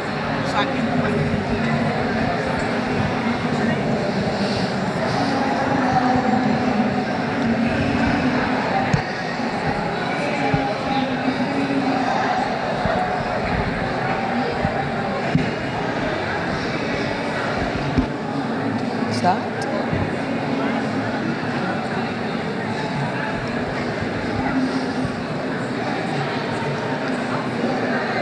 Good afternoon, good evening. I am Tanzia Gaspar, author of Renew Your Mind for Success, Transform Your Thinking and Build Lasting Wealth. I know that's a mouthful. Why did I write such a book? Over the last 10 plus years, I have observed entrepreneurs, leaders come into our facility asking for funding. And what I've observed is that when funding is being granted, they're not aligned with their business plan. What they said they will do, they would no longer do that. I would have tried several things myself as an entrepreneur, so I understood their pain. So I thought it best to put it in a book form, Renew Your Mind for Success, because for me, that is what had transformed me, where through my pain and frustration of wanting funding and not being able to manage the funding and be aligned with the funding, I used that pain to be able to help persons. so that they do not make the mistakes and have the same stressful experiences that I've had. So that book will be a roadmap for anyone who wants to be able to encourage and attract large sums of money. What are some of the strategies that they can do to be able to do that? The book also outlines how to get clear with your vision. Because as we know, if you're not sure as to what you want, then you would not know which road will lead you there. So once you're clear, now you also have to have relationship. As it is said, no man is an island, and we need each other in business as entrepreneurs and leaders. We need each other to be able to leverage our businesses and our relationship. We do not know everything, but someone might have the answer to the problem that you're seeking. The same way in business and as in your personal life. So building credible relationship is very critical for your business growth. Also, as entrepreneurs, I know we're authors here mainly, but systems and structure is what gives us great returns. So we must be able to identify a system that works and put that with the right strategy so that you can be able to get the returns. I can remember years ago, it wasn't always like this for me, being transformed with a changed mind. I remember there was a time when I was overlooked, I was disappointed. There was a senior management position on my job, and I thought I'm the best fit for that position. But that didn't happen. At the time, everyone in my department and the company thought, you know what? She's going to resign. Because what had happened, they allowed me to train my successor. And so for me, that was very painful. And persons were whispering, girl, just throw in the towel. But one of the things I did is learn through pain. Setback is not always your stoplight, but it can be your setup so that you can scale up. And so what I did is I delved deeper. I went on to further my studies, and there I found a passion for personal development. I started to deal with the inner me so that I can be the best version of me, and I do not need permission from anyone to be what I want to be. Long story short, I remember about 6 months after that, I went on vacation. I received a call inviting me to the office, so my vacation was cut short. I was interviewed for the very position 2 years ago that I was overpassed. I got confirmed in that position, and now I serve as CEO of the Linen Enterprise Network. Because I took the time to scale up, that landed me on one of the biggest platforms where I did my TED, identifying and outlining how our money mindset as children affect our relationship as adults. That also would have opened several doors for me. It has led me here. I am from Guyana, South America, and because of my book, because of my TED, I can boldly say I'm now a speaker, going different places, sharing my message with others. So you too, there are 3 things I want to leave with you, 3 intentions that you can use. 1, be committed, even when it's hard. I know sometimes we have low punches and we want to give up, but be committed to your vision. You're the one with the vision, only you understand. And take your vision, not just to birth, but see your vision bloom and blossom. Secondly, I want to let you know that your credibility is like our signature. We ought to protect our credibility. That's the currency once you're in business. That's the language. You're credible based on what you produce. And so, entrepreneurs and leaders must understand that our words are our bond. So we have to be aligned. What we say, we must be able to deliver. Thirdly, continue to be a lifelong learner. Everywhere around us, there's something that we can learn from. One of the things I also would like to leave with you, you can also be doing some reverse mentoring. Maybe if it's once a week or whenever you have the opportunity, what you can do is ask someone outside of your field, what problems do you solve? What that does is challenge even your assumption. It also creates innovation because it gives you new perspective so you can think when you understand what that person, how that person is dealing with challenges and solving problems. And so that way it keeps you sharp and creative as authors and entrepreneurs.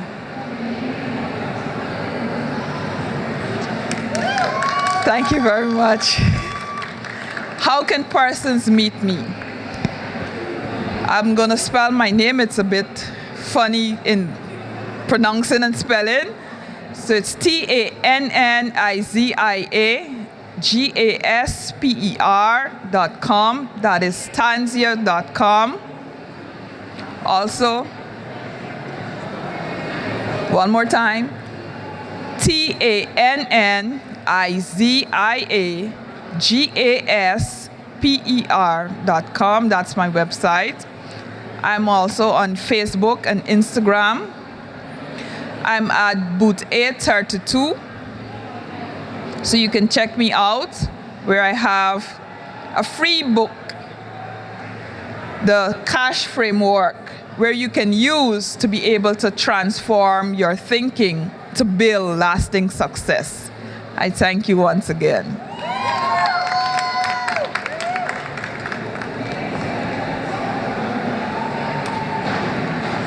Thank you. Time over here.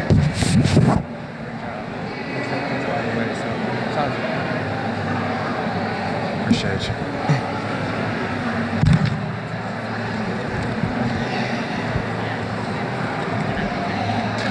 All right. So I got 7 minutes, they said. I don't need the whole 7. My name is Ty Hobson Powell. I am an organizer. How's it going, y'all? Organizer from here in DC. I'll give y'all my background and I'll just go straight into my book. So, like I said, born and raised here in Washington, DC. I graduated high school when I was 13 years old. I went to Howard University. I finished up my bachelor's degree at 15. Got my bachelor's in psychology, history, and government and public policy. I went on to get my master's degree at 17 in human services with a specialization in health and wellness. And then in the time since I've been doing work. So I worked for, my first job was with the Department of Employment Services here in DC, availing supports to some of the district's most disadvantaged residents. And in the time since, I've worked all over, private sector for the Hillary Clinton campaign team in 2016, started my own nonprofit. I was the head of the mail-in ballot processing division at the DC Board of Elections. I've done a whole bunch of things. and I just turned 30 in June. And so, thank you. Out of all those things, the biggest accomplishment that I feel like I have is being a father to a 4-year-old daughter named Giselle. And it's actually from that place of motivation that I wrote this book. So this book right here is called The Fire Right Now.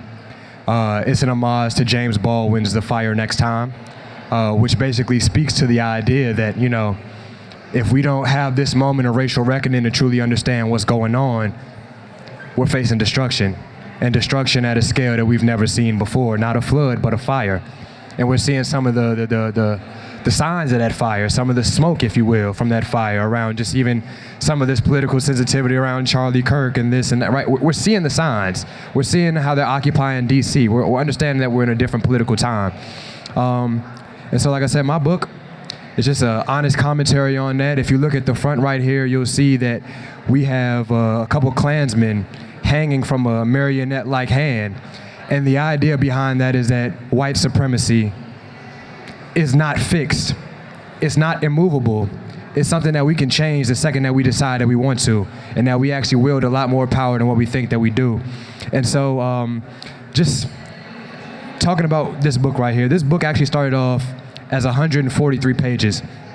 It's now only 23. And the idea behind that is because I took it to focus groups, and when I took it to different focus groups, folks with PhD education, folks with no formal education, formerly incarcerated, people who would never jaywalk, I took it to a whole range of folks. And what they said is, the attention span of this generation ain't so fast, ain't so far that you have 140 pages for us, whittle it down. And so instead of taking it personal and saying, well, damn, why you don't like my book? I figured the best pages to share with the world, whittled it down to 23, and like I said, I think it's something that really kind of sums up everything that I want to talk about. When people ask me, Ty, what do you want people to take away from the fire right now?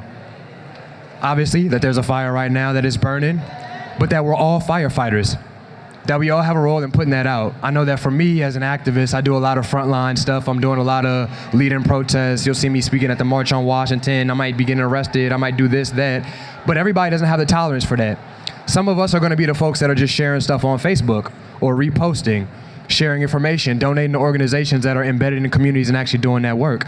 And I guess that's really just the general gist that I want to get across when I'm talking about the fire right now, is that in a world where there's a fire burning around all of us, each and every one of us can be firefighters, and each and every one of us has a responsibility to try to put that fire out from where we're positioned. And so I'm seeing right now I got 3 minutes. Like I said, I'm not going to need too much because I think that this book will speak for itself. So I guess another thing that I will say is, as somebody who also understands this generation, I know that when they get a loose $20 in their pocket, it's not often to buy the book. But this is a book that demands to be read, so much so that I put it out for free. So there's a free ebook available, thefirerightnow.com. Go get it for free. Like I said, it's on Amazon for $20 if you want the physical copy, because there's an actual artist by the name of Taylor Hill who drew this artwork. He's a Howard University graduate, HU in the house. But that $20 is to try to make sure that in this larger scheme of compensation, I can find a way to look out for him, to look out for artists that put something into this. But as far as me and the ideas, they're free. Like I said, I come out and do this work. I'm an organizer, and I do it. And so it's for free online, thefirerightnow.com. I want to leave us now, because I see I got 2 minutes, with a prayer. And the prayer is actually in the beginning of the book, right? It says, God, help us to be the light that we are, so that we may shine like the stars in the sky that ask for nothing in return. Stars that shine in the darkest of nights. May the highest spirits within us guide us to continue this journey and be grateful for the dark nights that teach us how to shine.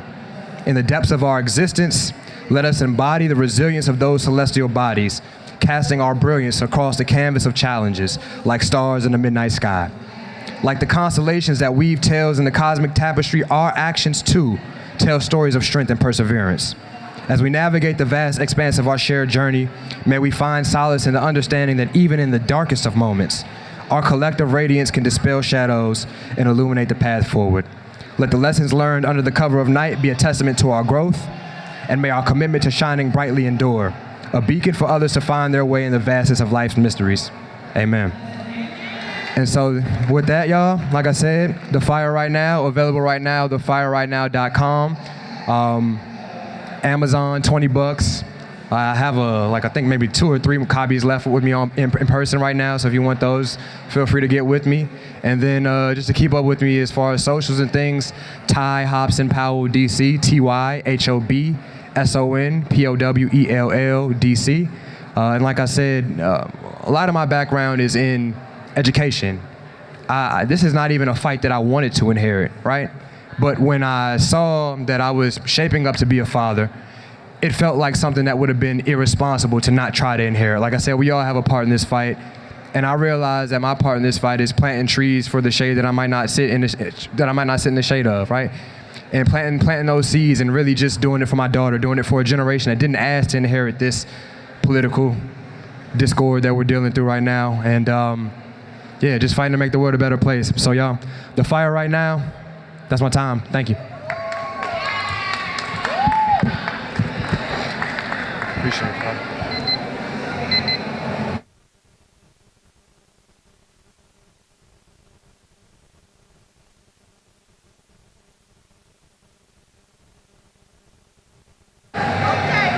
She going up? Yep.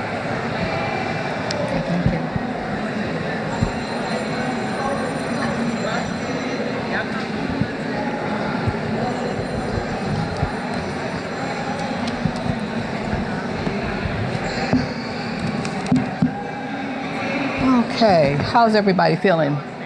It's been a long day, but it's been full of knowledge, education, wealth. I write children's books, and I want to just tell you, can you imagine a child coming up to his parent and telling his parent a story, not just for entertainment or fun, but to tell the parent, this is how I feel. And so this happened to me. I was into my career as a nurse educator, and my daughter came up to me and said, you know what, Mom, I'm going to write a book. Well, and I'm like, okay, whatever. She came to me with a book called The Vegetarian Fox. And so after reading it, I was like, my daughter is lonely. Because basically what it was is that this fox, who normally eats meat, he was a vegetarian. And so therefore, everybody was like, what's wrong with this fox? Because he's not like the rest. And so what she did was she wrote to me and said, I really need friendship. So what I did was I took her concept and I rewrote the book to talk about loneliness and social isolation to children, to reach children where they are and have the power of storytelling, to reach our children so that we can be reactive in how they feel and introduce mental health wellness. Because if you talk to a child, how's your mental health? Well, they don't even know what you're talking about. So we want to be proactive instead of reactive. And so I started writing, and so let me tell you a little bit about myself. My name is Samaya Lane, and so I decided that we needed to have more literature that was culturally relevant and reach our children on the level that they are. And so I started a publishing company. It's called Free Your Mind Productions. And I present the collection, the Connection Library, where I have various books available to address social isolation, bullying, anxiety, and even domestic violence to young adults. So my background, I'm a nurse educator, and I worked at St. Elizabeth's Hospital, and I did some studying. I had to do pamphlets on suicide prevention for the hospital and stuff. And I was doing some research, and I saw that from the ages of 5 to 12, children are committing suicide. This is a underreported statistic that people don't even think about. And when I saw that, I thought about my daughter's book. I said, well, you know what? I've got to make this book available. But not only do I need to make this book available, I need to write other books to talk about bullying, anxiety. If a child is experiencing some sort of traumatic event and they go into an anxiety attack, how do they know what's happening to them? So I wrote a book called Daquan Goes to Washington, D.C. And in this book, this is a really smart guy, very smart, but he's into his phone. And so they decide to go on a class trip to Washington, D.C. Of course, the teacher tells everybody safety, what they need to do, but Daquan, he's into his phone. So they go on the trip. Not only does he lose his phone, he gets separated from his class. So now, what do you think has to happen? He has to rely on critical thinking. And so my books are geared to tell a story to our children so that they can put themselves in this story and be seen and heard. This is how I feel. So I also write about bullying. I heard the young lady here talk about bullying. Bullying is permeated in our society. And believe it or not, bullies are victims too, because there's something traumatic that has happened in their lives that make them want to exert their power on someone else. And so I talk about this in a children's book where the vegetarian fox goes to school and meets the bully. And so, what do you do? What do you do? What does a child do in a situation where, the kids are talking about, hey, you better watch out, here he comes. So the way I write the book is that, the bully comes over and he tries to do his thing, but the fox does not give the bully what he needs. So I'm a nurse educator. I write children's books that use the power of storytelling to introduce mental health wellness to our children.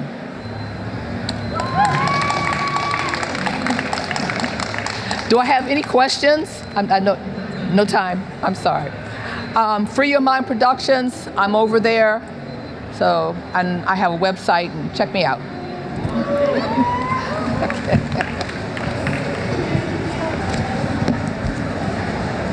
Thank you.